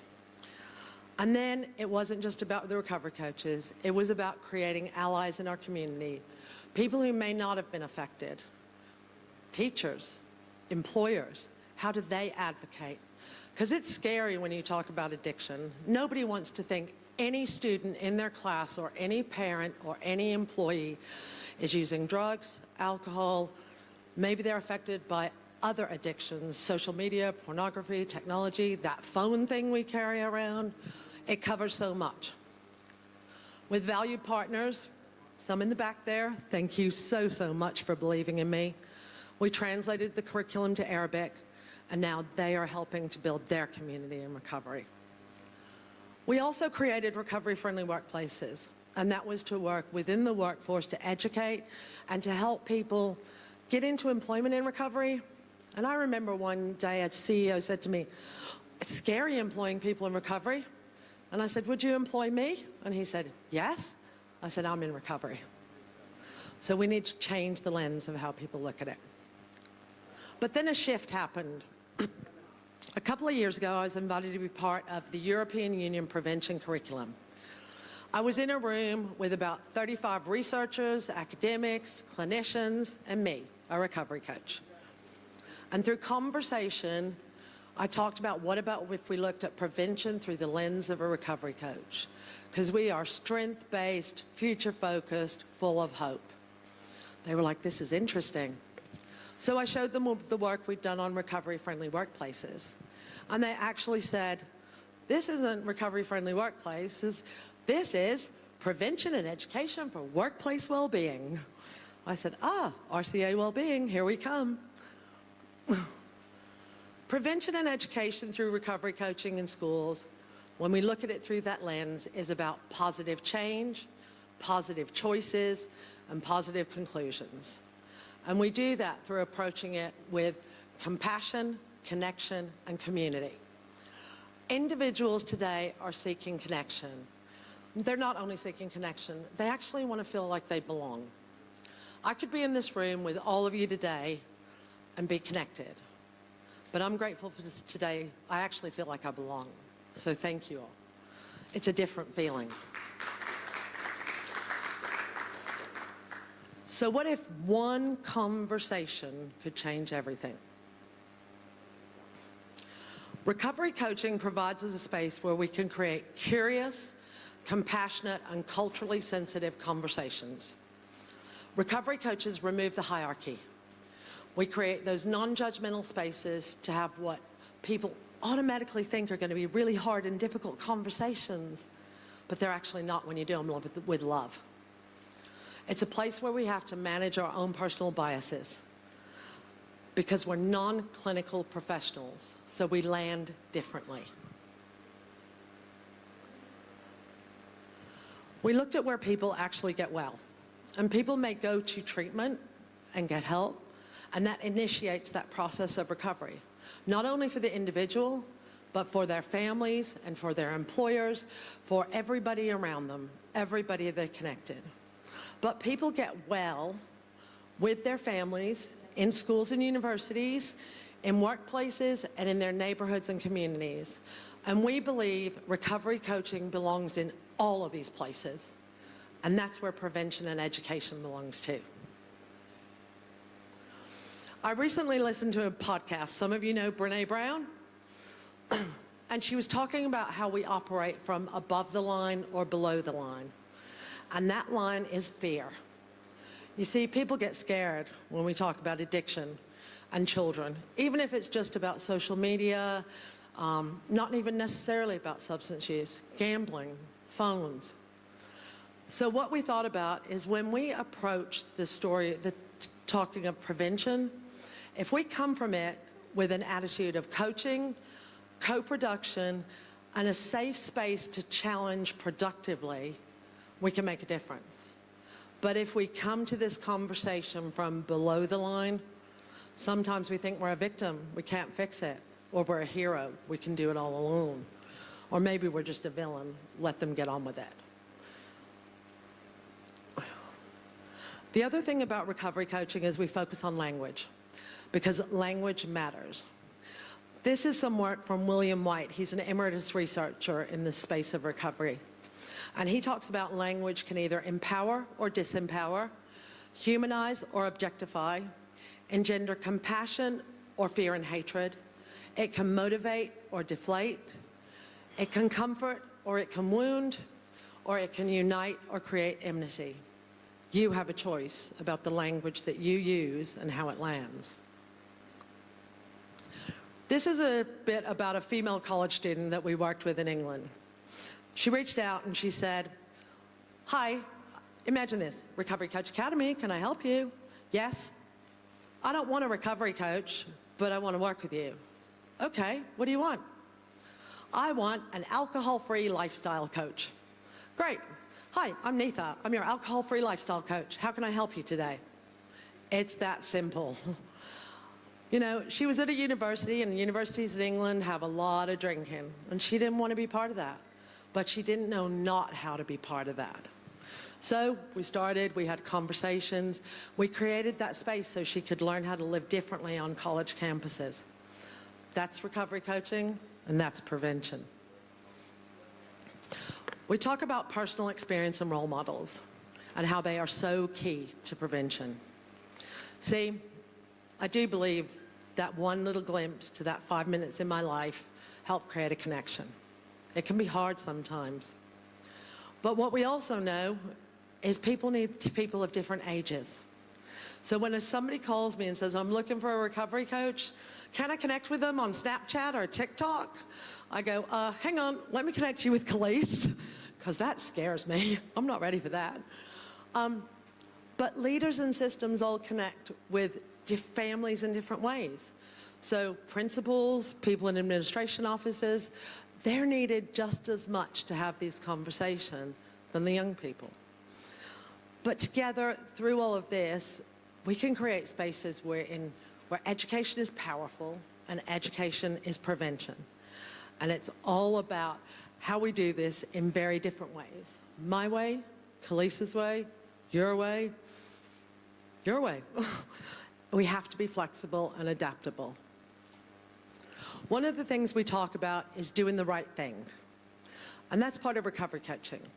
And that is every engagement we have, we try to do it with respect, integrity, gratitude, honesty, and transparency. Really simple. So now, not only when I coach people or train coaches do I try to do the right thing, before I got on this stage, I said, do the right thing. Respect, integrity, gratitude, honesty, transparency. So we encourage people just to practice this in everything you do. I tell you, it does make some of my business meetings a lot better too. Prevention does not start with a program or a policy. It starts with how we listen, how we respond, how we create safe spaces, how we nurture healing, growth, and leadership. And I'm going to give you an example of this. And please, I understand where we are in the different audiences. This is an example from my friends in Houston, Texas. Texas has a very serious, different substance use problem to what we have in England and what you may have in your countries and places. But take from it what you can use and leave the rest. So when we talk about it doesn't start with a program or a policy, in this case, it started with 4 moms. All 4 of those moms lost their 4 sons to overdose. Not on purpose, accidentally. But you know, people say, isn't that cute? 4 moms making a difference. Mom number 1's an accountant. Mom number 2 is a nurse. Mom number 3 works as she has a degree in health administration. You know, they're a group of very talented moms. But they wanted to make a difference in their community so no other child had to lose their life. You can read about that later. So they created the Montgomery County Overdose Prevention Endeavor, where they collaborate with individuals, communities, schools, and organizations to raise awareness and in their county to their specific problem. And they have 4 pillars: education, awareness, prevention, and remembrance. That was me at an event I went to, and I got some purple angel wings. In their education offering, they go into schools. This is a high school in Texas. That building was full. I'm talking 250 or more parents, students, faculty, local people in the community, all showing up. And what was happening there? They were getting resources. They were being educated. They heard public speakers, and they connected with people. This is another one of the events. They look to combat substance use and to bring it to life in their community. They talk about prevention. For them, prevention is actually just trying to keep some of these kids alive. So they distribute Narcan, and educate people how to use it, and they also provide some really cool bags so people can get rid of medications at home so they don't get into the wrong hands.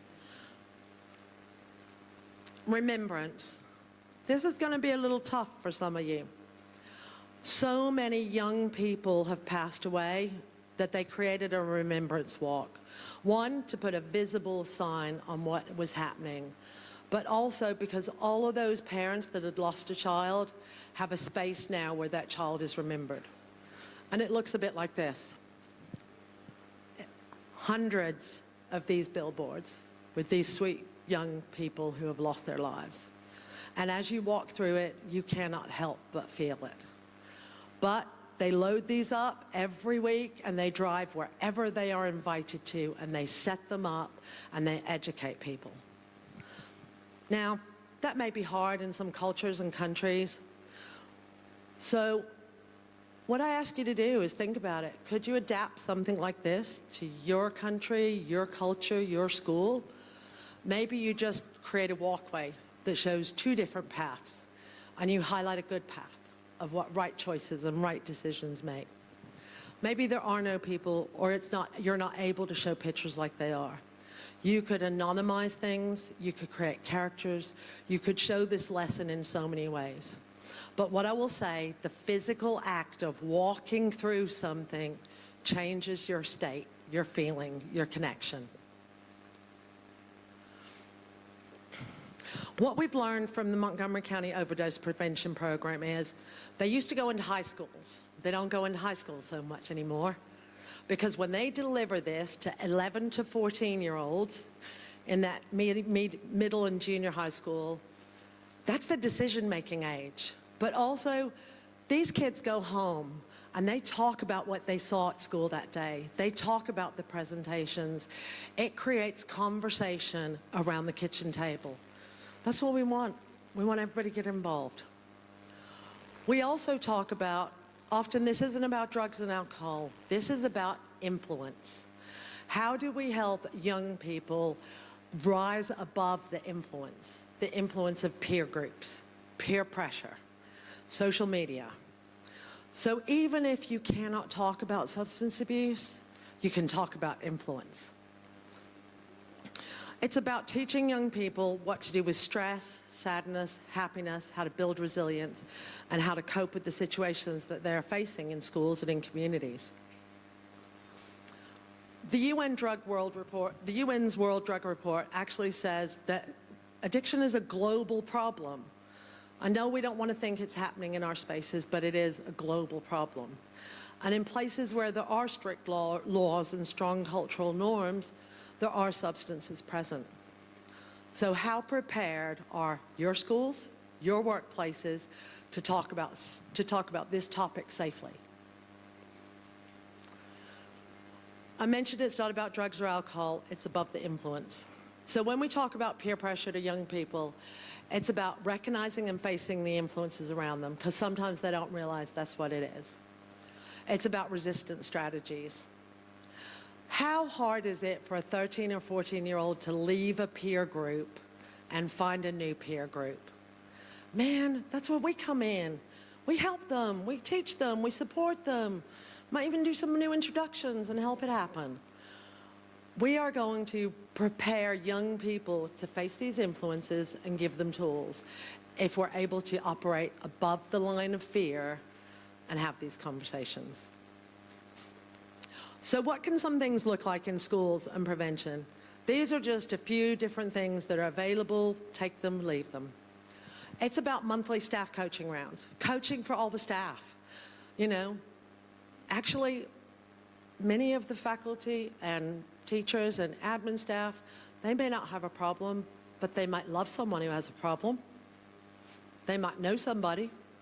They might know their neighbor. You know, this isn't just about the immediate effect, it's the ripple effect. So creating spaces where they can get educated in a heartfelt, compassionate way. We want to bring joy to this. We want to say it's okay to talk about it, you know. Noticing signs, compassionate communication. We talk about recovery capital and how we raise people's recovery capital. That is something too that student life can be brought into student life, to educate students and parents with life skills, resilience, resistance skills, how to change the conversation at home, how to open the door to this conversation at home. It's about creating allies. My daughter and I have been delivering allies training for 5 years. Over 1,000 people have done that training. It's just brief, doesn't take much time, really easy. But it's about educating people like all of you to be an ally of recovery. Just how to have that conversation, how to listen to someone and not be afraid. You're not expected to have all the answers. You aren't. But you can be there to start to help somebody open that door. You may be the first person they ever opened up to and whoever listened to them. We talk about coaches as community connectors. That was one of the roles they play. This could look like community huddles, educating people, cross-sector alignment between multidisciplinaries in schools, bringing other people in to support and help. It could be about micro projects. We work with an amazing organization. They are ARC Fitness, Addiction Recovery Coaching Fitness, because some people don't want to walk into an office or an office building where people know what's going on in there, those type. They created a gym where people walk in to a gym that's staffed by fitness trainers and recovery coaches, because it's not scary to walk through that door. It's about family skills nights, exercises, games about building boundaries, listening, practical routines, healthy habits. Maybe you'd be open to creating a local coach champion or a recovery coach in your school. These are all things that you can do that are available and accessible. Because when we build bridges and connect people, we fill the gap. And the gap is right now, we're not talking about this really much. So I wonder, what if every school and workplace had someone with a non-clinical coaching mindset, a recovery coach, available and accessible for conversations, where people could reach out, figure out what they needed, and help them reach their potential. Someone who meets them with curiosity. Curiosity. My daughter loves that word. Sometimes she is so curious, I just, whew. But we need people to be curious. We need them to ask questions. So if any of you are curious after this, we're going to have a conversation. We need people who can support safe choices and prevention. And you know what? By having that space, maybe we can help somebody who needs early access to help before they hit rock bottom, before they lose everything, before they stop attending school, before they lose their job. Because we need to have the capacity to help people to live well and love well. So, what if one conversation really could change everything? I have a team of amazing people here with me today. So can I just ask them all to stand up? They're scattered around the rooms. You may not feel comfortable having a conversation with me, but please reach out to one of these guys and just have a conversation, because that one conversation could change everything for you today. These are my contact details. I'm accessible, available, and I just want to make a difference. So please, please, reach out to us. And thank you so much for being open and attending this conversation, which can be difficult for you at times. Thank you.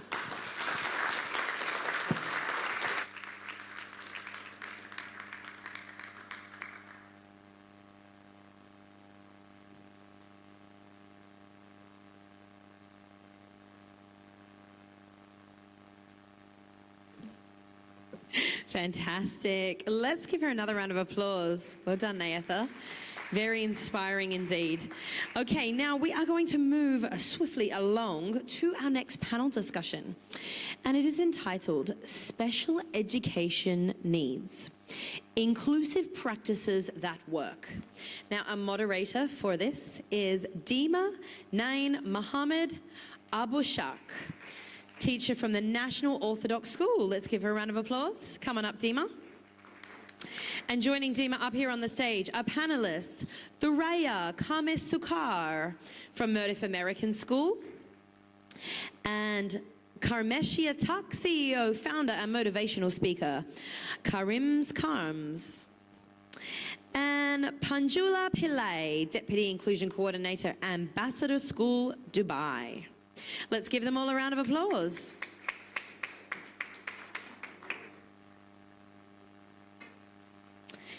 Fabulous. And over to you, Dima. Yeah, just talk. Mic's on, please. Go ahead, just talk. Hi everyone, my name is Dima Boucharikh. I am a teacher in the National Orthodox School. Today we're discussing a very hot topic, which is special education needs, inclusive practices that work. In this panel, we want it to be as natural as possible. We're going to have a chat, and we want any one of you who wants to talk with us or who wants to add something, you can do that. First of all, good afternoon, everyone. It's an honor to be in this panel. As educators, leaders, and advocates, we all share a common goal, which is to create learning environments where every student feels capable, supported, and seen. And today we're talking about the special education needs. I remember the first time I taught students with special education needs. The school gave me an amount of classes and they weren't enough, so they chose me to go and give classes to students who had difficulties in learning. They shoved me in, they put me inside this class with nothing but my big heart on my sleeve and this empathy. I tried to give them classes like any other student, and it didn't work. So I tried coming up with new strategies to help these students. After that, they chose me to take another, let's say, education, which is about gifted students. And I found out that even gifted students have special education needs, not only those that have difficulties. So before I start, I would like to know more about you. Ladies, let's start. Hello, everyone. Am I audible? Yeah. My name is Manjula Pillai, and I work as the inclusion coordinator at Ambassador School, Dubai. And like Dima just pointed out, we handle both the students of determination as well as the gifted students. And the challenges that they face are very different. So you really need a different set of skills to handle both. But most important, empathy. I think that's what's the key. Thank you. Thuraya. Yeah. Hello, everyone. Good afternoon. I am Thuraya. I also work as a coordinator in the Department of Special Needs at Mirdif American School. To talk a little bit about my own self, since childhood, I have believed that everyone has the right to be themselves, just be themselves. I didn't know by then that there are theories that speak about this, because I was just acting by nature. Everyone has the right to play, everyone has the right to talk, everyone has the right to do whatever they wanted to do as long as it is safe for themselves and for others. This is what I believed in since childhood. After that, when I entered the field of education and I started reading about education, started reading about psychology of children, I noticed that there are theories and people who talked about this. I strongly believe in the humanism approach, where everyone should be empowered, everyone should live the way they need to be or the way they deserve to be. We need, as educators, to provide them with the tools that they can help them survive this world, especially now that we are not only the only ones who are impacting our kids. There are external factors that are working on raising them up. As part of the education field, as someone who is very involved in this, I would love that, to share our strategies, because here our title is to share strategies. So we are here today as educators to share some of the strategies that we use inside our classes, inside our schools, that can help, and I hope that you all can benefit from them. Thank you. Yes, Karmisha. Thank you. My name is Carmisha Tuck, and my program is Carms Charms. I am a mentor for young ladies ages 8 to 18. We're based in the United States, Washington, D.C., but we have connections through South Africa, Jamaica, the Philippines, and actually beyond. And so one of the things that we mostly focus on is improving a child's confidence. And so I've worked with young ladies in all walks of life, and one of the things that I notice the most is that, how do we empower them? How do we make sure that we are connected to them? We connect with the things that they want to do. And then how do we make sure that they grow? And then from there, like I mentioned, we start the empowerment process and make sure that we continue to let them know that they are seen, they are heard. Even if there are some certain challenges that they go through, we don't make them feel excluded. So we also like to focus on confidence with them. Carmisha, I'm going to start with you, because you work with communities. Let's talk a little bit about the parents, because when you talk to the parents about their children, most of the time they do not accept if you tell them that their children need something more, let's say. So what mind shifts do parents need most in order to support inclusive education? Thank you. That's a great question. I would say just understanding that the times are different, especially now, from when we were younger, and the way that children learn, and just taking the time with your child to understand that you may need to do things a little bit different, and not really pointing out things that may be a problem, but more so like what is possible, what can we do together to make sure that they are, like I said, empowered and they can grow. So just looking at that to help develop them, and understanding that we can work together to make sure that they're better. And Thuraya, do you have meetings with the parents to talk about these things? How do you approach them? We always have meetings. We always have something called coffee talks. I think many of people here are aware of it. We specify days where parents come and visit the school, and we give them like a kind of a talk, short talks for 45 minutes. We sit with them as a short visit, and we explain to them specific things. We listen to them when they have questions, because those are sessions dedicated for parents. So we give those 45 minutes specifically for the parents who have any question that they can reach. Dr. Manjula, what practices have you found most effective in building strong collaboration between class teachers and learning support assistants? Well, I would say that the first thing is to get both of them on the same page. So whatever planning happens, ensure that both the teachers and the LSA sit together. And it is not a competition. It is, in terms of, who's supporting the child better, it is more of a collaborative activity. And the moment they are clear in terms of, okay, what is it that we are doing? What is it that both of us are doing together? There is nothing like, this is your part and this is my part. Mm-hmm. And regular communication, check-ins, daily check-ins, in fact, to see how things have been, weekly reports that are put together, weekly communication with the parents, so that it's what we call a triangular support that is being given to the child. I think that's a problem that we face in our classrooms, that the teachers, they want to rely on the assistants and they don't want to do any of the work. They just want to get rid of this burden and they just shove it to the assistant teacher. Yes, normally what happens is the teacher has to attend to like 20, 25 students in class, and the logic always is you just have one child. Yeah. But what happens when we are talking about an inclusive environment, it becomes extremely necessary that each child is a part of the class. Mm-hmm. So it is not the responsibility of the LSA, it is the responsibility of the teacher to ensure that that inclusivity is being followed. And coming again, the purpose of an LSA is only to make it easier for the child, but the purpose of the teacher as a subject expert is to ensure how it can be delivered in the best possible way to the child. And let's say she needs to monitor if they're getting the skill or not as well. Yes, absolutely.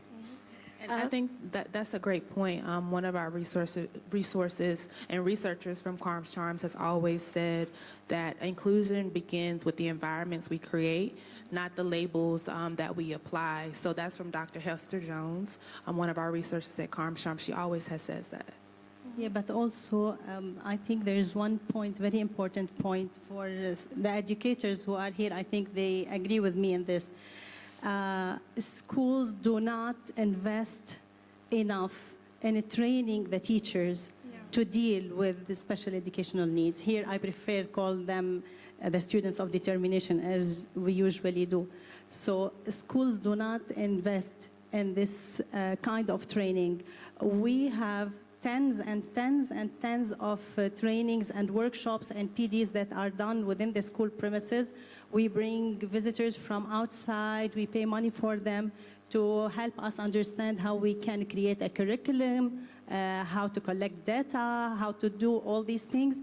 Although they are very important for every educator to be aware of, but also there is a lack in this area where investment is not also directed towards the students of determination department in order to be able to help the other mainstream educators. I don't know if you agree with me on this. I completely agree with you, because this is something that even our teachers always point out, that CPDs are always done in terms of, lesson planning, assessments, etc. But when it comes to actually handling, so in our school, we follow certain best practices sharing. Whenever we have our CPD days over the week, even the LSAs, if there is something that they have worked with their particular child and they say it works, that is shared across with both the teachers, the inclusion department, everything. So I guess baby steps, we will, yes. There's a long way to go, definitely. And again, I want to highlight that special education needs are not only those with difficulties, but also the gifted ones that need extra care and, let's say, extra activities. You need to, as a teacher, I need to have something extra for them in order not to lose them in my class or to make them make a chaos, inside of my class, because they're done. They have understood what I wanted to convey, and they have nothing else to do. So it's both. That's why it's a little bit hard for teachers. You want to? Yeah, that's a great point, because then once the gifted child starts acting out because they're frustrated, because they're bored or they don't have anything to do, then we start labeling them as a problem, when it's really we should be trying to include them and make sure that they're staying on the trajectory and staying on the path that they're already on, and just keeping them included as well. Okay, I want to ask you, Karmisha, again, can you share one story where the community engagement transformed a student with special education needs journey? Of course. For an example, I have had a couple of young ladies that, have had issues emotionally with things. That's a lot of the things that I focus on, their emotional stability and how they're feeling. And, honestly, we had to start focusing in on we have to bring in medication for them and things of that nature. And so that was a bit of a challenge, just talking to the parents, because that can be touchy when it comes to having children being put on certain medications when they need it. So once we started talking about options and things that they could do to better themselves, they were willing to step in and to come up with practices and be able to put the child on the medications and the information, give them the information that they need. And so we went to doctor's appointments, and things of that nature. And so we came together that way. And did their, let's say, their marks, or did their attitude in school change after that? Absolutely. One of the things that we also had to do was just move their schools. That was, something that we were faced with, and we did see a peak in a growth after they were done, after that was done. Do you think a teacher's impact could really change a student's life? Absolutely. If I would take one of the case, we had a child who was in grade 6, and she had dyslexia. She had dyslexia, and until grade 6, her exam papers didn't have any vowels in them. It just had consonants, because She just identified the sounds of the letters. So nobody could make sense. So we literally started her intervention beginning in grade 6, and I'm so proud to say that today she is currently enrolled with Middlesex. In fact, she got conditional admission before the board exams were over. She is a world record holder in yoga, and she has also got a yoga teacher certification. Wow. So I'm extremely proud of, and the child did not have any shadow, so it is the parent support, the school support, the teachers, everyone stood together. And of course, the child did her bit. But it's extremely heartwarming to see stories like this, which kind of, give you the belief, let the child be and they will find their way. Yeah. Thuraya, how do you ensure that general education teachers feel empowered in your school, not overwhelmed when supporting students with diverse needs? The first thing is for me as a coordinator, the first thing I think of is I need to be there. I cannot just sit in my office for 8 hours, give instructions to the special needs teachers and the LSAs to do things. So the first important thing to me is to be inside the classes. I personally need to be aware of every single student, so I know how to help them, so I know how to help the teachers that teach them, whoever. So you monitor? I monitor. I am inside. When there is a need for me personally to intervene, I will intervene, of course. We sit with the teachers on a weekly basis, the mainstream teachers and the SOT teachers. We sit together. We have weekly meetings with the teachers. We plan the coming week. We sit and we show the mainstream teachers what is the plan for this specific student under our roster as SOD student. And the differentiation happens where on the spot. When we are doing the meeting, we get to know from the teachers what lessons, what units they are going to cover for the coming week. We sit together, we put the differentiated material, we plan. That's on a weekly basis. This happens also in the presence of the LSAs, because the LSAs are the people who know where the exact gap is. So we take the opinion of the LSAs about it, how we're going to plan. So mainly, we are always there. We provide the teachers, the mainstream teachers, with whatever strategies they need. If there is a need for the SOT teacher to be inside and co-teach, we will do this also. The SOT teachers will go inside the classes and co-teach. And this is part of their, it should be like a norm at all schools. Mainly, this is what we do. That's awesome. Manjula, do you have the same? Yes. Do you prepare as a teacher? For me, sometimes it's overwhelming to do all of these, let's say, activities, worksheets.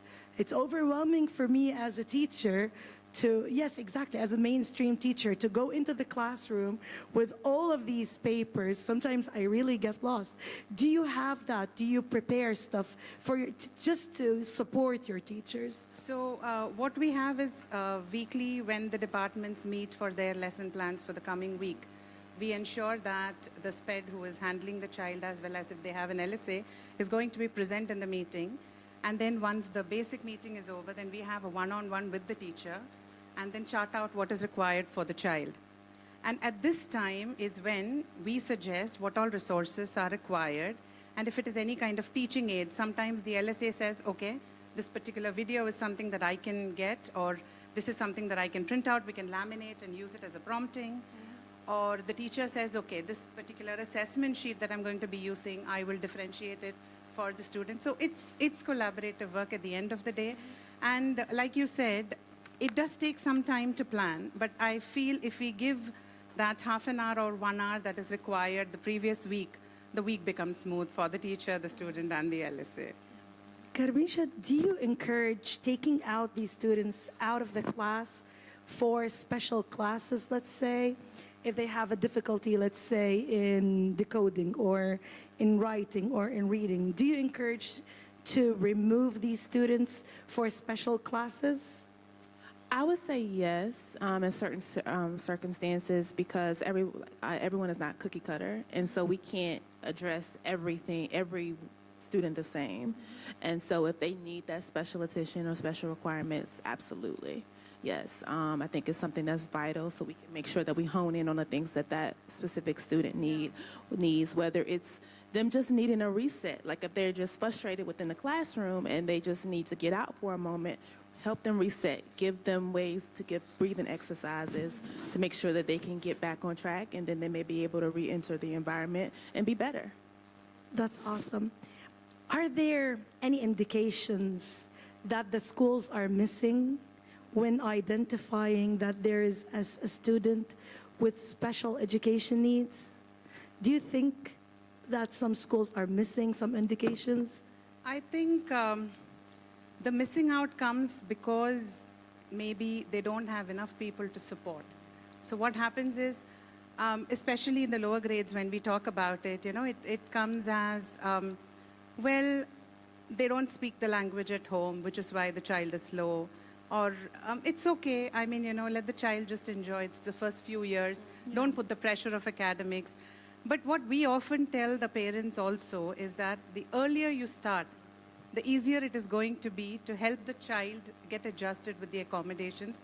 And sometimes we see that if we start with the child in grade 1, by grade 3, they are able to independently manage their academics, which is not the case if we start much later. So yes, there is. And in terms of training, when people are not trained enough to identify what are the red flags, that also becomes a problem because, okay, children are just acting out because they are small, or the tantrums in class because it is separation anxiety, or a lot of, it's easier if you don't put them on the list. You as a teacher don't have to kind of, make the accommodations for them. Maybe the inclusion department is also overwhelmed. It works both ways. Yeah. But yeah, the child misses out. Thuraya, if I want to go to my classroom after we finish this conference, are there any advice that you want to give me? Yes, of course. Get to know your kids one by one. Deal with them as individual cases. It doesn't matter if it's a mainstream, if it's a student who is achieving on a high level, or a student who needs one-to-one support. Deal with them as individuals instead of just seeing them as students. As we know, we are not the only source of knowledge for them, but we are the only source. When they are inside the classes, we are the only source for safety for them. Be the safer place for them. Do not let them fail. It's fine. Let them see that there is something that's called error in life, and errors are okay. We learn from our mistakes. Deal with them as individuals. Get to know them. Karmisha, do you think it's only the grades that indicates that this student has special education needs? No, I do not. It's how they're showing up also, just how they're entering the classroom, how their posture is, how, are they good at making eye contact with you? So even body language. Yes, body language definitely sets the tone of how someone is feeling, just making sure that you can identify with them and understand, like, hey, something's off with this student today. That's not how they usually communicate with me. That's not how they usually, look at me. Like, what is happening? Or even, like how they're dressing as they come in the classroom. True. Those things matter, like how, all of those things. So I put it all together to make sure that, nothing's off when it comes to my girls. Okay. It has been great talking to you, ladies. Is there anything else you want to say as a final remark? When we look at how Dubai is progressing in terms of inclusion in schools, they are doing the rules that are given, and the framework that we have to follow ensures that every child gets a fair chance, be it gifted, be it special needs, be it in terms of just well-being, counseling, everything. And recently, they have also introduced the concept of ensuring there are alternate pathways that are being suggested to the students, parents are being informed about it, etc. But one of the things I feel we're missing out on is a child clears school, clears university, then what? Because when we talk about inclusion in the employment world, we are still talking about physical disability. So we have the ramps or we have time adjustments made for them, but where do you have any kind of accommodations that are being provided for a child who's autistic or for a child who has ADHD or a child with a learning disability, which is lifelong? We do give them methods on how to handle things, but when they come into the workplace, something as simple as sitting in a meeting where everything is just said becomes very overwhelming for a child who is visual. There is no summing up possibly that happens. And the child is not able to perform because they are used to getting certain accommodations throughout and suddenly they are lost. So which is one of the things that, parents often ask after university, now what? So that is possibly where we feel that, the education is needed in terms of organizations and how they can be accommodated. To be honest, in my school, they give this support only to grade 8. And then when the students move to high school, they have no support at all. And then they're lost. It's up to us teachers to give the support. So I understand. And even us as individuals, we all have challenges. Like if you set me in a room to listen and listen and listen, I would lose all my concentration. This is my personality. This is how I learn. I need to move around. I'm static. So I truly understand. What's next? What should we do? Should we have guidelines for them? Should we have ongoing meetings? What should we do for the next step? I really feel that there should be guidelines initially so that organizations also understand what is it that they have to, it's a starting point. And from there, then possibly the organizations, it becomes easier for them to see, okay, this is a particular area or a particular department where we feel we can take in people, etc. Because like Raya pointed out, or you pointed out in terms of professional development, they probably come from a generation where special needs was not recognized at all. Exactly. And there is no accommodation. So when they suddenly see that, they just don't understand. So I feel we need to have guidelines, which will be the starting point, and then from there, This, I believe, it needs a collaboration between the government, people who write policies, between the organizations themselves, the institutions, the schools. It's like a whole teamwork that needs, and it takes time to be achieved. It's a new thing to everyone. Previously, like 20 years ago, when I was still a child, like 30 years ago, I was still at school, a person who is a little bit considered naughty, but this person maybe has ADHD. No one knew about it. Maybe this person has dyslexia and he's so shy to show that he doesn't know how to read properly or how to write properly, and then they are considered as lazy. They don't want to work. So by then, the whole mindset was different. Now, things are changing. It's slowly, yes, but we are on the right track, I believe, especially here in the UAE. They are working a lot. There's a lot of projects taking place here about this. I think the audience here need to share some ideas because many of them are educators. We are so happy to hear from your side because we are not the idols in here. We're sure that we can share ideas. Anyone wants to add any ideas about inclusion, you can do that. Just raise your hand. Until anyone wants to share something. Karmishat, what advice do you want to give before we finish? Okay. I think what I want to end with is identity agency and belonging, making sure that each child understands their identity and they don't feel, secluded from from the rest of the class in a certain way. If they do have to step out of the classroom, still make them feel included in a way. Just make sure that they feel that they're feeling belonged in the classroom also. So those two things. Now, the key messages that at the end of our session, at the end of our panel, inclusion is a mindset. Small strategies create big shifts. And teachers don't need to be experts. They need empathy, observation, adaptability. Collaboration, as you said, is everything between teachers, between students, between leadership, between families and specialists. And early identification plus ongoing support equals sustainable success. Yes. Okay. Educators.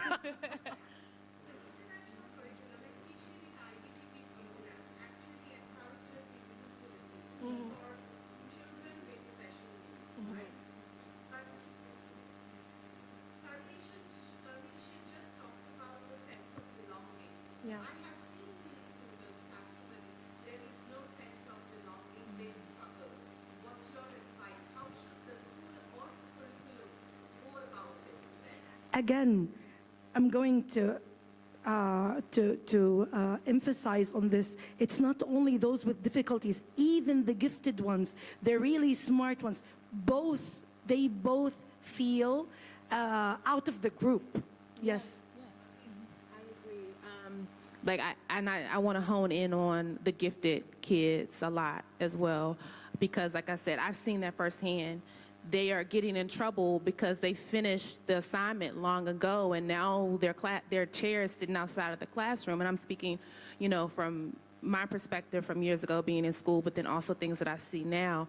And now they're labeled as troublemakers, and now they're on this trajectory of just continuously being in the principal's office or just, kicked out of school to that degree. So it's just so many things. We have to make sure that we're not addressing everyone the same. So as we, as we continue to try to talk to each student and learn each student, we can't be cookie cutter with it. So I think that also helps, making sure that they feel included that way by getting to know each student specifically, what it is that they need and how can we make sure that they're heard and we work to develop them as a person and as a whole, so we don't make sure that, everybody is treated the same. And I think we can also put some more pressure on teaching social emotional learning. Yes. We want to start it from a younger age. We don't need to wait until grade 6 or 7 so we can start this subject as a subject to be taught. It has to start from early ages where students get it as a norm, a lifestyle. The social emotional learning has a lot of teachers can teach a lot of strategies, a lot of tools. They can just share those tools with the youngsters so they can grow up knowing their feelings, knowing how they can how can they choose their friends, knowing how to be part of a group, knowing resilience, knowing how to accept the no, knowing how to address things that are difficult for them, how to deal with their emotions. All these things, this is also a part that we need to work on in the educational field here. I saw something in one of the schools I worked with where they had a squad. They're like, the ushers? There's something similar where they go around during recess to find any student who is sitting alone, and they sit with him and they bring him to their group. And it became part of their identity, It's a practice. No student needs to sit alone through recess. And you see that it grew with them. And you never see, in that school, I never saw any student by himself or by herself. Yes. And I loved that.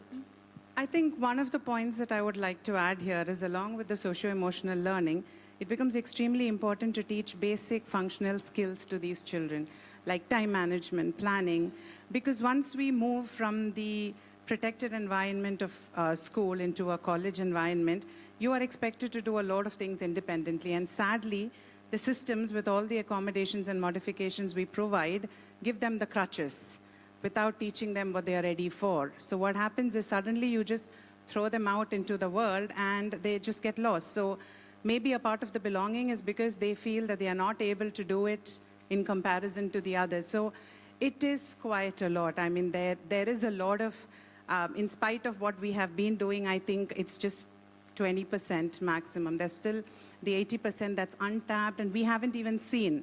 So it's just as we approach and we share practices, do we know what more can be required or what more can be done in terms of, bringing about a complete change to make them, I would say, independent individuals who are able to have life of respect. Yes, and I think the ladies have made some great points, because that is where my program Charms comes in. With the school systems that we work with, we make sure that we are teaching the young ladies emotional intelligence, social skills, communication skills, how you're showing up. Are you showing up confidently? How are you sitting? Your posture, all of those things help you be in a space in the best version that you can be. And so we try to collaborate with school systems to make sure that we're pushing education, because that is the forefront of everything. But then how are we making sure that we're connecting the other resources that they need out in the real world? How do we make sure that those things are ever present in their life? Because they are just as important, if not more, because knowing how to communicate is how you get in a room, stay in a room, and make sure that people hear you. So. We have a question. We have 3 minutes, sir. I have a question or a comment specifically. I don't speak from a perspective of an educator here. My wife is a special needs educator in Singapore. And from my experience with him, because I'm not involved in that space at all, but I sometimes feel that she struggles more with parents than with children. That's understandable. But interestingly, I find that after having spoken to other colleagues of hers, in a social setting, I actually found that sometimes the partners need to also step up and support the special needs educators a lot. Exactly, yeah. That changes a lot of perspective, because there's a lot of mental, relaxed feeling when you're handling these, or managing or interacting with these children. You need to have a lot of relaxed feeling about the fact that back home there are people who will be able to support you as well. So the support ecosystem is as important for teachers as it is for the students. I just wanted to make that point, because I learned it only the last few years. But all that the educator probably needs is just an ability to share a hard day's work with the partner or the spouse or whoever it is in the family. Please try and do that, because it really changes the attitude as well as the work ethic and the overall efficiency of that special needs educator. That's very important. Yeah. Absolutely, absolutely. Thank you all. Anyone else wants to ask anything? Yes.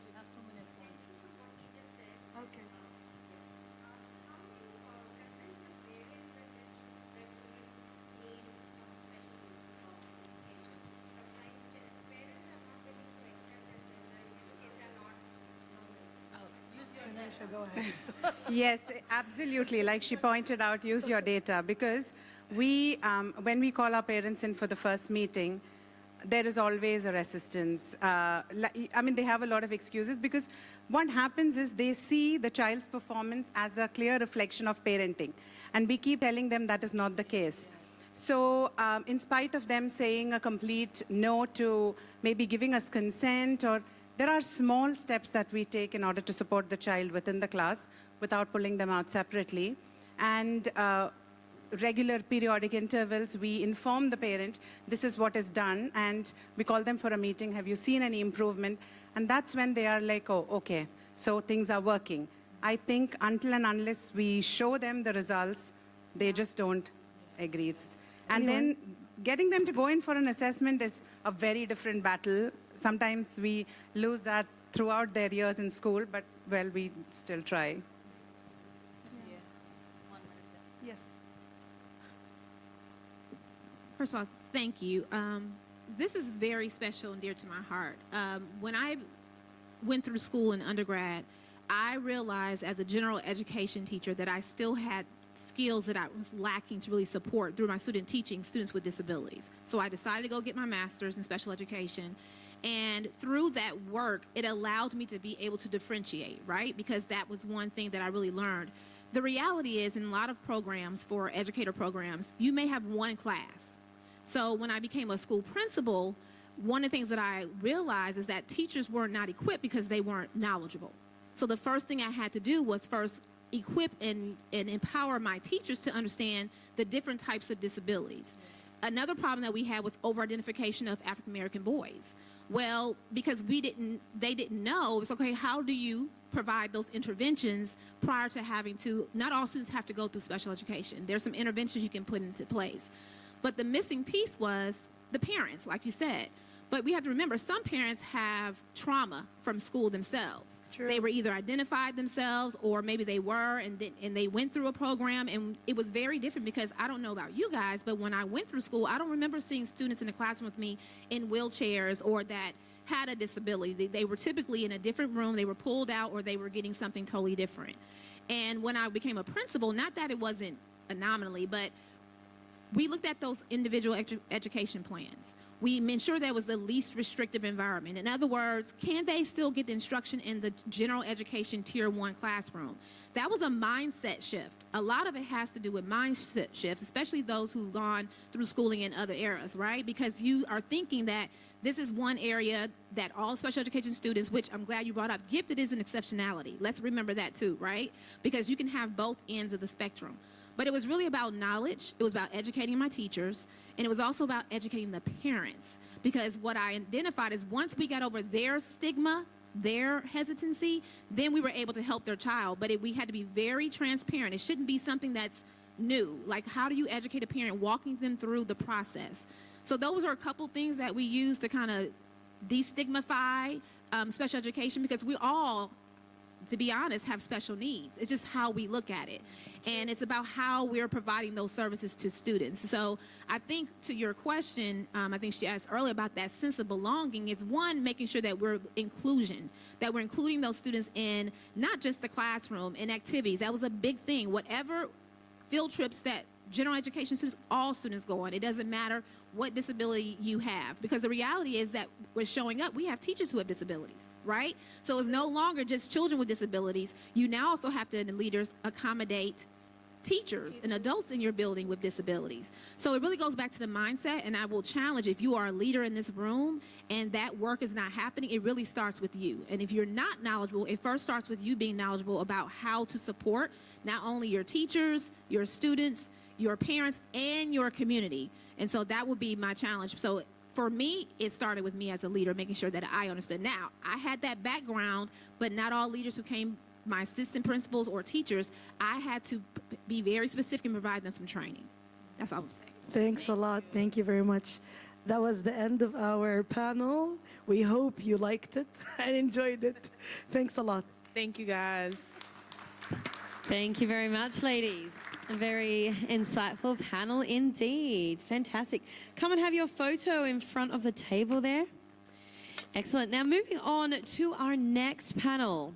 It's entitled, Are Schools Responsible for Teaching Values, or Should That Be Left to Families? So to moderate this panel, please welcome up onto the stage Samita Bhattacharya, founder and managing director of Frankly Speaking Tuition. Coming up, Samita. And joining Samita on the stage, Enas Fatani, Sharavya Reddy, Dr. Amani Zabalawi, and Nilofer Masoon. Let's give them a round of applause as they enter the stage. Just give us one.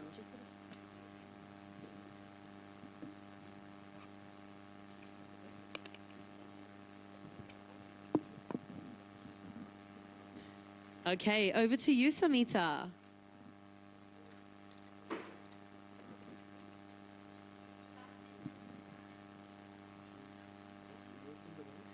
All right, let me start with a story, anecdote.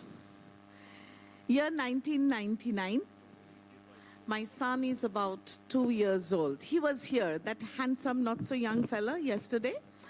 All right, so he is playing around. I'm in India. I have gone to India. My father is terminally ill with cancer. Now, in Singapore, we had a friend whom I had lent some money. Now, when there is a crisis in the family and I'm traveling all the time from Singapore to India, it's not cheap. And I need the money. So I was just discussing with my mom that when he needed help, I helped out.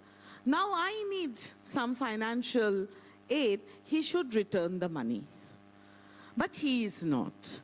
So, I mean, I am in a crisis. I'm traveling every month to India. So, little did I know that my son was not even in the room. He was playing in the balcony, but he heard every word of it.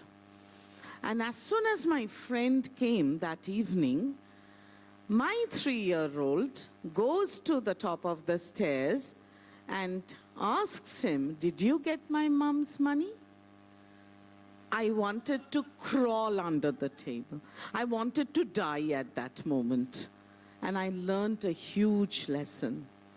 Watch what you say in front of your kids. No matter how old they are like sponge. They take everything. They hear everything. And they all take it in, and it all comes out at the wrong moments. All right? So it was a lesson hard learned. Literally. I had to then have a conversation, and he said, "You were speaking loudly. I heard every word of it." I said, "Yes, but then there is a difference between public and private conversation. If I am not talking to you directly, then it is not a conversation I'm having with you. So if you eavesdrop, and you cannot use that conversation elsewhere." But lesson learned. All right. So that brings us to this very important discussion that are schools responsible for teaching values, or should that be left to families? I'll first let all my panelists introduce themselves, and then we will kickstart the discussion. Over to you. Hello, my name is Inas Fatani, and maybe this is why I chose to be part of this panel, because I love discussions about education that goes beyond academics, education that raise and develop the whole student, not only only academically. So maybe as a mother and then as an educator, this is what we're looking for, to find academics that lays, or education that lays in the heart of education, that nature the whole student, a whole being. Thank you. Hi, this is Dr. Amani Zabalawi. Hold it close. Yeah. Close. It's my honor to be here in this conference. So this topic actually, it's close to my heart because I felt it and I lived it. I'm a Canadian certified teacher. I'm Canadian certified principal. So I'm principal in Canadian schools now in Canada. And I was here in UAE for a long time. And I brought my kids here when I was principal here at some private sectors. And I was a senior leader at Aldar. So at this time, my qualification support me, and my grounded qualification helped me to align between the academic subjects and the MOE subject, which is the cultural, the religion, values, and faith, and align them with the academic one. And of course, as certified teachers who study the education and the Western culture and try to align all this with academic here wasn't an easy journey for me during education. So I came from Canada to UAE to brought my kids here to let them live the value. You cannot just keep talking about the value to your children. They have to live that value. They have to feel it. They have to see it. So it was a personal thing beside a professional experience. So now my kids are there. So he just called me as a test after a few hours. I brought them back when they went to university. They are engineer right now, studying there. And it's not easy to have this battle when you're raising your kids. So I look at it from a perspective, different perspectives, as a parent, at the same time as an educator. I finished my master's degree in leadership education and curriculum instructions, and my PhD in that's my master's degree. My PhD was in strategic management and school leadership. So always values in diverse community was a challenge to support the children. It has to have a whole curriculum. So this topic is close to my heart. That's why I'm discussing this with you here. Hi, I'm Shravya. I run a network of schools in South India. I started as an engineer, but I changed my fields to education 10 years ago. How a human learns and behaves is something that I'm super curious about. I take that question to my meetings with students, teachers, and parents. I chose this topic because I believe schools are super important to the community growth, and that is something that I would like to address. It's not just students, but I believe it's the whole community that needs to build character and grow, and schools have to play a part in that. Hello, I'm Nilofer. Other than being an educator, I have also served my school as a students counselor. I have served as advisor to the students, and working this closely with the students makes me believe in this topic for today, because I truly believe that yes, schools can play the most important role in developing or believing in anything. So today, hopefully we're going to have a fruitful discussion, because I truly believe in this title. Thank you. Thank you, Nilofer. Well, this is the core question of the discussion today, that what exactly are schools expected to teach when it comes to values? Schools and parents are both responsible for shaping a child's character, but how should those roles be balanced? That's what we are going to explore in the course of today's discussion, because as parents, we trust schools to nurture curiosity and learning. We all do that as parents. Now, as an educator and as a parent, I understand how learning happens when prior knowledge is triggered, leading to reflection and understanding. And while schools can spark that growth, parents lay the foundation for values like respect and responsibility. So in my opinion, it's a collaborative exercise, to be very honest. But let's see what my panelists and all of you believe. So my question for today is about values, diversity, and shared responsibilities, and we will explore some individual perspectives. Question to Dr. Amani. Right. How can schools and families promote these shared universal values while still respecting cultural, religious, and ideological diversity? Over to you. Yeah. First of all, as an educator, we have full power to shape and to form generations and personalities of our students.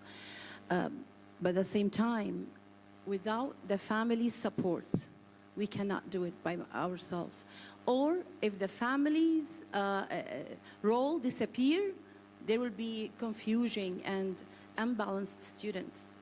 So that's why both together are playing a critical role in forming the values for our students and our generations. So here we have a different kind of pillars that we can talk about. I will start with the universal traits and universal values that we could raised in our school. So to talk about universal values, we're talking about respect, honesty, we talk about responsibility, talking about empathy. So all those values should be shared in every school, and the school should be ready to provide those meanings to the students. And of course, those could be implemented in every school through different kind of methods and plans. For example, code of conduct in every school, students' code of conduct, and behavioral policy. Make sure that classroom agreements are explained to the students and how they respect each other. So one of them, it's, as I said, universal humans and traits. Diversity is very, very important. Diversity is one of those pillars. So we have to understand that difference, we should celebrate differences instead of erase them. In a community like Canada, the schools there, or North America, they do have a multicultural societies and different students from different ethnic groups. So in the school, in the system there, they do celebrate these differences, and every student has to be proud of his identity.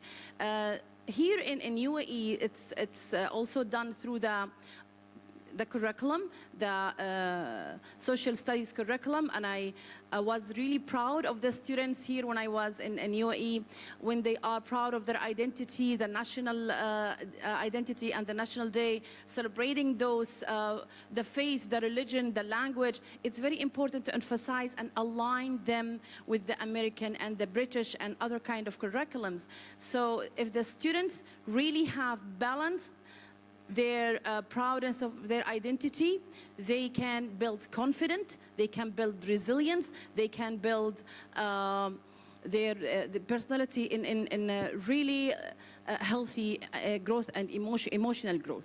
So when it comes also to empathy, it's very important to teach the students what does empathy mean and how to feel and understand other different cultures, how to make them understand different cultures in the school, through a storyteller, telling stories to them, different stories about different cultures. Let some parents from different cultures bring some examples to the classroom. This is very important to teach our teachers and to train our teachers to be ready to share those different stories, and to teach them how to make groups from different ethnic groups together. Differentiation in the classroom is one of the things that will also help the teacher deliver to the students what they need.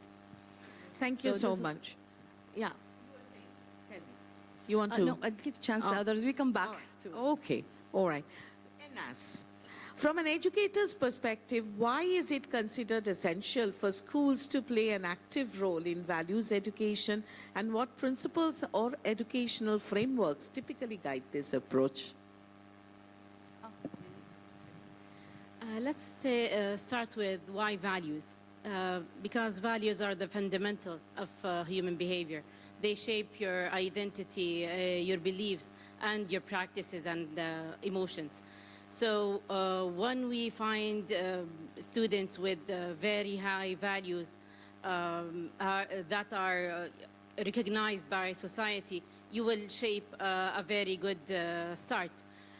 We talked in previous, our colleagues and bright minds talked about finding good teachers, finding people to train, like as Krogan said before, and Jim said about how we shape these people.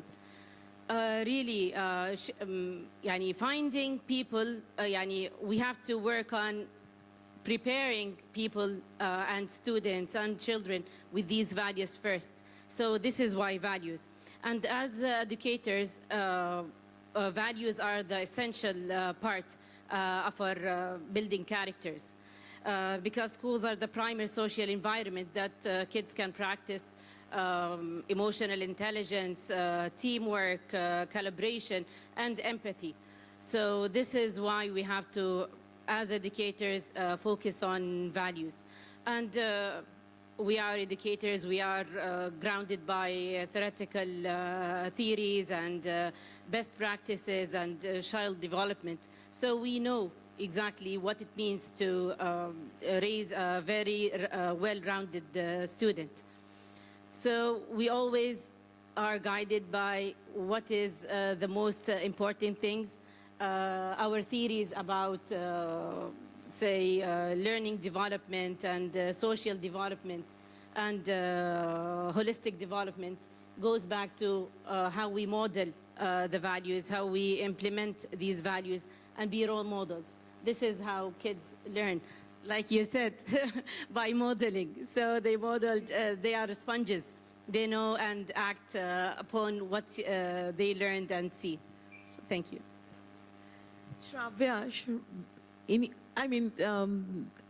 Enas gave a very good definition of how values are formed. My next question is, what role should schools ideally play in supporting parents in matters of values? And I'll go a little bit forward in matters of values and character development. So not all parents walk into parenting with consciously chosen values. Right, most of the parents just inherit, most of us have inherited our values from our childhood by watching our parents, grandparents, aunts and uncles, but by watching their actions, behaviors and inactions. That is how we have built our, our bodies and brains and souls have built our values. And parenting, I feel, is a very, it's a wonderful opportunity for each of us to reflect on which of those values is true to us today and which of those values I do not want to pass on to my next generation.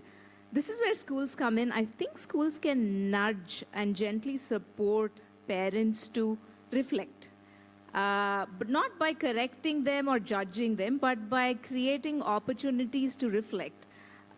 Because schools can go ahead and teach all about, values, but like Inas said, kids model, and parents is, parents play a huge role. So you cannot tell a parent to practice good values as a school, so you really need to offer those opportunities where the parents come together and reflect. It could be in private, on a worksheet, in a group, and schools shouldn't shy away from doing that. It's a very tough ask, considering all that a school needs to do.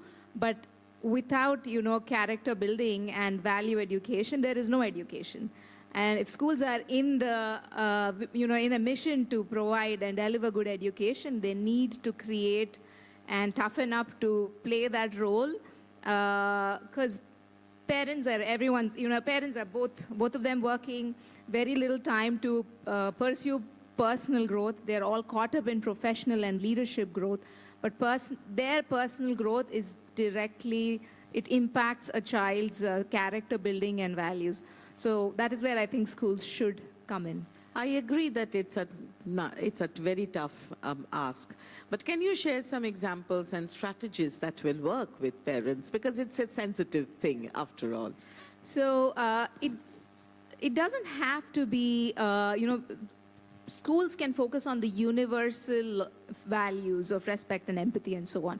So here's what we do in our schools. It's been 10 years and we've been doing this. I'll start with something very small. We do something called Family Fun Time. It's an activity that we send over every month to parents that they can do with their children. And it's typically around household chores. So let's say, the month of January, it's kitchen. They all just sit and do. If a 3-year-old will be sorting utensils in the kitchen with the parent, a 15-year-old will be making a meal for the parents. So it is getting an opportunity to do and work on small projects at home together, which sort of, brings up a lot more conversation around how to do things, why to do things, what to say, what not to say. So there's a lot of value education and character building that happens through that activity. We've been doing it for 10 years, and we see such joy in our children's faces when they come back Monday morning to share about how their family fun time went. So that's one small thing we do. The other thing we do is we do expert-led workshops where when you bring an expert from outside, I feel parents are a lot more open and willing to listen. Credibility. Yeah. Rather than a school counselor or a school director. So we regularly have experts come in to talk about, how difficult it is to be a parent. To start with, right? You need to connect before you preach. So we do a lot of those workshops for our parents. It will be something as small as benefits of doing physical activity together with your child. Because unless parents work on their fitness, they can't fix their mental health, which is, what will impact how a child learns. The third thing we do is a weekly knowledge nugget that we send on WhatsApp. WhatsApp is the communication channel we use with our parents. It will have a small thought-provoking question about what are you grateful for. At bedtime today, talk about 3 things you're grateful for, and ask your child to talk to. So there is a lot more. There's two-way communication, and those nudges I feel give parents a quick prompt, a quick tip on how to navigate a discussion.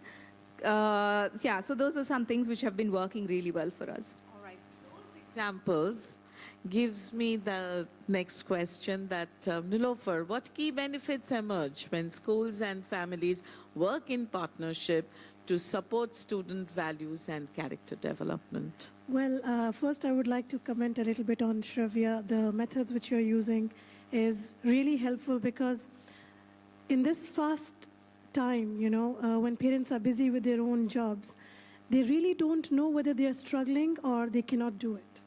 So this thought-provoking message which you give them every month gives them an opportunity to sit, relax, and see, am I a struggling parent or am I just ignoring the fact? So sometimes it's very difficult to say I'm struggling. And this is where our schools, the personals, the directors, the counselors at schools can play an important role, just to make them realize that it's okay to say that I'm struggling, I need help. And that's where the collaboration between the school and the parents or the families play a very important role. The first thing, by collaborating together, we can have enhanced students' performance. The students can perform really well because they would feel very confident. They can see that I get the same support from my family and I'm getting the same support from the school. So there is no place for that fear, which we previously heard in one of the lectures we had, that fear is the stair for everything. Once we cross this fear, we are able to see everything clear in front of us. So the students themselves, when they are in their shells, they are struggling. So when they get a collaborative support from the family and from the school, this fear goes away. They will enhance better, they will perform better, they will gain the confidence. The other thing is they will improve in their social skills. Being a students counselor for many years for high school students, I have seen that they have a lot to say, they have a lot to give, but they are scared to say anything. They don't know how to express themselves. And then when you deal into details about their family, something or the other has happened in their family which has, somehow just shut them down. So I think this open communication between families and schools will develop better social skills, and they will give the students an opportunity to express. And when students express, they can do wonders. There is no limit to the youth. The third one is even the positive attitude which the students will start having towards everything, whether it is silly, whether it is very important, whether it's something serious. Nowadays, in today's generation, what we see is our students panic with every new word said to them in the classroom or even at home. Even a single discussion which they do not want to hear panics them. Why is that? It's because they know that if they are struggling, who will they go to talk to? Schools are busy giving them academic, family is busy giving them, rules and values, you need to, but there is no time for them to listen. How can they do it or why cannot they do it? So I think the attitude, the positive attitude, builds or plays a very important role if schools and families collaborate together. And of course, if the attitude is positive, the outcome is positive. So we will have better outcome, less behavior issues, less depressions, which our youth is going through nowadays. So together we can really make a huge difference. So collaboration all the way. That's the... All right, let's talk about some contemporary challenges and the digital age and its impact. I believe that also is a very sensitive area. So, Dr. Amani, in a social media-driven world, and feel free to regard it as only media also, not just social media, but media as such, movies, etc., etc. So, what shared responsibilities should schools and families assume in guiding students' values and ethical behavior? In this digital age, the real challenge, it's not the technology itself, it's not the media itself, it's the speed, the volume, the content. So if we talked about different kind of technology, which is, or digital, which is, I start with media, which is movies. For example, I will never ever let my children in a certain age watch a movie at the theater. It's something, popular in all ages. They want to see the new movies and Disney's, and I'll never let them go watch the movie by themselves. Why not? Because I need to see that. I need to know the content, and they know that.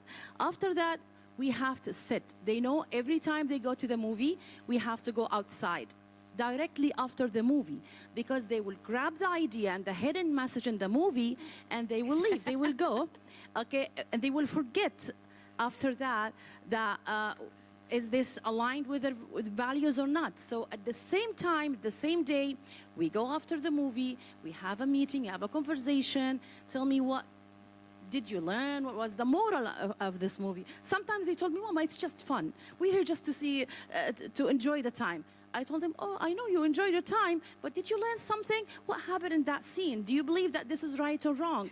So you need to discuss it with them. And then when they express themselves to you, you will find out what did they understand? What moral did they get from this message? I'm very curious to know their reactions. You will be, believe me, if you talk to them, you'll be surprised. One time I was in a trip traveling, and my son was watching Wonder, I think, with his teacher took them to the movie there.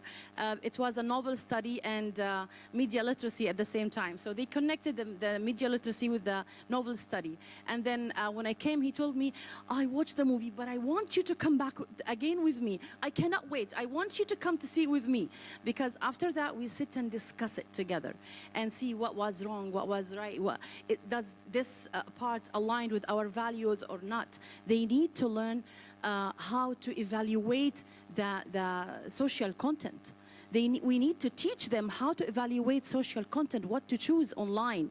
It is very important to have a curriculum, even in schools, as an educator, to teach our children how to understand what kind of curriculum, what kind of, social media they are watching. No, this is not right, this is right. They have to start evaluate. They all the time on reels, just scrolling. And what happened to them? They don't get anything. They don't gain knowledge. They don't gain any, they're just wasting time. What's going on right now? So and probably that gives you a quality time with your children as well, right? Something that is becoming rarer these days. Exactly. Yeah. And as you mentioned that expression themselves, we need to create something called safety zone with our children to allow them to express themselves, to talk to us about what do they think about that. Even the game content, the music they are listening to, harmful lyrics nowadays. I mean, our children shouldn't listen to so many songs. They are playing in their ears all the time. And that is building their personalities, their beliefs, their values. And our body is like 70%, more than 70%, it's full of water. So it reads those words, understand them and put them in our mind and thinking. So it is very important to observe what our children at home listening, reading, watching. It's not like, shocking them or not opening, it's not freedom for them, but it is important to be around, to open that safety zone for them, to come and explain and express their understanding and feelings to us.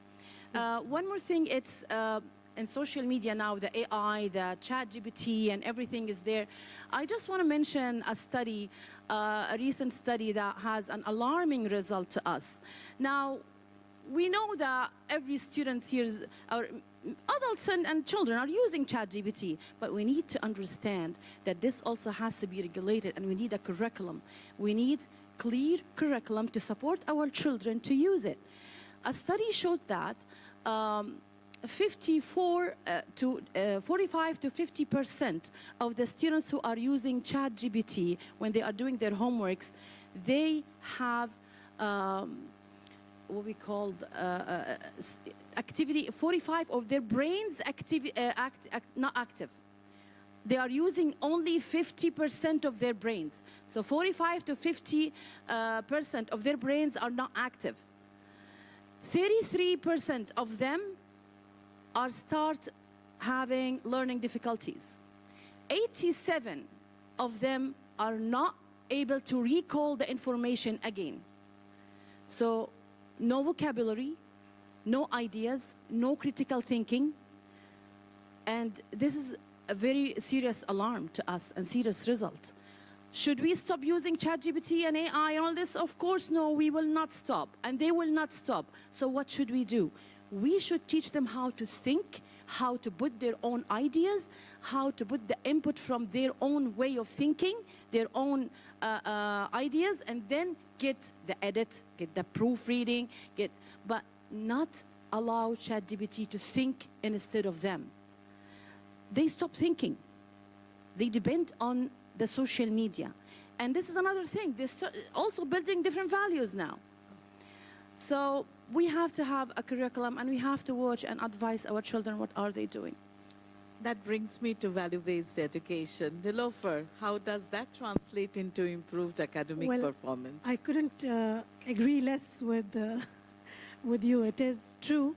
And as an educator, I have noticed that when values are missing, no matter if you have the best teacher with you, nothing comes up. When I was new to the education industry, when I was new to education itself, and I didn't understand all these details of why a student is reacting in this way. Come on, I'm giving the best in my class. But it didn't affect the students at all.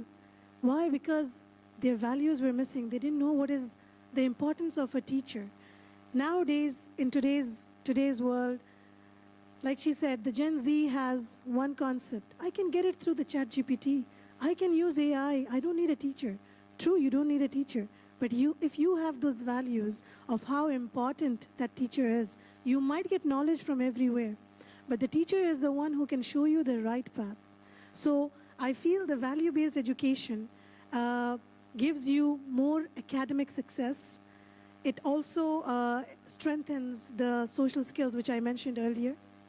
And the teachers who are practicing the value-based education in their classes or during their routines, those teachers or those educators have a higher record of academic success. So I feel that knowledge is present everywhere, but if the values are missing, then that knowledge is of no use. And sometimes, again, I mention this because as a parent, I can feel that at times I'm busy. I'm not able to give what I'm supposed to give. And then the next day I'm shocked when my son comes and tells me, you know, Mama, the teacher told me this. And I feel like he has a greater impact on what the teacher told him, you know, not on how I was trying to explain to him. It sometimes does not affect him. But anything spoken in the class or by the teacher or by the school, everything is taken seriously. So that's why... Because the sense of belonging. Exactly. This is because they feel that they belong to that place, they belong to the teacher, to the classroom. So they grab everything easily. And I agree, because I have had parents come up to me and say, Miss Samita, you speak to my son, he'll listen. If I say, he'll ignore. Okay, I have heard that so many times. And that's why I'm saying the schools have the power. It just needs the right direction, or maybe in such a busy schedule, we both, families and the schools, we really need to pause and to just see what is the right method to click them. Because really, our youth can do wonders if we direct them in the right direction. Thank you. Now, let's focus on another area that all international schools, all places now have become so international, so multi-ethnic that we struggle with. How do we, this is to Shravya, you, how do we ensure consistency in school, in character development, when students come from families with vastly different backgrounds and value systems? So I don't think consistency means a fixed value system because families who have their own culture, beliefs and priorities, and that diversity is actually a huge strength. Where schools come in is... Can you just explain a bit? Why is diversity such a big strength? So I used to work for an oil and gas company, and my first posting was in Algeria. There was no two people, except for barring Algerians, there were no two people from the same country in my team. And it was so interesting to see how each person would approach a problem differently, perceive it differently, and it just expands your thinking. And the same is with schools or any group where there is that kind of diversity. But the shared language that helps is, again, going back to the universal values, where a school comes in is when you have that shared language, you are getting everyone together and creating less confusion for children. We're not promoting a particular way of thinking, but you're promoting universal values. So when there is, schools come in to promote more clarity and consistency in that way. That's how I feel they can address in a multi-ethnic group. As a principal of an institution? Whatever has been said today, not only now, is like they say, great minds think alike. Really, because we're facing the same dilemma, we're facing the same problems and everything. But if we are, it's very good that we are united in one thought, that everything starts from a person, from inside. This is how we have to work on, how to manage to build a very good person, how to manage to develop these people to be great leaders, to be great human beings. So whatever is said here or will be said in such conferences, they are the same. We know as educators what works the best. What we're trying here is to unite what we know in one very good solution that maybe can help us with this next generation. Now, I'll come to Nilofer again because you touched upon societal impact. So let's explore that in a few details now. So what long-term impact do well-rounded, value-driven students have on their communities and on society at large? Well, I believe that if we develop individuals and students with proper value-based education, then in the long term, what we can see is they won't struggle to deal with leadership. They won't struggle to deal with creativity. This is something which will be inbuilt in them. So this is a long-term impact. We do not need to send our kids and students to special training centers to get the leadership skills, to get the innovation. Because honestly, in my opinion, leadership, innovation, creativity, it's within us. We do not really need to go and learn them. These value-based, terms and education, which we can get in our own school, in the long term, they have these impacts. We will get future leaders. The other thing is these individuals can build trust in the community.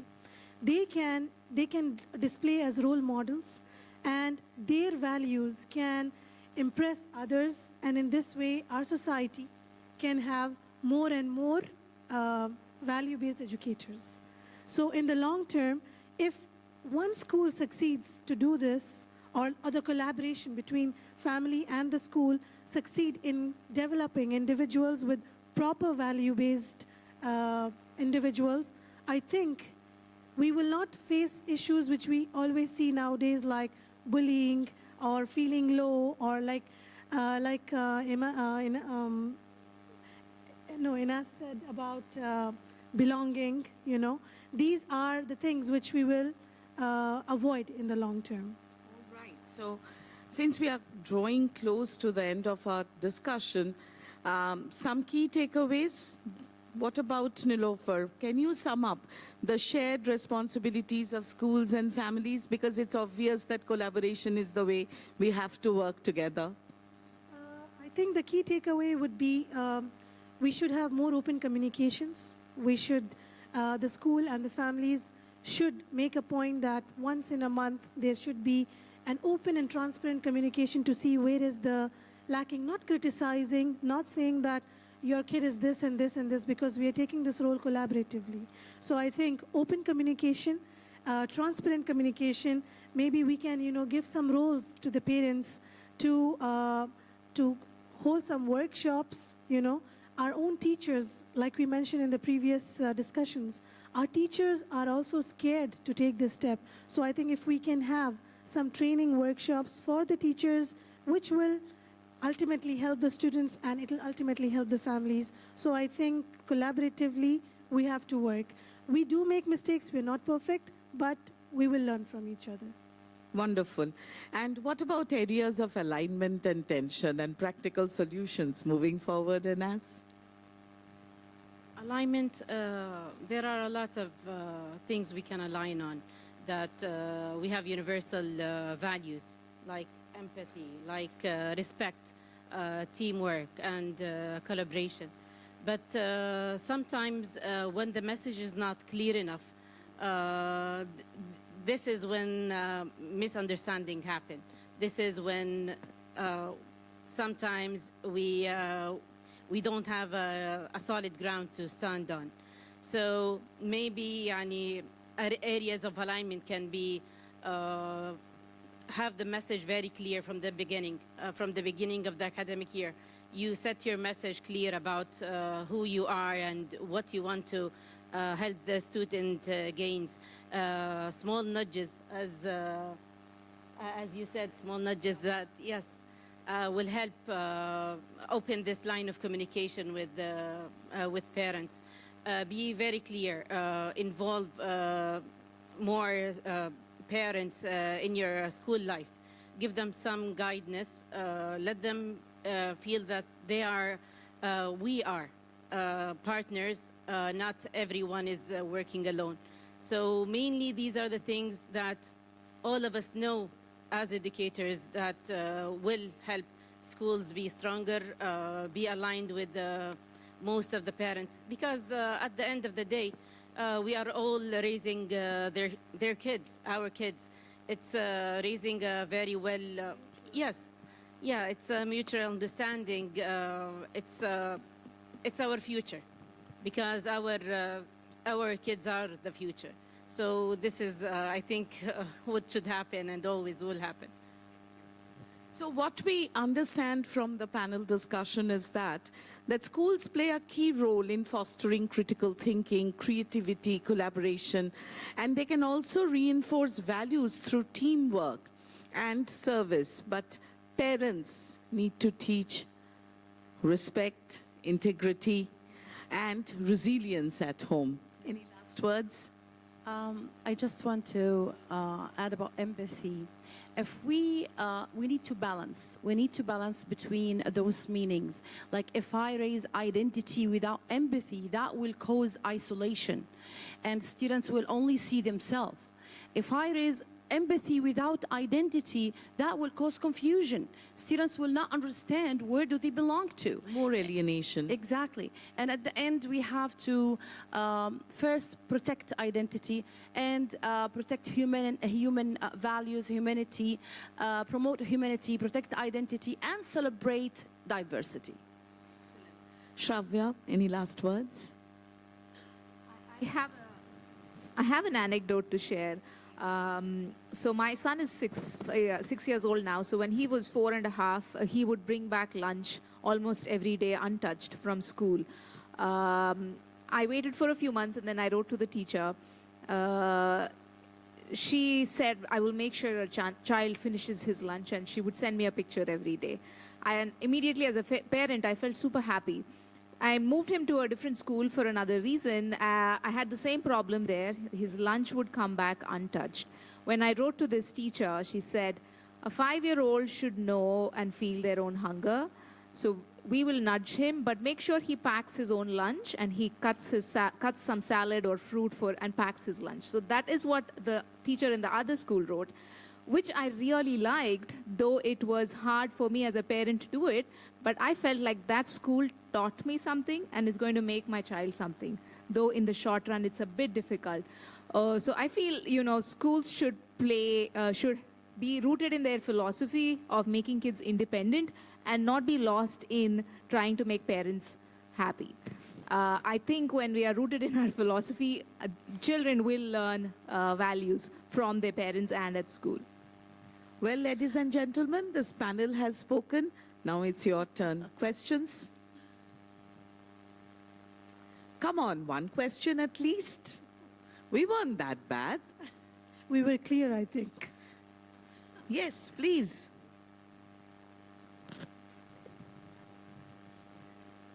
Hello, everyone. Okay, hello, everyone.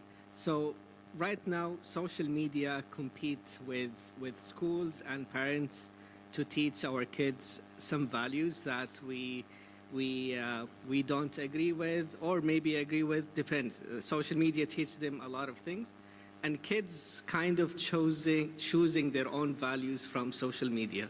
So how can a school help in limiting this and guide the students to the right values, or the values that fit their culture? And how can a school teach the parents how to do this? Thank you. You want to answer? We already did workshops for this. I mean, especially for younger kids, like from grade, when they start having their phones and using the social media, and it's unfortunately in an early age now, which is grade 4, 5, 6. They do have their phones and they do have their accounts. So I prepared a workshop for the parents, and I talked about the advantages, disadvantages, and how to teach their kids to be aware, and self-awareness is very important, to teach them how to understand, to evaluate content online, as we said before. Also students, we brought for them examples. We show them stories. We showed them the result of not being aware of what you're doing. And it's not scaring them, but showing them the reality. And what is the result of if you are wasting your time?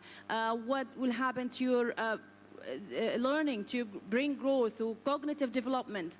So we explain this to the children in a workshop that they can understand what we're talking about. So it is very important to upload them with knowledge and to equip them with enough knowledge to understand what's going on around them. I would also like to point out that imparting education, teaching good values to kids, it's a two-way street. It's an open communication. As Nilofer so rightly pointed out, Shravya pointed out, that we need to have an open dialogue and open communication with parents, so that, parents and teachers have a shared responsibility. They both know that we are on the same page. When it comes to social media, when it comes to movies, when it comes to content that are disturbing and sensitive, what will be our joint reaction, approach, and attitude towards that?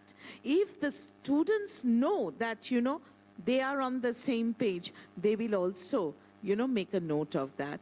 So that communication, those occasional workshops, that need to happen. It's an ongoing collaboration, in my opinion. I'm sure everybody on the panel will agree.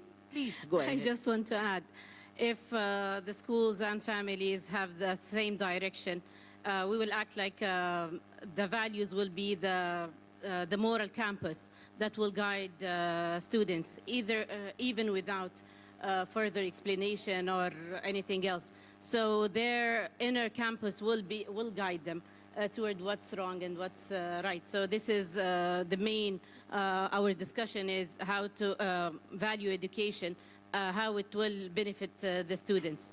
Thank you. Yeah, it's like a psychology of a child. We have all experienced it. Our 2-year-old, 1-year-old will first come and ask for permission on something from the mother. Mother say no, straight away go to the dad. With the expectation that by chance if the father says yes. If the father also says no, he gives up. Yeah, I have a small example here. Like Inas said, at school, we have a policy that phones are not allowed. If your phone is caught, it will not be given back to you. It's confiscated. Yeah, it's confiscated. So when the high school, especially the high school students, when they come to get back their phones, when the school principal says, get your parents' note or get your parent, they step back because the message was already passed to the parents very clearly. And the fear from the students is clear that the parents won't accept. So it's one word, so they step back, they stop arguing. So I think this is what we have to work in collaboration. Absolutely. I have a question for the audience. Now, in Canada, my son was in grade 9.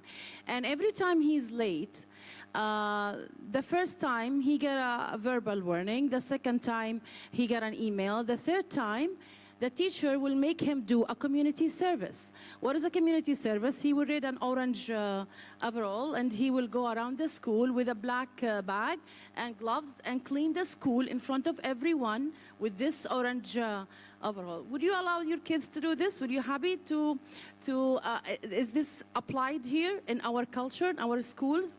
So my son, when he used to go for the first day, and after the 2 days, and I'm absent today. I cannot clean the school. I can't do that. I'd be embarrassed in front of everyone. I told him, this is what you deserve now. You have to go and clean the school in front of everyone and wear that orange overall. This is the consequences. Punctuality is important. You need to learn. This is the value actually you're gaining. So teaching values is not easy. We have to be open-minded, and as our culture here, Middle Eastern culture, you will allow your kids to do this, or you will go and fight the principal and tell them, no, my kid's not going to go do this. If you will allow your kids to do this, raise your hand up. Yes. It's orange, because you need to shine. Everybody has to know. So you heard that it's a two-way street and we need collaboration. Thank you, ladies and gentlemen. It's been a pleasure. Okay, fantastic. Let's have our photo, ladies. Now, moving on to the next panel. It's entitled, How AI is Changing the Game for Education 4.0. So, to moderate this panel, I'd like to welcome up Dr. Siha Musa Al-Haider, Associate Professor, Language and Culture Consultant, King Khalid University in Saudi Arabia. And panelist, Professor Dr. Sangeeta Shah Bhagwad, Professor, Management Development Institute. And Dr. Johan Severing, Educator and AI Learning Innovator, Swiss Informatics Society. And Dr. Ray Junior Gapos, President, CEO, Chief Innovation and Content Officer. And Milad Mohammed Hosseini, co-founder and CEO, Bayam Vater Education Center. Marcus Golbach, CEO, Mentafi. And Ember Gover, founder of Branded Trend. So please, let's put our hands together and welcome them up onto the stage. Go ahead.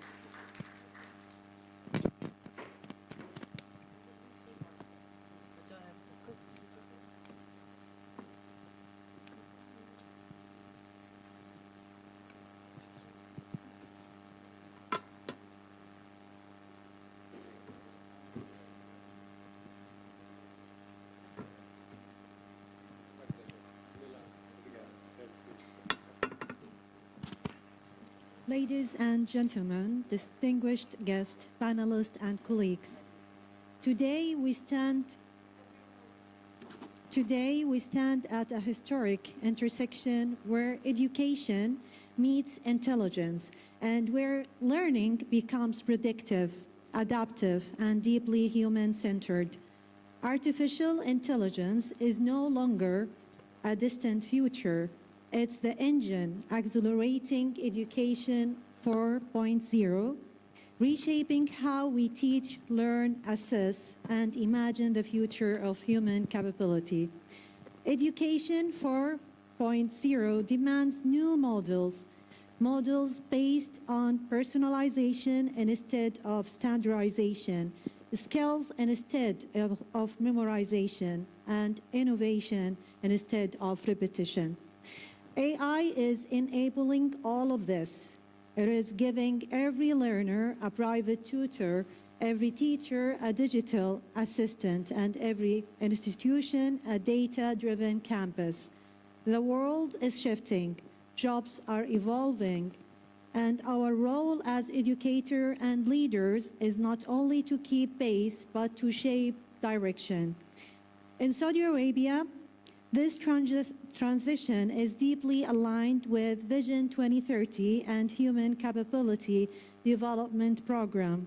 We are witnessing AI-powered classrooms, immersive simulations, intelligent tutoring systems, and innovative Saudi EdTech pioneers leading regional transformation.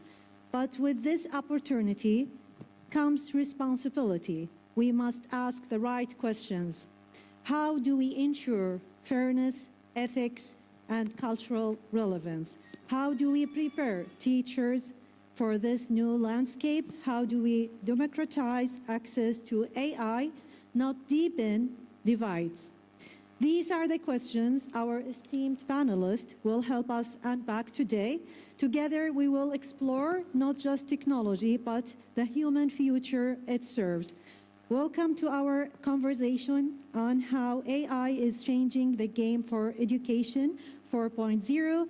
And we are happy to be here with you all. I will join my panelists there. Thank you.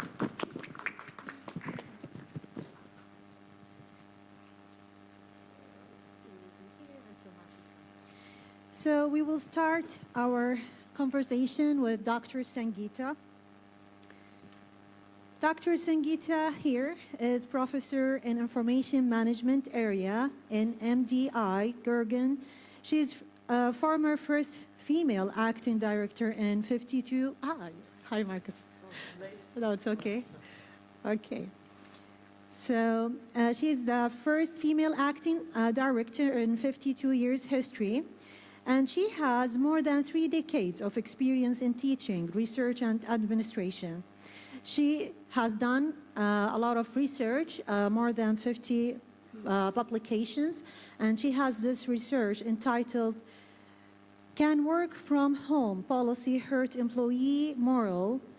And in the light of this research, I'm going to ask her this question. What is the role of policy makers in balancing innovation and equity in the age of AI and Education 4.0? Thank you, Seha. I think we all understand that technology brings in disruptions. Internet was the age when it brought in disruption, and now is the age of AI. Policy makers have a very important role to play, and we all know that there has already been a digital divide in countries and nations. Everyone does not have equal access to technology. Over and above, if you add AI technologies, of course, there are some open source technologies, but then you are adding complexities to those. And it is further, as mentioned by her, it is further increasing this divide.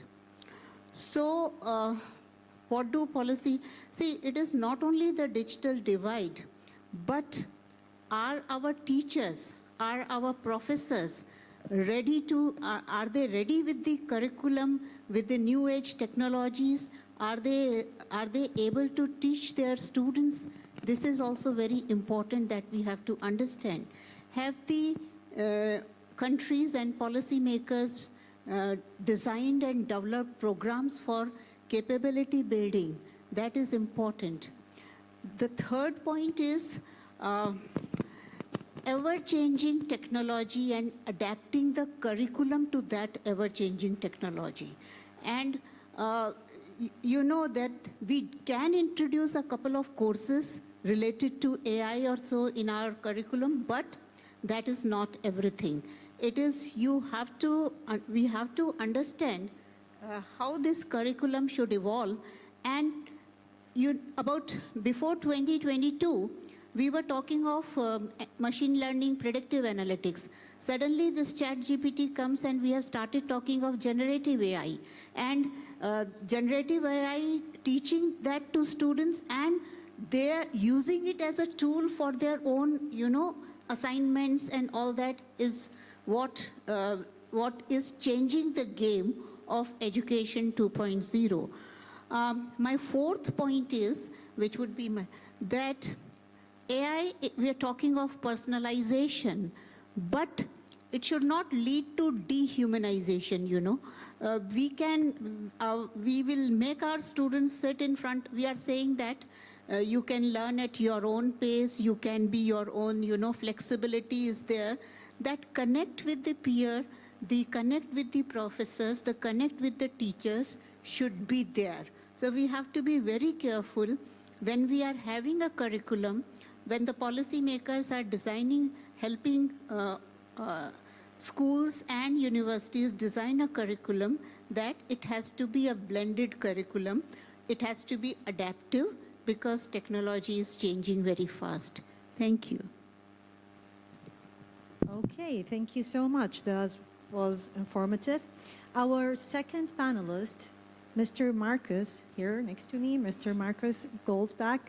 He's a scientist at heart, studied cognitive science and neuroscience in Germany and the US. In 2009, seeing plagiarism as growing issue, he co-founded PlagScan, an online plagiarism checker, with his study buddy Johannes Knapp.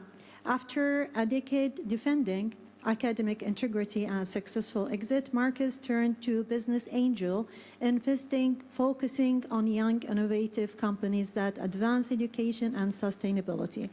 My question for you, Mr. Marcus, is how can academia and industry co-design AI-driven programs in general?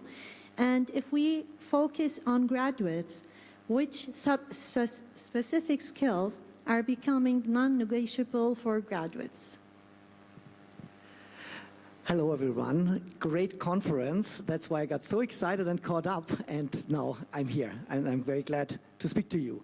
So, I am working in the education space, but I'm also an entrepreneur. So I'm interested, of course, in what can my future employees do for the company, as well as how can students today become great employees of tomorrow, or entrepreneurs, leaders, etc. And we heard it a lot. Sangeeta just said it too, that the human part shall not be lost.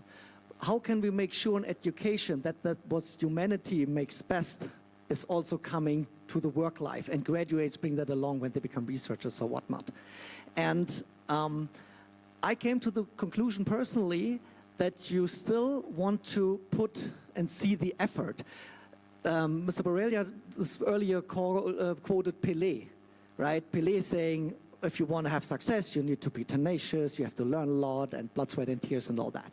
So what if we can make sure that students still go through that with AI, right? They use it a lot. They use it to expand their minds. They use it to get information quickly.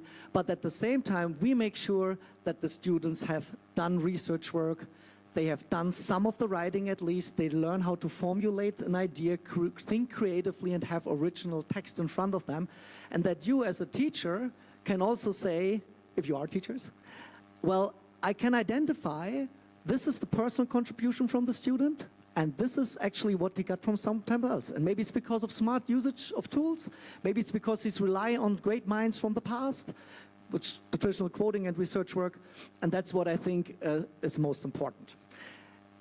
And how can we design programs that are also working from the industry perspective?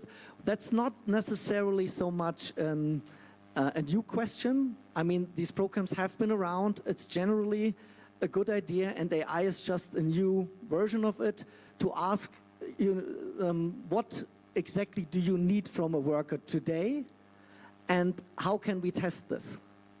And the programs, the two I have been involved in, it's electrical engineering class, where we are saying, okay, we really need project management skills, and then the university for us also says, okay, then maybe we do a little course where they also do project management. It's simple as that, in my opinion, and my point is AI does not change that dramatically. Yes, I agree with you. So our third panelist, Dr. Johan Seering, he's an educator and innovator specializing in the ethical integration of artificial intelligence into education and training, holding a PhD in computer science from University of Geneva. His research now focuses on AI-based educational systems and dynamic knowledge representation. Reflecting on your experience, what parts of teaching should never be automated? Thank you very much. When we speak about AI in education, it is important to be very clear about one thing. Some parts of teaching must never be automated, not because the technology is dangerous, but because certain human dimensions are simply irreplaceable. A teacher is not only someone who transmits content. A teacher creates a safe learning space, feels what is happening in the classroom, and makes real-time judgment based on experience and empathy. Think of a child who suddenly struggles with math, but the real reason is anxiety at home. Think of a teenager who becomes disengaged, and this disengagement is a signal of something deeper. These situations require human presence, not only physical presence, but the capacity to read between the lines, to sense the emotional climate, and to adapt instantly. This reveals something fundamental. Learning is relational. It grows in small spaces with human dialogue, shared experimentation, and trust. AI can inform or alert us, but only humans can provide support. Teaching is not neutral. Every teacher transmits a way of thinking, intellectual honesty, critical reasoning, respect of evidence, the ability to disagree constructively, and responsibility towards others. Instead of asking, how do we catch students using AI? We should ask a deeper question. What is the purpose of learning, and what do we want students to develop through their work? It requires a teacher who can manage ambiguity, explain with authentic effort matter, and show through examples how reflexive mind works. Education is not only about skills, it's also about becoming. A teacher is often the first person to see potential in a learner, even before the learner sees it. A teacher can challenge assumptions, not contradict, but to help the learner grow. These are intimate moments of identity construction. They require knowledge of the student as a person, not as a data set. If we want AI in education, we must keep the human learner, not the data profile, at the center. Yeah, I agree with you. Thank you for your answer, Johan. Our fourth panelist is Dr. Ray. He's the CEO and Academic Director of the International Center for Advanced Review and Training, holds a Master in Learning, Design and Technology from Pennsylvania State University, and completed the AI program from Oxford University, created the functional concept method of test taking, where a learner can answer 3 questions in licensure exams correctly using a single word or phrase. It has been adopted by healthcare professionals in 36 countries. Wow. So looking back at your experience in test taking, my question for you is, how is AI changing the role of educators in your context test preparations industry? Yes, I've been a test preparations coach for the longest time. So the company I co-founded with my mom started 32 years ago. So I'm now 33 years old. Wow. So a joke. Okay, so I've seen how everything evolved from when we have computers requiring commands. Remember, we don't have Windows yet. Yeah, 286. Control KS to save the document when we were doing our researches. So back then, the only technology been exposed coming from a public school was the calculator. And the introduction of the internet and, of course, AI has transformed the role of the test preparations coach. Because during my time, if you want to pass your licensure exam, you have to go to a center, get the services of a test preparations coach, but now you have ChatGPT. Yes. So definitely the role of the test preparation coach has changed from the giver of an answer to a sense maker. So we now work with our learners as a guide on the side, making them realize how to prioritize. So we work more as a learning architect than a teacher. We just don't focus on the facts, but we assist our learners how to make sense of the facts, because those are now the new trends in terms of international testing. So in essence, we become their coach for thinking how to ace their test. And one thing that I know we have to look for in the learner before we engage them is they have to have the ability to identify which sources available on the internet and on AI are relevant to their context and are reliable. So the primary skill of the test taker now, as well as the coach, should be critical media literacy. So we have to teach our learners how to differentiate reliable information sources from those that aren't, because there have been a lot of fake news. And AI brings unreal. Yes, because it sources. hallucinates. Yes. Remember, there's an example. For example, if you ask AI, what is the difference between a dressing and a sauce? And AI would say, a sauce makes a food taste better. And the dressing is the one that you apply to the wound. Okay, so it doesn't understand context. So not until the learner realizes that the use of AI requires a lot of other skills other than reading and writing, then we can't say that we can introduce AI in a safe learning environment. So it's best that they first learn how to critically differentiate between a good source and a non-reliable source. Thank you. I totally agree with you. That's the most important thing, to teach the learners the critical skills so they can differentiate what is reliable and not. Yeah, and our fifth panelist is Mr. Milad Muhammad Husseini, a neurocognitive researcher, cultural storyteller, and co-founder and CEO of Bayan Parter Language School. Milad has dedicated his career to reshaping how humans learn and connect by merging psychology, anthropology, and neuroeducation. He, alongside his brother, Dr. Hamid Muhammad Husseini, is here too. He has built one of Iran's most forward-thinking educational ecosystem. Actually, they got their recognition for their organization, the school, just yesterday. So congratulations on that. Thank you. Thank you. And my question for you, can you talk about the acronym, the DEIP, and I will leave it for you to unpack that for us, and post-method approach, and how can education benefit of it? Thank you, Dr. Siha.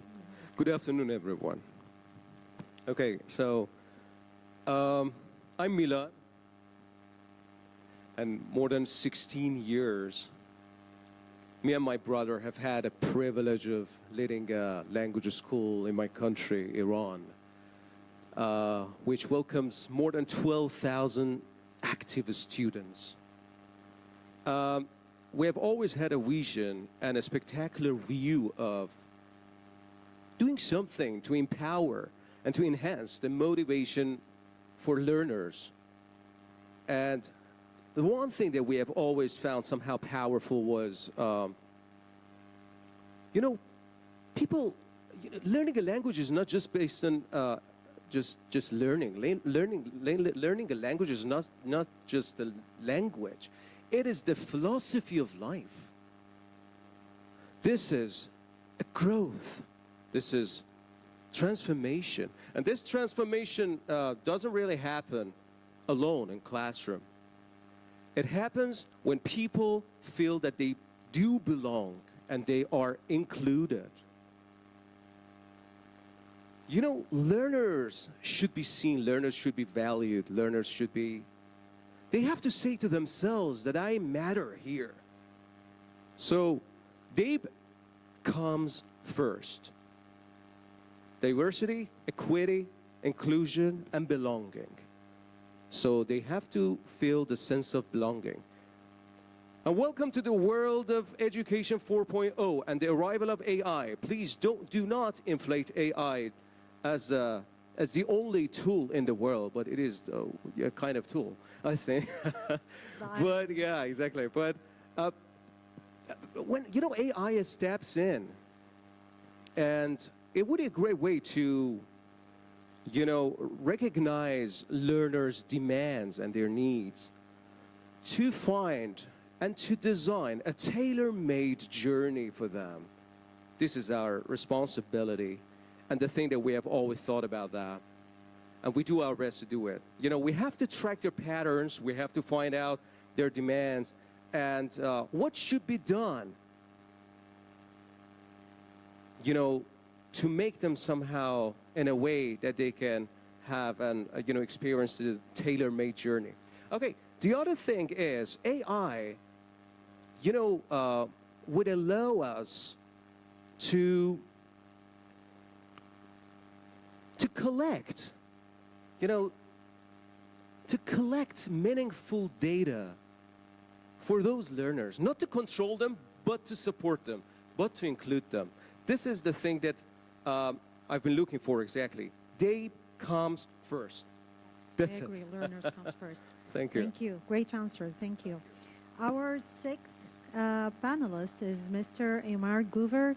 He's a telecom engineer turned social entrepreneur and angel investor, building AI-powered creator-centric ecosystems. He focuses on empowering Generation Z and low-income youth by giving them tools to practice real-world skills, communication, influence, and value creation outside of traditional education system. His work blends AI, social commerce, and education to create new pathways for financial and social mobility. So, Amar, my questions for you.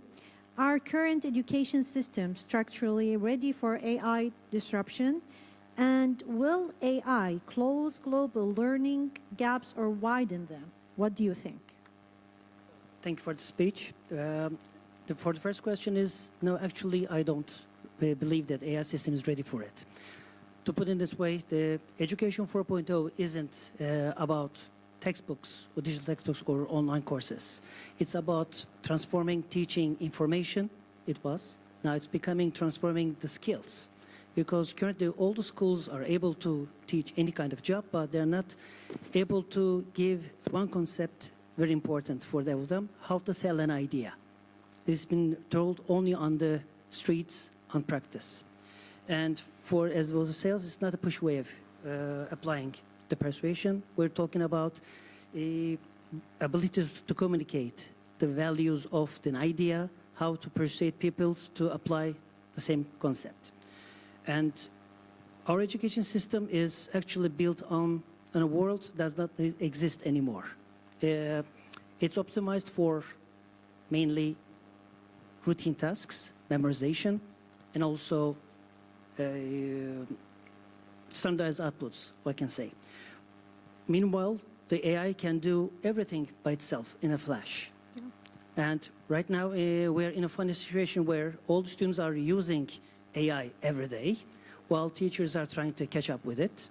And we're still working in a system which tries to fit in and stuck in 1985. It's not a matter of just putting more computers or tablets into the classes. It's actually, we have to define a new education model which will teach new skills to these kids, how to persuade, influence, to communicate values at the same time. And regarding your second question, if there's a gap, well, I believe AI is like a multiplier, a leverage, which means it makes strong stronger if you don't allow the others to able to reach it. But when we are able to allow access and also multilingual, the system, we will able to see everyone able to grow and equalize in the system at all. And when we look at the gap, if we give more privilege to others, the gap will widen up. We must give access more to everyone. And having a tutor, let's say 24/7, a coach, or an AI too, but with the assistance next to a real mentor, human being, it will evaluate, leverage all the skills we can ever have. This must be the real purpose of why AI should be used. That's what I believe. Leveraging human beings' skills. Yes, I agree with you. So anything we put in there, it's gonna get back to us amplified. Yeah, so it is whatever we put, we will get. Thank you for your answer. So we're gonna go back again to the ethics because it's very important, I think, to have ethics and to know them. What is the good, practice? What is the unethical practice of the AI? And that's will get me back to Sangeeta. Briefly, because of the time, how to ensure ethics, safety, and data protection in the area of AI and education? Thank you. So I think we have to understand one thing, that most of the countries, they are following the approach of innovation first and lighter on the regulation side. It's only EU that has come up with AI Act. The other countries are relying on other acts which are like data protection, personal data protection acts like GDPR, DPDP Act. So they are relying on that act. So, and hence ethics and ethics become very important as to, how we have to use the tools, because, AI starts with data and gives you probabilistic answers. So the tools are trained on data, and we have to ensure that there is no data bias. See, some tool is developed in US and is used in India, loses its context. The language, the context, the understanding, and we are using it. So it's very important first to understand whether the data bias has been addressed there or not. Second, algorithmic bias also has to be addressed. And third, context has to be there. Otherwise, we may be using tools left and right without understanding, and we are also allowing our students to use those tools without properly understanding how they are going to enact, what is the data on which they have been trained, and what is the algorithms. And comes the explainability part of AI, which is very important because I come from an education background, and if the student does not understand why and how a decision is taken and how it would change in different contexts, socially relevant, culturally relevant contexts, how it is going to change, what are we training them from? What are we educating? What are they learning? And it can be a very good tool to give them that cultural differences, social differences, language differences. They can understand it very well. I agree with you. Yeah, thank you. Definitely. So, I mean, AI, maybe the negative thing about it that we let this machine think instead of us thinking. So, here's my question for you. How do we harness AI for education without cognitive offloading, students letting AI do the thinking? Briefly. Thank you. I liked Ray's image very much when he said you got to be a coach for thinking. And that's exactly what's going to happen soon, hopefully. Because if you send AI to the gym and doing all the practice for you, afterwards, when you're on the competition, you won't succeed because you haven't practiced at all. And then, so we can agree, all can agree on that, right? How do we get there? And that's not done yet. And my suggestion is we focus on the process, how to get there. To stay in that image with the coach, well, the coach next to practice, he's standing next to the track and looking at how you do the practice and how you advance. And then at the competition, he doesn't even have to watch any because he knew you put the work in it and you actually evolved. And so, yeah, my short answer is documentation of workload and then evaluate that instead of just the end result. Okay, we're just good, perfect with time. Thank you so much. So, Johan, how can teachers build AI literacy without feeling overwhelmed? And briefly, please. Thank you. Many teachers feel overwhelmed by AI, but often the real issue is not technology, it's isolation. When teachers experiment alone, fail alone, and have no one to discuss with, the pressure increases. The solution is not more technical training. The real solution is community. Is why I proposed the AI Launch Cafe model. Small groups, regular meetings, practical exploration. A space where teachers can test tools, compare strategies, analyze prompts, and share doubts without fear. A teacher said, I didn't expect AI to save time. What she needed wasn't a course, but a safe space to try, test, and apply. I like that example. Thank you. Building AI literacy means moving from defensive mindset, how do I protect myself from AI, to an activate mindset, how do I decide from discernment what AI should do in my practices. This involves three things. Demystification, concrete example instead of abstract promises. Contextualization, apply AI to real classroom challenges.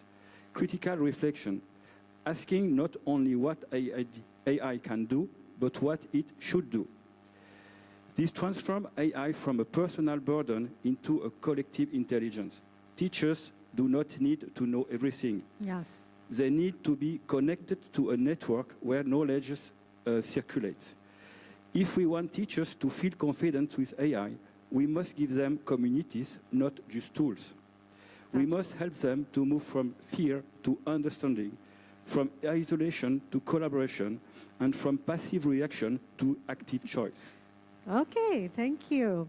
Okay, Ray, quickly. Yes, actually, I just have one important thing, and that's going to be the acknowledging that AI is here and it's just a tool. It will not replace teachers. Okay. So the most important thing for us to do is to implement as a framework the sandwich method. Okay. We have either a teacher, in the middle would be AI tool, and as the output evaluator or the judge should still be a teacher. Or we can do the other way around. AI, teacher, AI. Or teacher, AI, teacher. We should not remove the teacher. Okay, thank you very much. And that will get to you, Milad, very fast. Thank you, Ray. Okay. So give me a short answer. practical steps for applications that you use in your school. Yeah. Like practical step. How can you implement it? Okay. As I've already mentioned, I've said that we're just using AI to collect that meaningful data that I've already said. It would be a great way to recognize and those patterns, I think, and the demands of the learner. And I have to say that AI is a servant, not to be as a replacement. Yes, I agree on you I on think, that. That's very important. yeah, yeah. Servant, not a replacement. Yeah, so it's Yeah. how it does. That's it. And for you, Amar, the last question. How could innovations like your AI referral mentor support teachers in the future? Well, as an angel investor, I time to time face new startups. Let's assume if there's thousands of startups, we don't have enough time to listen all of them. Maybe we listen 100 of them, maybe able to invest 10, and maybe only one of them will win, the rest will gone. And basically with today's system, nobody cares about the remaining 999. Yes. This is the value over there. Now, what we believe is that we need to create a platform to teach them how to sell an idea. This was the main purpose of the year. Currently, there's something schools that still cannot teach, how to sell an idea. When you say the idea, it doesn't have to be a product. It must be a belief, general community ideas coming together. And how we do this is they don't know how to communicate the value, they don't know how to influence, and they don't even know how to commit someone. They don't teach it in schools. It is always learned in street. And when we say selling an idea, it's not like selling your soul. You just have to find a way to communicate with each other. And today, this skill is one of the most important skills we should learn. For example, leadership, entrepreneurship, teamwork, or even getting hired. You need to use this skill. Yes, I agree with you. Thank you very much. And now we will turn it over to the audience. If you have any questions for any one of us, you just name the person that you want to answer. If we have a mic, or you just can speak. Dima here. Okay, go ahead. Oh, there's a mic there.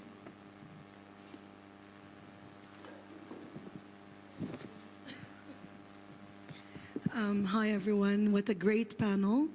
First of all, I want to clarify something. We need to identify the difference between data, information, and knowledge, as AI is a great tool, a great helper to us, but it doesn't hold knowledge. It gives us data, processes it, and gives us information. Yes. But it doesn't have the awareness. That's and right. it will never, ever take the place of a teacher. Never. Yeah, there's no Now, what I recommend is that teachers and educators and leaders need to teach these people the limitations of AI, because each one of us is seeing that glamorous help that is getting for us without any effort. And we're taking it as it is without looking at the content. And this happened with me. At the beginning, when you're using AI, you're just taking what this tool is giving you, and it's giving you a lot. Okay, so what is needed to do right now is to highlight the limitations of this tool. By the way, AI is biased. It doesn't, again, it doesn't have the awareness. So we need to know the limitations in order to use it effectively. And thank you. Thank you very much. Any other questions or no questions? The time is up. Okay, I have enjoyed my conversation with my great panelists here. Thank you very much, everyone, and thank you, the audience. Thank you. Fantastic. Let's give them a round of applause. Excellent discussion. Please take a step forward and you can have a photo right there in front of the table. And now moving on to our final panel of today. It is entitled Measuring Impact, ROI of Continuing Education. So I'd like to welcome up our moderator, Justin George Kutala, AVP Industry Engagements, BITS Pilani. Let's put our hands together for Justin George Kutala. And panelists joining Justin up here on the stage, Alex Arthur, Raj Mohan Subramanian, Rajat Chaturvedi, Reem Al-Nawaja, and P. Nagasudhir Sharma. Please come on up, gentlemen. Fantastic.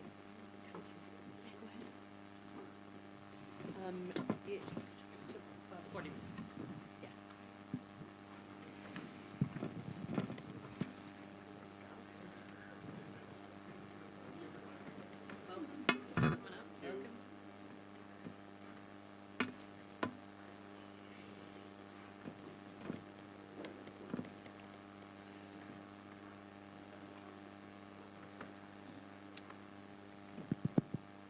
Okay, good afternoon, everybody.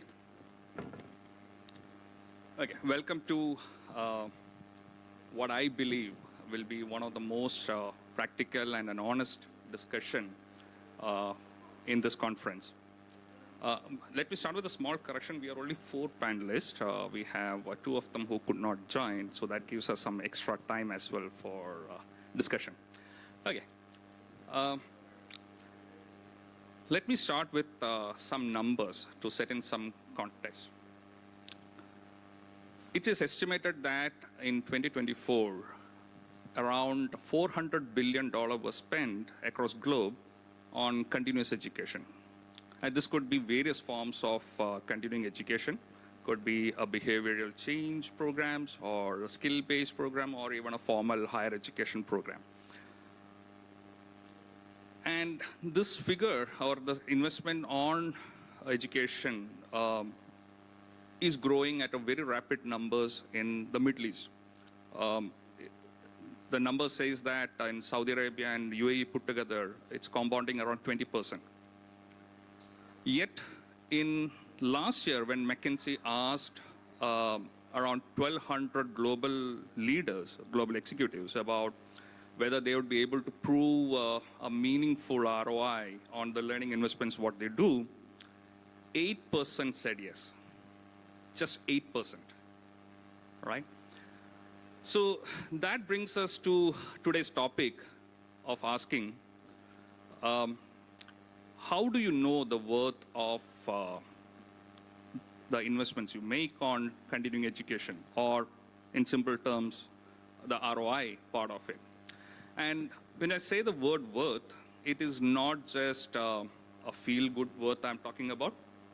I'm not talking about some checking, or taking some of the check boxes which you have in the corporates, or not even, oh yes, we completed the program and we got the certificates. We are talking about cold, hard, evidence-based returns on revenue, retention, productivity, and innovation capabilities, and of course, some socioeconomic impacts which we get. So to bring this particular topic, I have an excellent panel over here who have some varied experiences and exposure in different domains, but all related to the learning side of it. We have somebody who creates IT solutions for students, and every click gives data which can be interpreted and used for measuring some of those key elements which we want to know.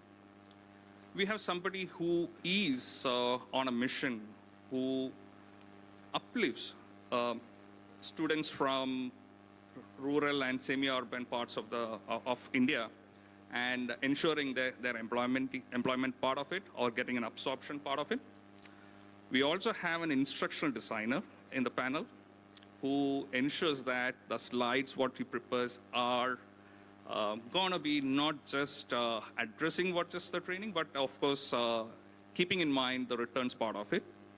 And we also have a safety and health and safety expert who provides training program, and the results could be even saving life as well. So we have an interesting panel to talk around about this particular topic. And while we say about most of those factors on ROI, on continuing education, you should also keep in mind that we are talking about a timeline which is really tough for us. And the question looks very simple, but it will be definitely complex, and I'm sure most of you know that it's a very subjective matter, expression. We are talking about this particular topic in the times of where AI and automation, we've been hearing about AI in almost every single discussion we are having over here. I'm sure it's across all the halls what we have. These technologies are creating the shelf life of the current skills, which we needed to almost like half of it. And of course, youth is asking questions like, is it worth it? I mean, what is the payoff for me while I invest my time or even money? And of course, the decision makers in businesses always talk about, let's say, is it worth investing? What is the return I'm going to get in? So that's a context by which we are going to discuss this. So join me to welcome the panelists over here. And I straight away go to Mr. Rajat Chaturvedi. And Rajat is the business head of ISECT. He's in India. And he has been an HR leader as well in his prior roles before taking over the educational side of it. And he comes with a diverse exposure or experiences in different regions, ensuring the students are getting absorbed in different industry verticals. And he's also Outstanding Leadership Award winner of 2022 Dubai Education 2.0. Welcome, Rajat. Thank you, Justin. All right. So, Rajat, you have been on both sides of the table. You've been in HR for a quite number of years and the leadership roles. And then now you are on the business side of education to ensuring students are getting absorbed rightfully. And I know that you are on a mission to always taking it to the global levels as well. So the question to you is like this. If you were to point out one figure you can show on ROI, what it could be, and how do you also capture the intangibles which are there in most of the continuing education programs which we have? Okay. Just to set the context of the question first, when we talk about the continued education or continued learning, there will always be two parts to it. One is a tangible and one is a non-tangible part of it. The tangible part definitely is something which is quite visible on the balance sheets and the revenues which are coming in. True. But there is always a strong point that we need to keep in mind that those revenues and those tangible things are coming because there is a lot of non-tangible thing which is happening but not captured. So now when we talk about the non-tangible parts of it, the continued learning can give you a behavioral change, can give you a sense of ownership, can give you a sense of responsibility. And even if we have to just put it in some forms, a leadership development program is a kind of a non-tangible continued learning that we are talking about. When such things are happening, those things are in any which ways getting translated into the productivities and the revenues, which are the tangible benefits, and the ROI is what we're talking about, the continued learning formats. Now, as you asked me a question that what is one point that I would want to highlight, I would definitely say that the retention of the employee is something that I would want to highlight on a very vast scale. Because there has been a lot of studies from the Forbes, from the global side, wherein it has come out very loud and clear that when there is a continued learning, when there is a career progression, when there is a career advancement basis on the skill advancements what the company is providing, 72 to 78% of employees get retained with the organization. They grow with the organization. So when they are growing with the organization, that is definitely the human asset that they are building, and that is the biggest ROI what we can talk about. Now, even if that has to be translated into numbers, hiring a backfill or a replacement of a candidate is somewhere between a 50% to a 200% of the salary cost that comes, depending on the roles on which the candidate is being replaced for.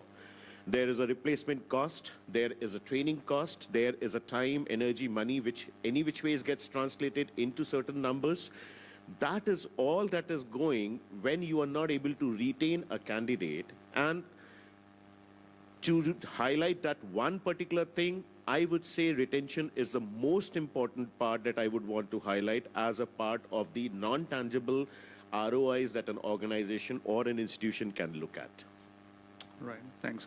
I agree with you on that point, Rajat. Even cost of rehiring versus retention, I think, I mean, you gave a figure. I think if it's higher the role, that could even go up to 250, 300% as well. Exactly.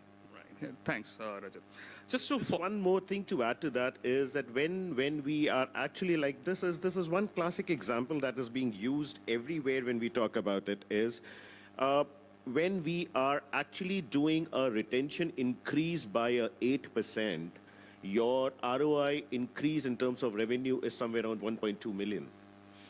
That's a cross-functional that you can look at, because that is just not the productivity or the money that has come. That is a non-tangible part, the ROIs which is coming in terms of your time saving, in terms of your energy saving, in terms of your cost savings. Everything cannot be revenue. The cost save is also a kind of a profit that you have booked. Reductions of the bottom lines.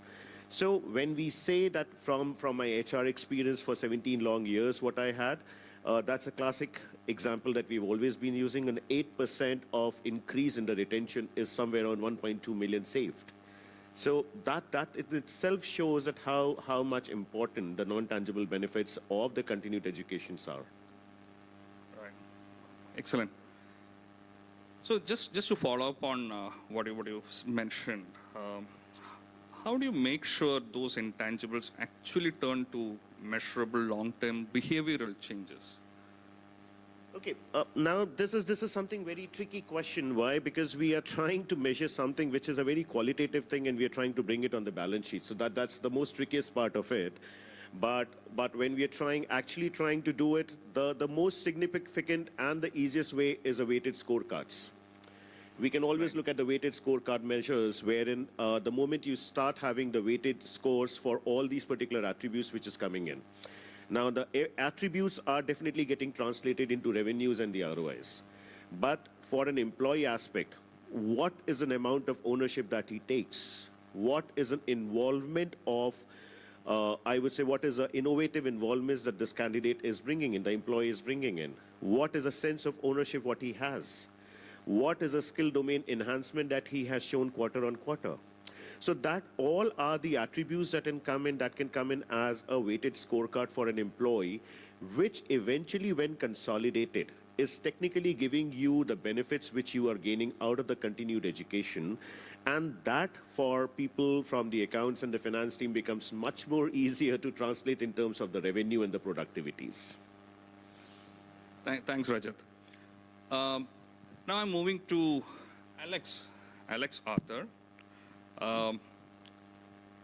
His profession is into creating IT solutions, and with 30 years of experience in providing solutions to various industry verticals. Currently, he is the Chief Revenue Officer of Arbonne, and which is one of the fastest growing North American education technology organization. Alex, the question to you. Okay. When continuing education leaders calculate ROI today, are they still chasing the short-term completion rates, or you see a difference in the way they measure the outcomes? Thank you for the question, and good afternoon, everyone.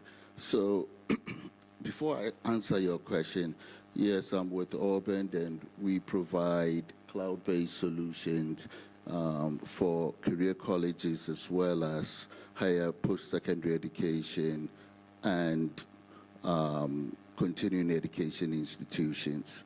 So as Chief Revenue Officer, what is my qualification sitting here with this esteemed panel? I talk to institution leaders like yourself and other institutions day in and day out, and there's always the question of justification of, why am I doing this? As your colleague here earlier on said, there's intangibles and tangibles. The easiest way that we see organizations right now is still dealing with the tangibles. And those tangibles are easy to deal with. You have your simple thing like your balance sheet, your expenses and revenue. And so those are the tangible things. You have a program in, the program is up there, you charging students, and you can easily quantify it, have your report, go to the board, play. But as you can see from my colleague over here, organizations are asking, they want more from the system rather than the balance sheet. So how do you explain or how do you help answer that question?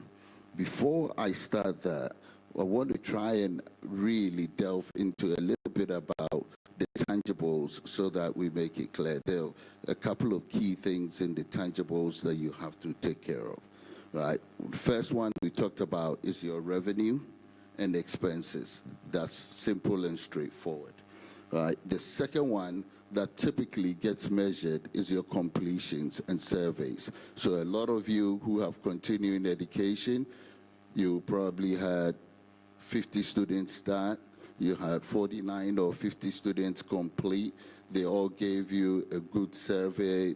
Yes, they will recommend your program, X, Y, and Z. It's tangible. You can report that, show progress to the board from there. The third one, and the other key part, is some regulated programs, most notably nursing and other programs that we see in the United States, North America typically, United States and Canada. The nurses have to get recertified on a regular basis. And so they take these continuing education courses and get recertified. It's easy. You can follow up on that. Did you get your certification? So you met your primary goal. Now, the problem is investors, organizations, leaders are saying, we want more. How do we measure that? How are you able to talk about the intangibles that we were talking about right now? Right, so there are a few pointers that come to mind. The first one, which is talked about, which is retention. Yes, you've got employees, they're getting new skills, they are happy.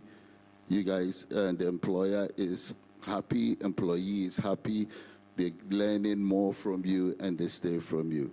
But there are other intangibles as well that play a part in here. Some of the other intangibles are performance and productivity uplift. Right? And so leaders are asking the question of, we're spending this much money on continuing education. How is that affecting the work culture? How is that affecting our staff in their day-to-day attitude towards the work? How do you measure that? These are some of the questions that come as part of the intangibles that you need to be able to address when you're putting this continuing education program and pitching it to your client. And then the second one that I want to talk about is institutional reputation. Now, most of you here are education leaders. You may put a program together and then partner with a big university or so. In the States, there are a lot of solution providers like that that will partner with bigger universities, and they call them the global campuses. So you find the Maryland Global Campus, Purdue University Global Campus, and those universities are worried more about providing the bachelor's, the master's, doctoral degrees. They are not skilled to provide those continuing education. And so they partner with organizations like you to provide the information. Some of them do not even have content. Right? And so when they partner with you, you provide them that information. But how are you going to be able to justify that? Yes, you can say, I'm working with Purdue University, but is it worth your business? These are some of the things you need to be able to justify to Purdue University. This degree is worth it. This certificate, that continuing education piece is worth it. And then moving on, the third one, that the intangibles as well you want to talk about, is your human capital and economic resilience. Same thing. You have organizations that are explicitly framing ROI around the future-proof skills. There was a previous discussion panel here that talked about AI and people getting skills for AI. And so all of a sudden now there is this, you put on an AI course. I may be a factory worker. Now I take the AI course. How does that reflect me for my future-proof skills? And does that help with the intangibles of other one of the retention? That now I've got a skill that I can move, I can grow, or now am I going to have that skill and then basically say, oh, there's another company that's going to pay me more, so I'm moving on. All right, so you have to be able to address these intangibles from them. All right, and then I know it's time, so I need to move on quickly here. Then we come to actually how do we measure this? And there's a measurement gap over there because, like my colleague said, it's intangibles. So you have to think of how do you measure this? How much is that program worth? And I'll give a quick example. We have a client in northeastern Canada, and they initially signed up with us for a nursing program. And we were going through this same exercise, trying to quantify the investment so that the CFO could go to the board and actually justify the expense. So what we did was we just took all the data out of the system, all the way down to the quiz, answers to the quizzes and everything. And then we ran it through AI, ChatGPT, and came up with some conclusions. Long story short, when they were presenting the solution to the client, which happens to be the state of Newfoundland, the province of Newfoundland, the governor asked, where did you get all this information from? So they said, oh, our partner dumped all the data and we ran it through AI. Right there, governor goes, hang on a minute, so you guys do AI as well? How about you guys go, think about it, put on an AI class so that we've got some money in the budget we've got to spend.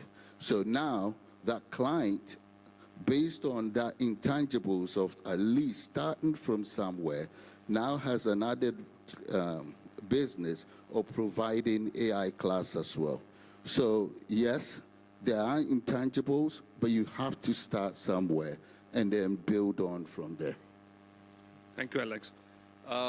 One of the changes, let's say a professional trying to join a particular organization, what they normally also look at is how good is the organization in terms of providing some of those new age skills, and kind of a big factor on the being an employer of choice, right? So that leads me to the next question. So all of this computation, which we try to do, or the ROI calculation, are organizations still seeing it as a kind of a backward-looking kind of a document, or they use it as a great weapon to get funding and etc.? I mean, forward-looking stuff. So going back to the example I just gave you right now, that's a classic example of where you're looking at it as an investment moving forward. The intangibles question that is being asked, it's here. They're going to ask and keep asking.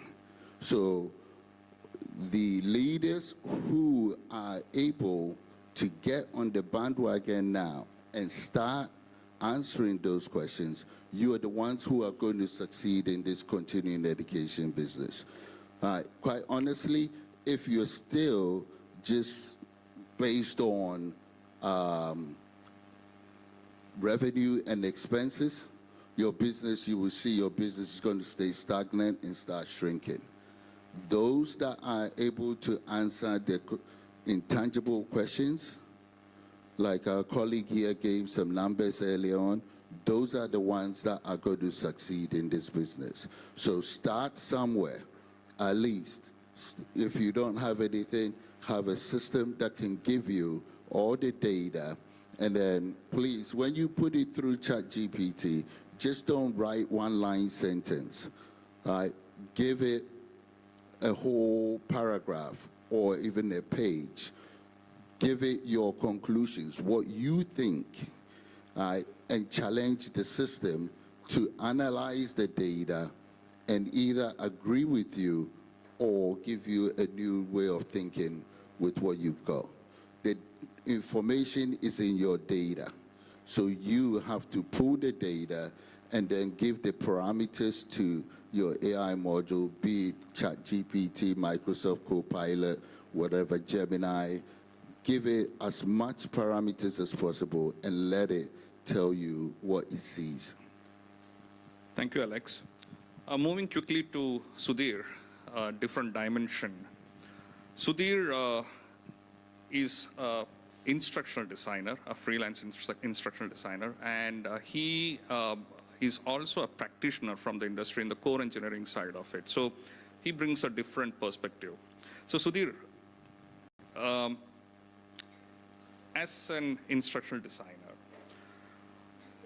what is one design decision you would make to ensure that a strong ROI comes into the program which is to be delivered? Thanks, Justin. Good afternoon, everyone. So I'm Sudhir from India. I'm an instructional designer. So I've been a freelancer and I've been working for different organizations for past a decade. The reason I'm an instructional designer, so if you don't know what the role instructional design is, it's not web designing or interior designing. I design instruction that helps people understand, be it the kids or even the corporate folks, be it the training or the education better. So the reason I chose education, in India we say vidya dadati gnanam and gnanam dadati sukham. That means education and knowledge gives you worthiness and they give you success. And successful education gives you ability to create a better society which is future-proof and happy. So that's the reason I chose education. And I'm glad I'm here today because I've learned a lot of things about education. Of course, there are a lot of ways to learn. Like other panelists mentioned, I can learn from AI, which can make mistakes. But I've learned from real people who told us the real experiences that they've shared. So to talk about the ROI part, I can split it into two answers. One based on andragogy, which is teaching the corporate folks or adults per se, and the pedagogy, which is the kids, or more of a theoretical way of teaching.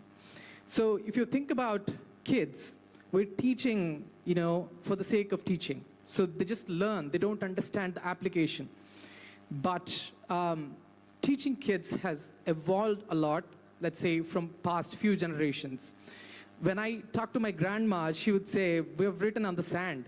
We didn't have slates, we didn't have paper, yet we have learned a lot of things. But if you ask the current generation, the kids would say they would need an iPad to play and learn A for apple and B for ball. The reason being, the generation have evolved based on, what's around them. Because today, if you see, there are a lot of TVs and mobiles people are engaging with, kids are engaging with, and that changes the way they learn. And AI today has changed, it took it to another level. So the way how we design, decides the return on the investment. Let me take an example of my daughter. She's 4 now, and I have to join her to the school.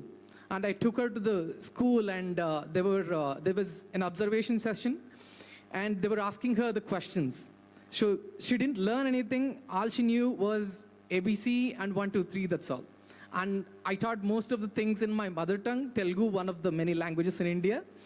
And they were like, she didn't say even a single word in English.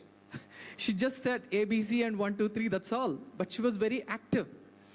So now I need to invest a ton of money on her and just to see what she learns for LKG and UKG. So here, my part was to make sure she gets a quality education that she can remember. And also, she may not be applied today, but tomorrow she should be able to apply it. So what I had to do, find the right application for her. Even if I invest, let's say there is an iPad application which is so famous today, it shows how to draw A with 3-point methodology. So they would start at point 1, point 2, and point 3. Once you finish A, it would show apple, and it pops up, and then they collect that apple. So they write from A to Z and collect all the ties, just like they do, in real. So the kind of investment that we're doing, if it's worth it, be it, whether we spend a lot of money on it, if we see the kids are applying it, if she's learning A to Z, then it's worth it. I think that's how, as an instructional designer, when I designed content for K-12, I had to come up with a lot of simulations, that are meaningful, memorable, and motivational. It's not that we tell people, just go ahead and learn, you have an application. We should make sure they memorize it and the content motivates them. And that's one of the applications for pedagogy. And if you think about andragogy, today we see a lot of corporate folks need training, be it the new onboardees or new folks who join the company.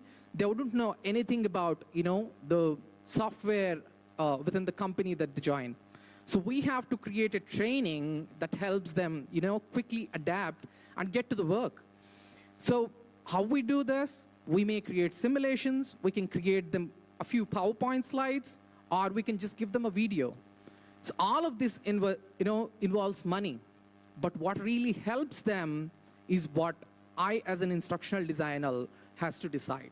So if I need to tell you one of the examples, so there was a new department launched within the company. Then I had to tell people, visually that there is this department that can help you, with your decisions, with leadership management and everything. But hardly 20 people knew within the organization that there is this department, organizational development, that can help you. So I had to improve the reach, and I had to tell them, in a visual way that, organizational department does this. This is the team. This is who you can reach out to when you have certain, need. So I created a campaign, gamified campaign, where people go on and click on, one of the features of organizational development, and they would play a simple quiz based on a game, that's very adult-based. It's not for kids. So they would click on it. They go to the SharePoint site. They learn about us, every team member, and what each team member does for the organization. That kind of changed, the way the organizational development department was working, and that works today. And it drastically improved people, who use the organizational development tools. So for me, measuring ROI is not just about the numbers or the investment, but also the quality of the content, whether it's helping them, get the work done. At the end of the day, you measure them, with what they do, but not just looking at the numbers. You may invest a lot of money on them, but if it isn't helpful, there is no point investing so much money just because the content has already gone waste. So that's one of my ways of telling how ROI works. Thanks, Sudhir. You interact with a lot of clients on various programs which you custom design, bespoke programs. When it comes to the budgeting aspect, I'm sure you will get a lot of resistance in terms of, I want it cheaper, I want it faster, right? Being a designer and knowing what are the deliverables, what is that one thing you will do to defend that without killing any of those intangibles? Sure. So yes, that's definitely a very first question for me when I start with, analysis part. the client would ask me, yes, you may have 1,000 ideas, but I have this budget. I can't go beyond this budget. Yet I need, content that serves the purpose, that helps my folks to get the work done. So one of the ways that I can do is look at the purpose of that specific task. So there are 1,000 ways. Like I said, I can gamify them. I can give them just a few PowerPoint presentation slides. But to ensure, the content serves the purpose, I need to talk to the stakeholders and get the skill assessment done. Meaning, get the skill gaps. What is that's missing, that the learners need to, take the skill as a part of their job, or be it the kids, what do they need to learn? So when we design a complex game, or 10 PowerPoint slides that are so heavy that they can't even understand, it doesn't matter. But even if it's a simple tasks, be it a one slide or just a simple, quiz that can serve the purpose of achieving that specific task, is what I, as an instructional designer, need to look at. And obviously, let me tell you one of the examples. So for one of the clients, I was designing the instruction for one of the new features that they have released for their software. Now, what I thought of doing, since AI is here, I thought of creating a chatbot. So because they had trouble navigating within the course, most people would come back and tell me whenever there is a complex simulation, people would go crazy. I don't know how to play with the simulation. Yes, there is a lot of information that I can gain, but I don't know where to click and how to use the information. So we invest a lot of time creating that simulation, but it's going waste because people can't interact with it. So I thought of creating a chatbot that can quickly answer their questions and guide them through. I spent a lot of time creating the chatbot. Whenever they click on the wrong places, it would pop up and say, you are clicking on a wrong place. Why don't you click here? See this information and all of that. So when finally it went to the stakeholder, and I thought in the perspective of the learner, that, oh, it's very helpful now. They may not have any problems at all. Yes, it did tick all the boxes for the learner, but for the stakeholders, he did not understand why would you use a chatbot for such a simple task. All they needed to learn was a new feature for the software. You could have just given them, the previous, features that it had. What else is different from the previous version? You could have created a simple quiz. So I need to come up with a solution that simplifies, achieving that specific task, if not complicating it using the methodologies that I know. So I think that's one of the best ways to convince any client to make it simple, because learners' time is very precious. We should never waste it, is what every instructional designer has to say. Thank you, Sudhir. Quickly moving to Raj Mohan Subramanian. His profile provides definitive numbers.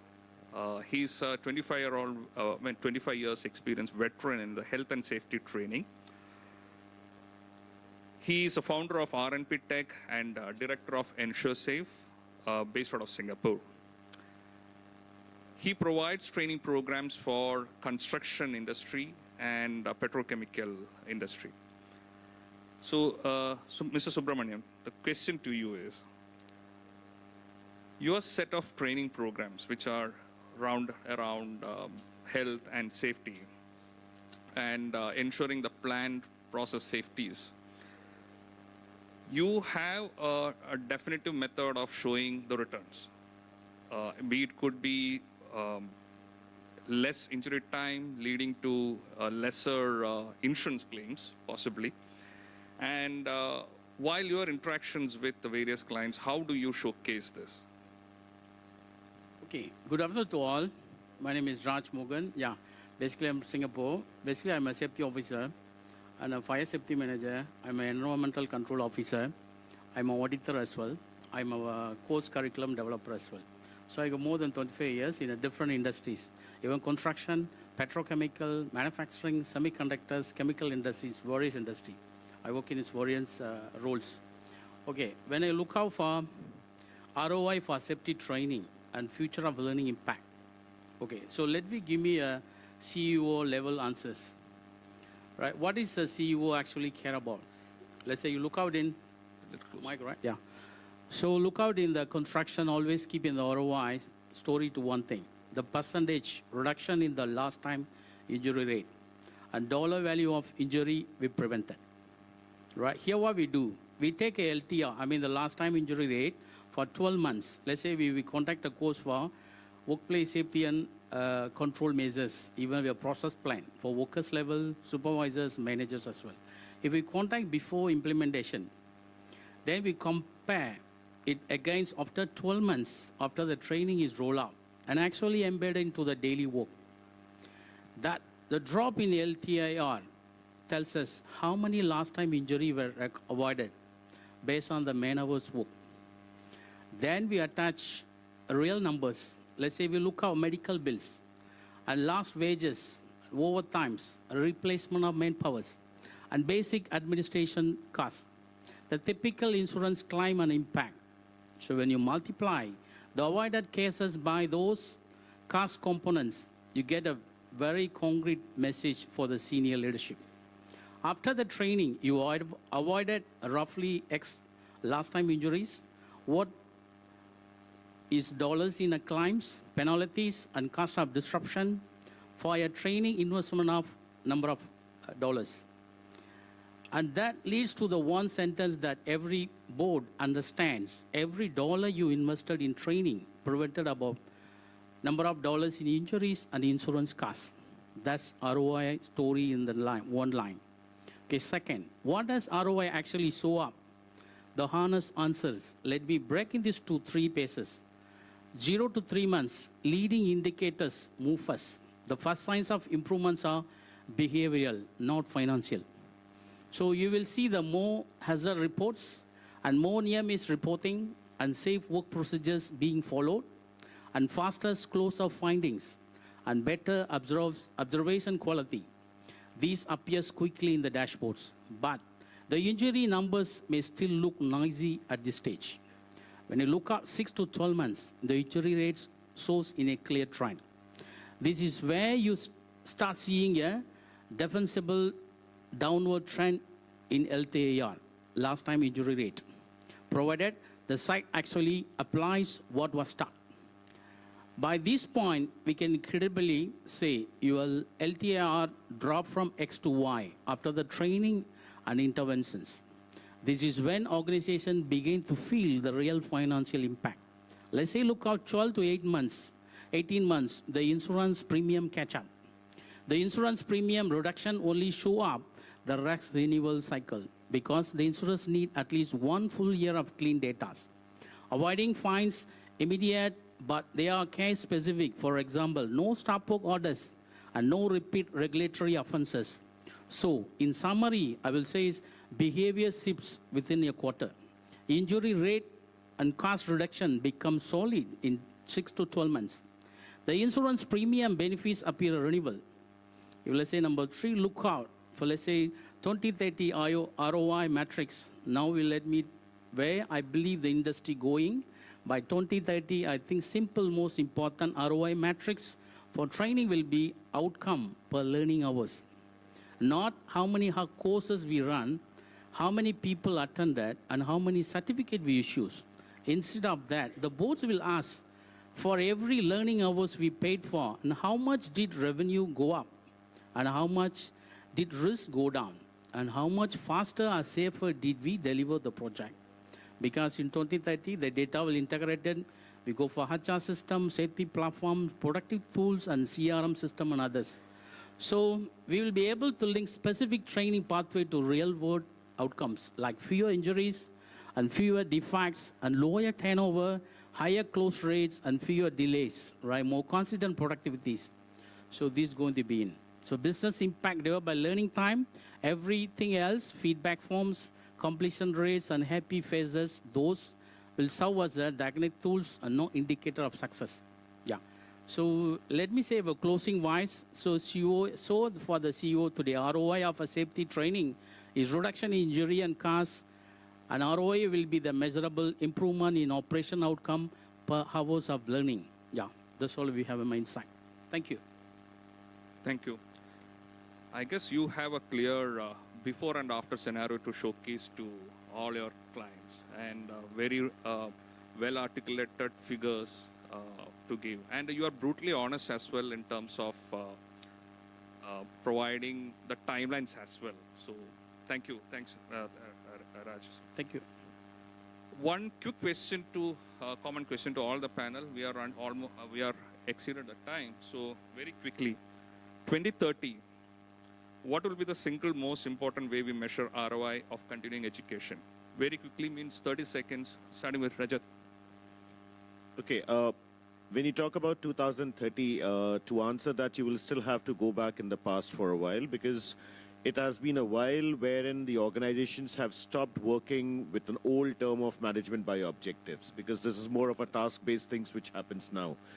Now, over here, the objective is very common for every organization. But to get that particular common objective, you will still have to work on the tangible and the non-tangible parts of the ROIs, what we have been talking in the entire panel discussion.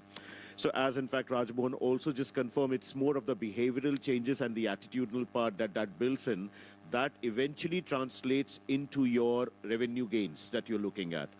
It's not that you do certain changes and that gets you the revenue gains now, but it's more of an investment that you are trying to do, and that will be considered as an investment which you do it now till 2030, and that is where that you see the transformative changes coming in at that point of time in the year when you're talking about at 2030. So the things have to start now. It's not that you're going to do it then. And those tangible and non-tangibles, they have to go in parallel, that have to go in sync with each other. If you take them aloof, separately, I don't see we reaching anywhere with that. Alex, 2030. Okay. All right, thank you. And I agree with Raj on that, that you have to start today. All right, Rome was not built in a day.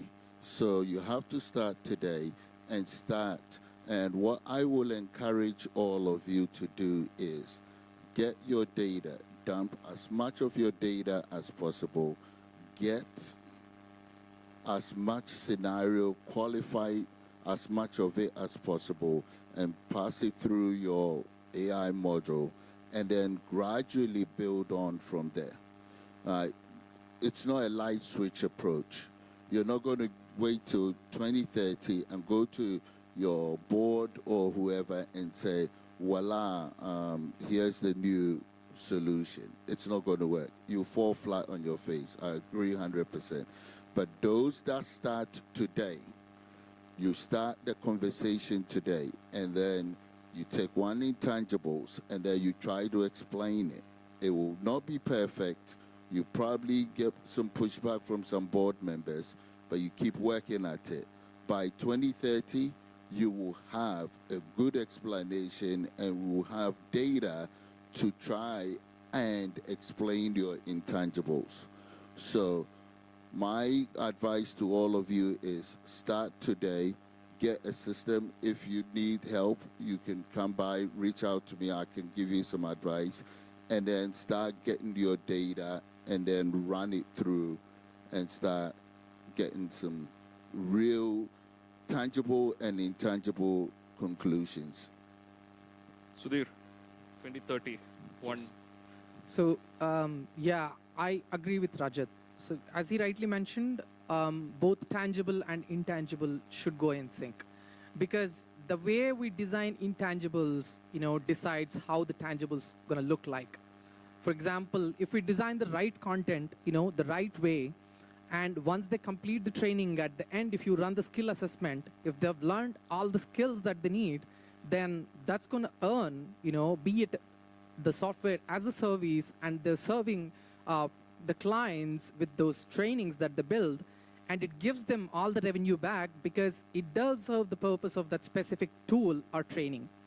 And that way, you're keeping it simple, Keep the, the training meaningful, manageable, motivational, and memorable, and you get all the money that you invest at the end of the day.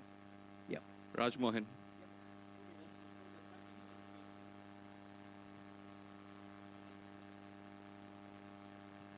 I think it's a continuing education is must, is not optional. right? You need to keep on learning until you die.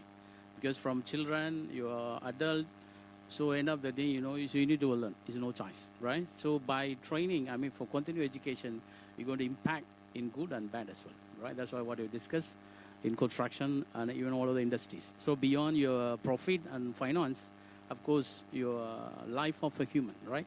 Human life is precious. So continue to educate. That's all I'm saying. Thank you.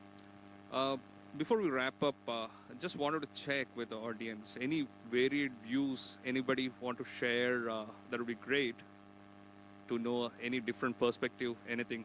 Yeah, I know Samita is smiling, so.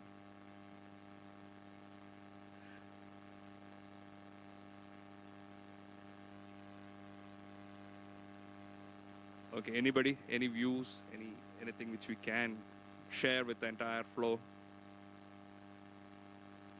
All right, I guess it's a no. So thank you. Join me in giving a great round of applause for the panelists.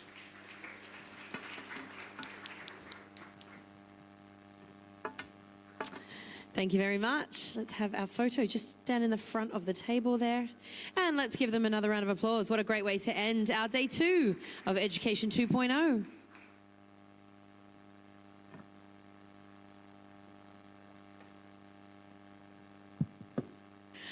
Okay, now I would like to welcome up onto the stage to help present the recognition awards today.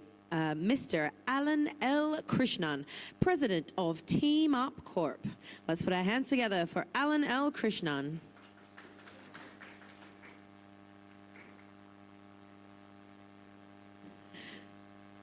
Okay, now our award recipients, I would like to ask if you could please, as you come up to receive your award, please enter from this side of the stage, and then you can exit on that far side of the stage.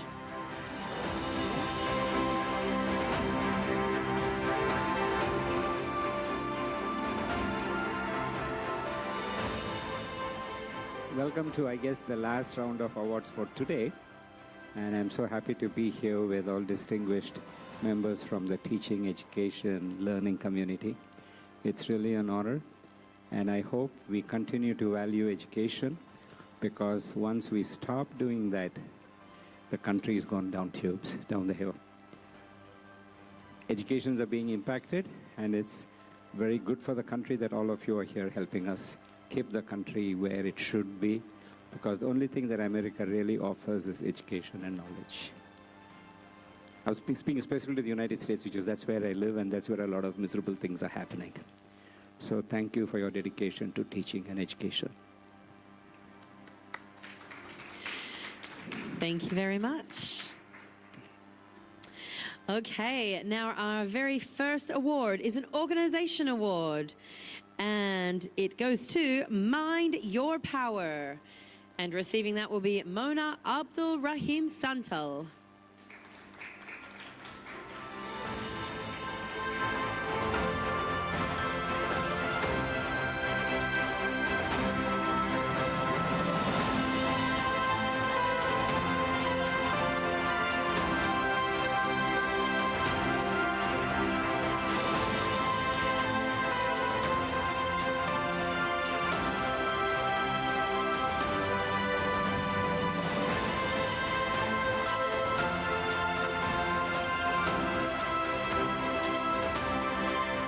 Thank you very much. Mind Your Power was actually born in 2005 in Dubai and has traveled the world with me and came back to the UAE a couple of years ago. It represents the deep belief that I have that we have an incredible power of the mind, and that helps transform the lives of people. So I want to be thankful today for, first of all, for CXO and the Education Conference to recognize that and celebrate that with me, and also to all of my clients, people that worked with me, who actually had the trust to transform their stories, their lives through Mind Your Power, and of course to my team, my family, and everybody who supported me and trusted me and believed in me. Thank you very much. Thank you. Thank you and congratulations. Okay, our next award is an Excellence in Education Award, and this goes to Dr. Faisal Mohammed Alotobi.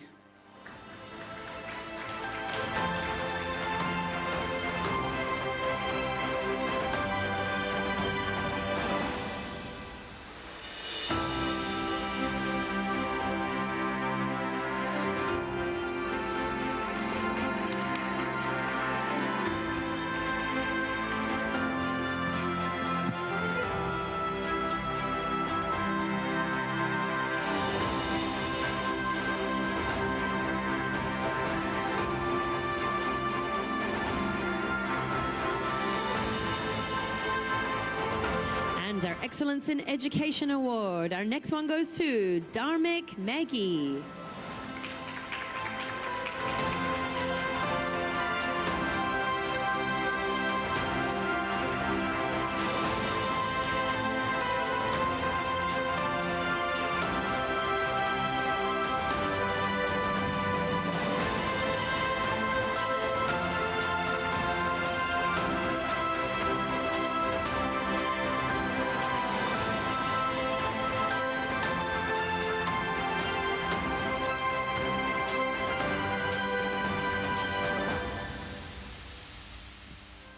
Good afternoon, everyone. Thank you, Education 2.0, for having me today. Truly honored, my third time here in Dubai. As you can tell, I'm quite young, but everyone's story starts somewhere. And for me, standing here, talking a lot about education and my position today, if you asked me a couple of years ago, maybe 5 years before, I would have said I don't think so. So for me, this is life-changing. Back home, I want to thank everyone who's been supporting me, stood by my side. As educators and leaders, it's not easy for what you do every day. There are challenges, and the education landscape, which we've been talking about the last couple of days, is changing a lot. So those of you back home, and two special people to my heart, my Guru Devji, Hitan Buaji, and Ma Masani Meldi Landanwari, Dilti, which means from the heart, thank you. I have no words. Where my story started, and now where I am today. Thank you. Congratulations. And our next Excellence in Education Award goes to Sanjay Tiwari.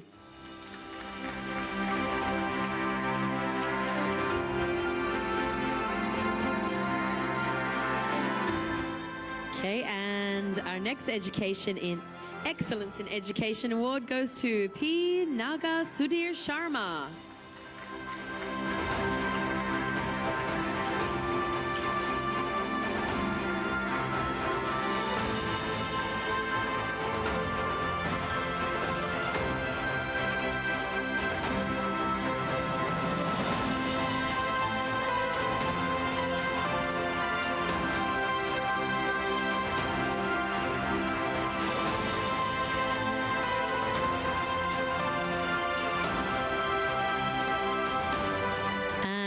Our Visionaries Award goes to Dr. Nazik Zaidan.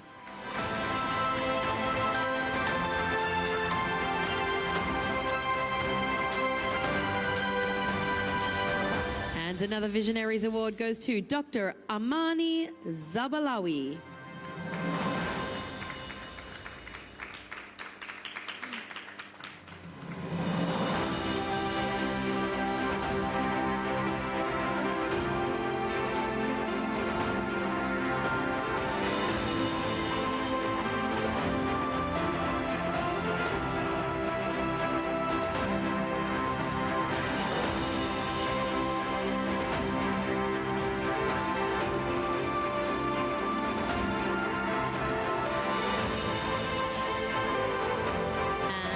For our outstanding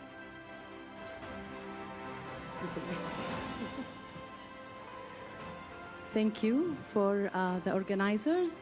Thank you for the participants, for the audience. It was an amazing experience. Exchanging our experience here was an amazing opportunity for all of us.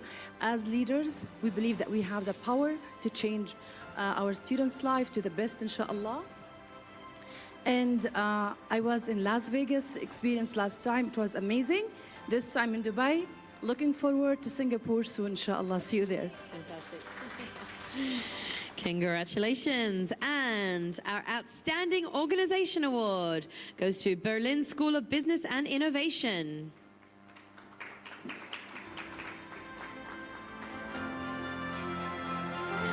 Okay, moving on to an Excellence in Education Award. And this goes to Khaleesi Connor.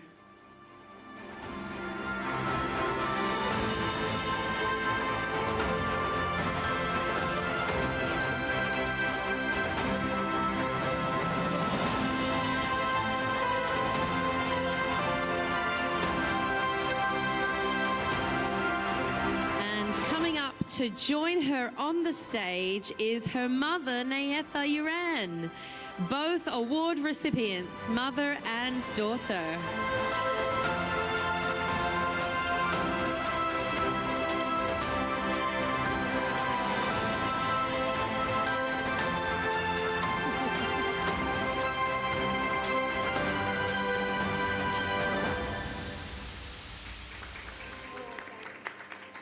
Fantastic. Okay, and the Outstanding Organization Award, CSSL. And this will be accepted by Vijayanthi Sankar.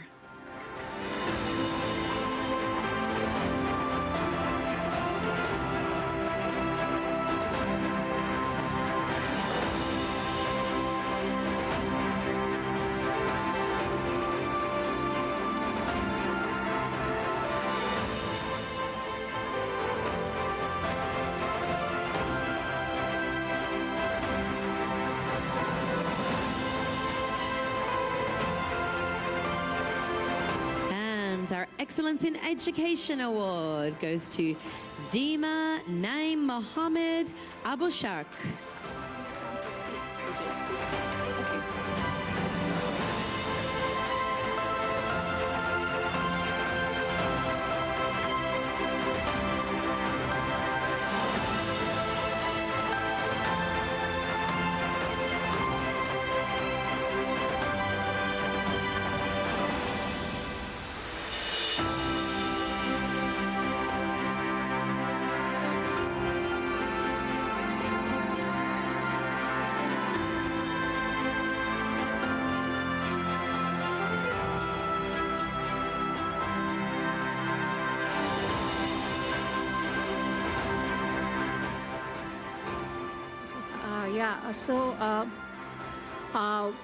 Incidentally, we are completing 10 years tomorrow. And so this award is coming at the right time to keep us motivated in what we do.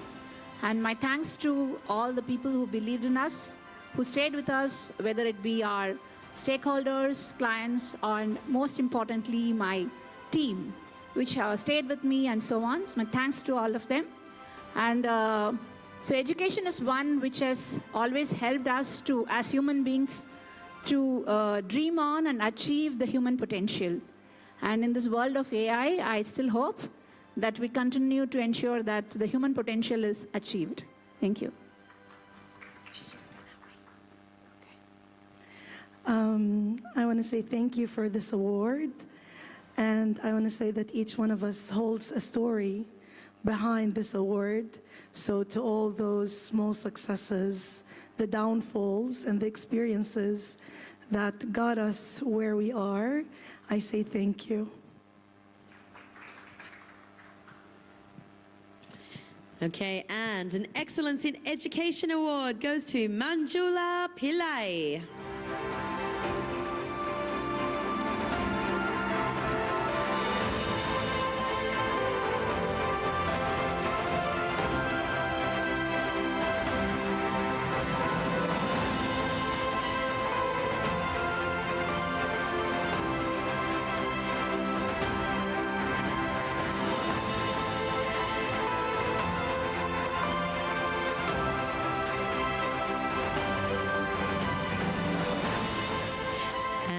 Excellence in Education Award goes to Mafon J. Ua.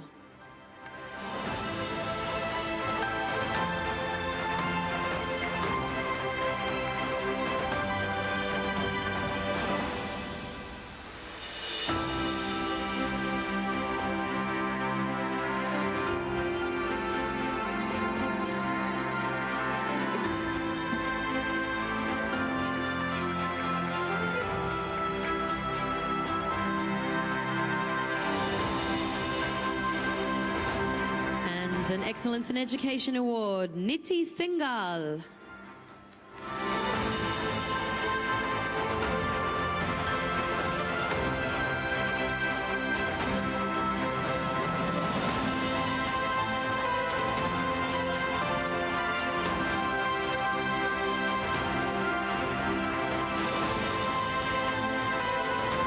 And our next Excellence in Education Award goes to Parsim Ranjit Kaur.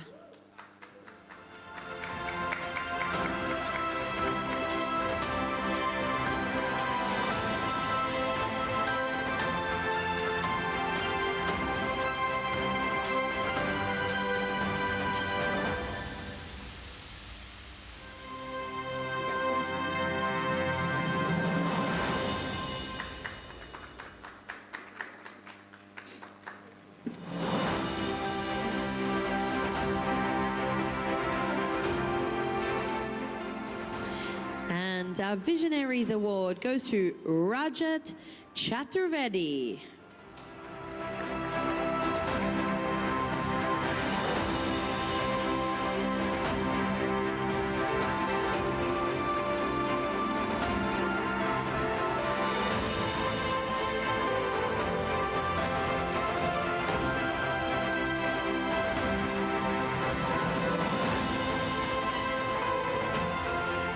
And our Outstanding Organization Award goes to Ampliar Consulting.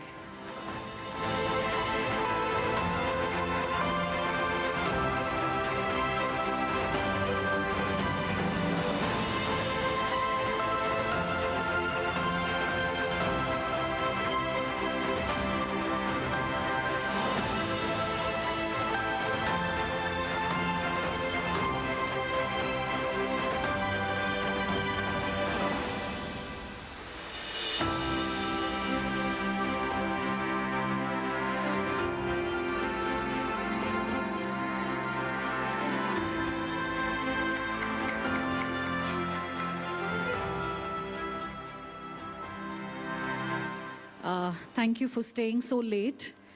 We would want to just thank CXO 2.0 for this honor. We are a very young company, and to be recognized so early reinforces that we are on the right path. So thank you so much. Thank you, CXO, for recognizing us, and this just fuels our belief to elevate human capital, which what we are doing. Thank you. Congratulations. Congratulations. And our Excellence in Education Award, Romana Moji.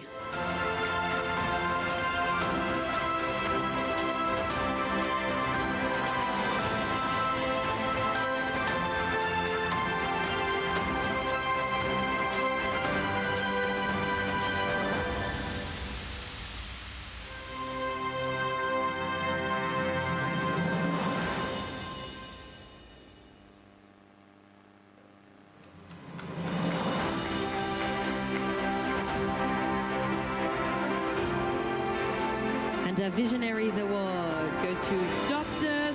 Sonaksi Ruella.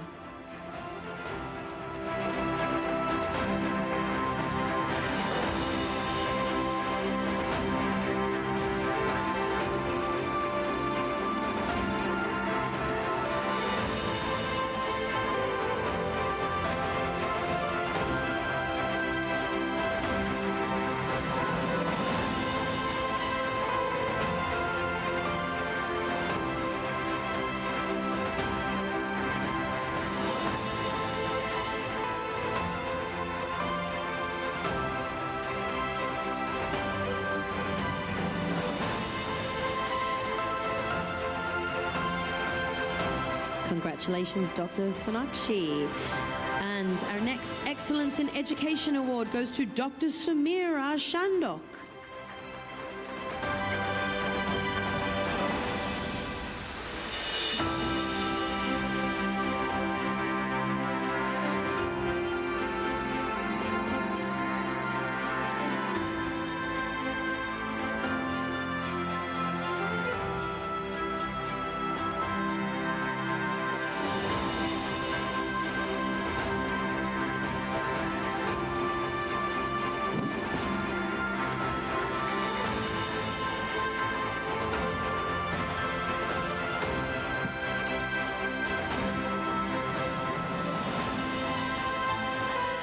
And our Excellence in Education Award, Dwayne Nathan Jack.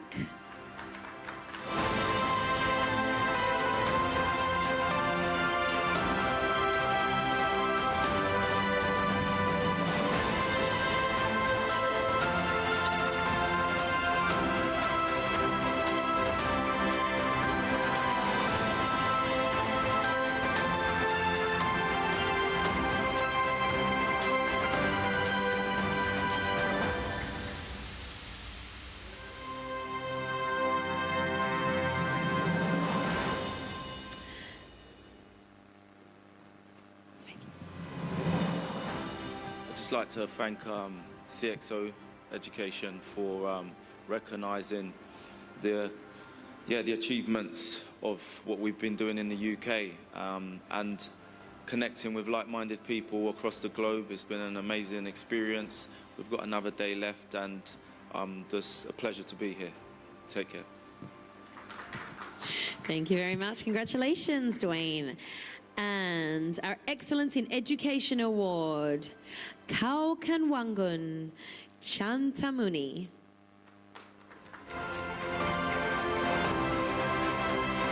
She might be coming a little later on. And another Excellence in Education Award, Emre Gover.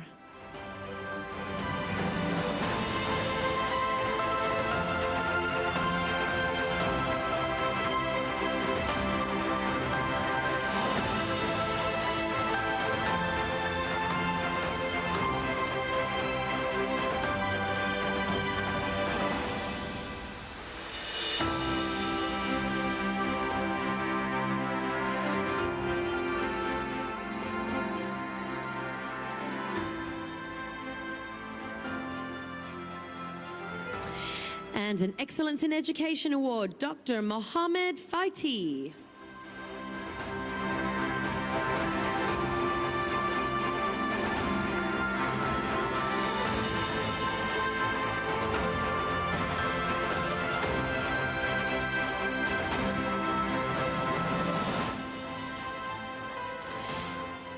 And Excellence in Education Award, Sanjay Tiwari.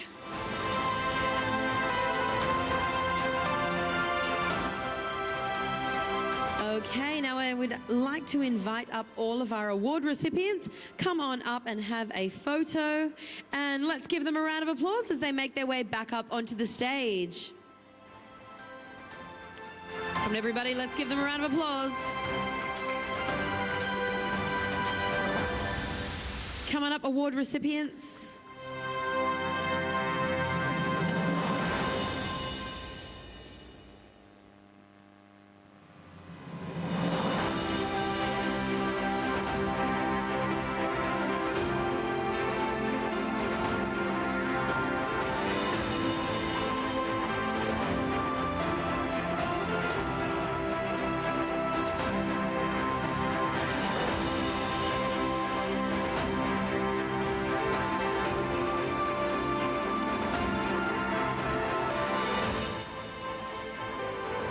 Hold on. Still have people coming up. Run, run, run.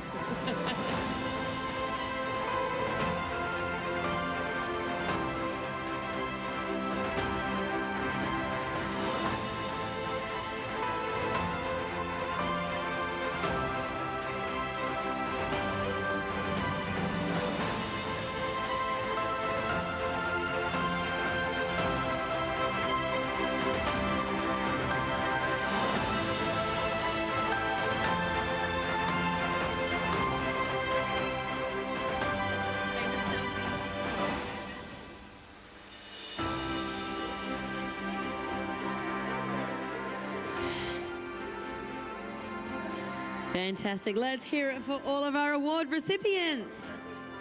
Oh, wait, there's one. Stay right where you are. Do not move. Do not move.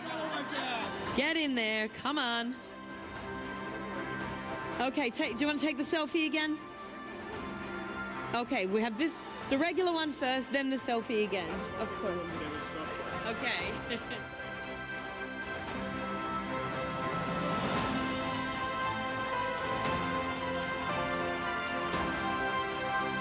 Hold right where you are, everybody. Right where you are. Do not move. Do not move. Stay right where you are. Hold on.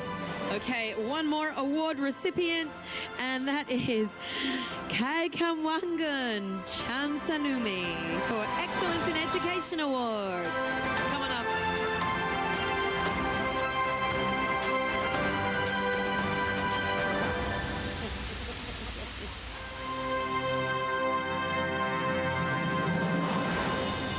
And you get all of your fellow educators supporting you in the photo.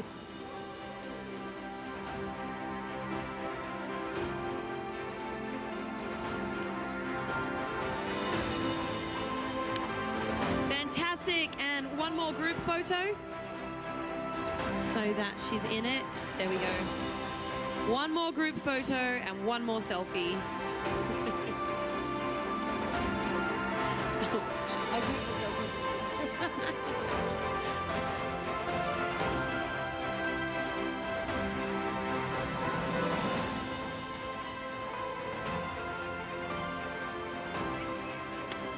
Selfie? Okay, let's hear it for all of our award recipients as they have their famous selfie moment.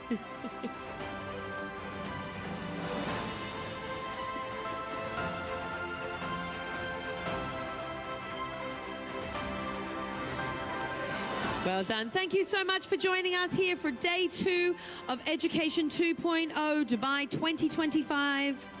Thank you so much. We will see you tomorrow for our final day of this wonderful event. We shall see you then, same time, same place at Education 2.0 Dubai 2025. No problem.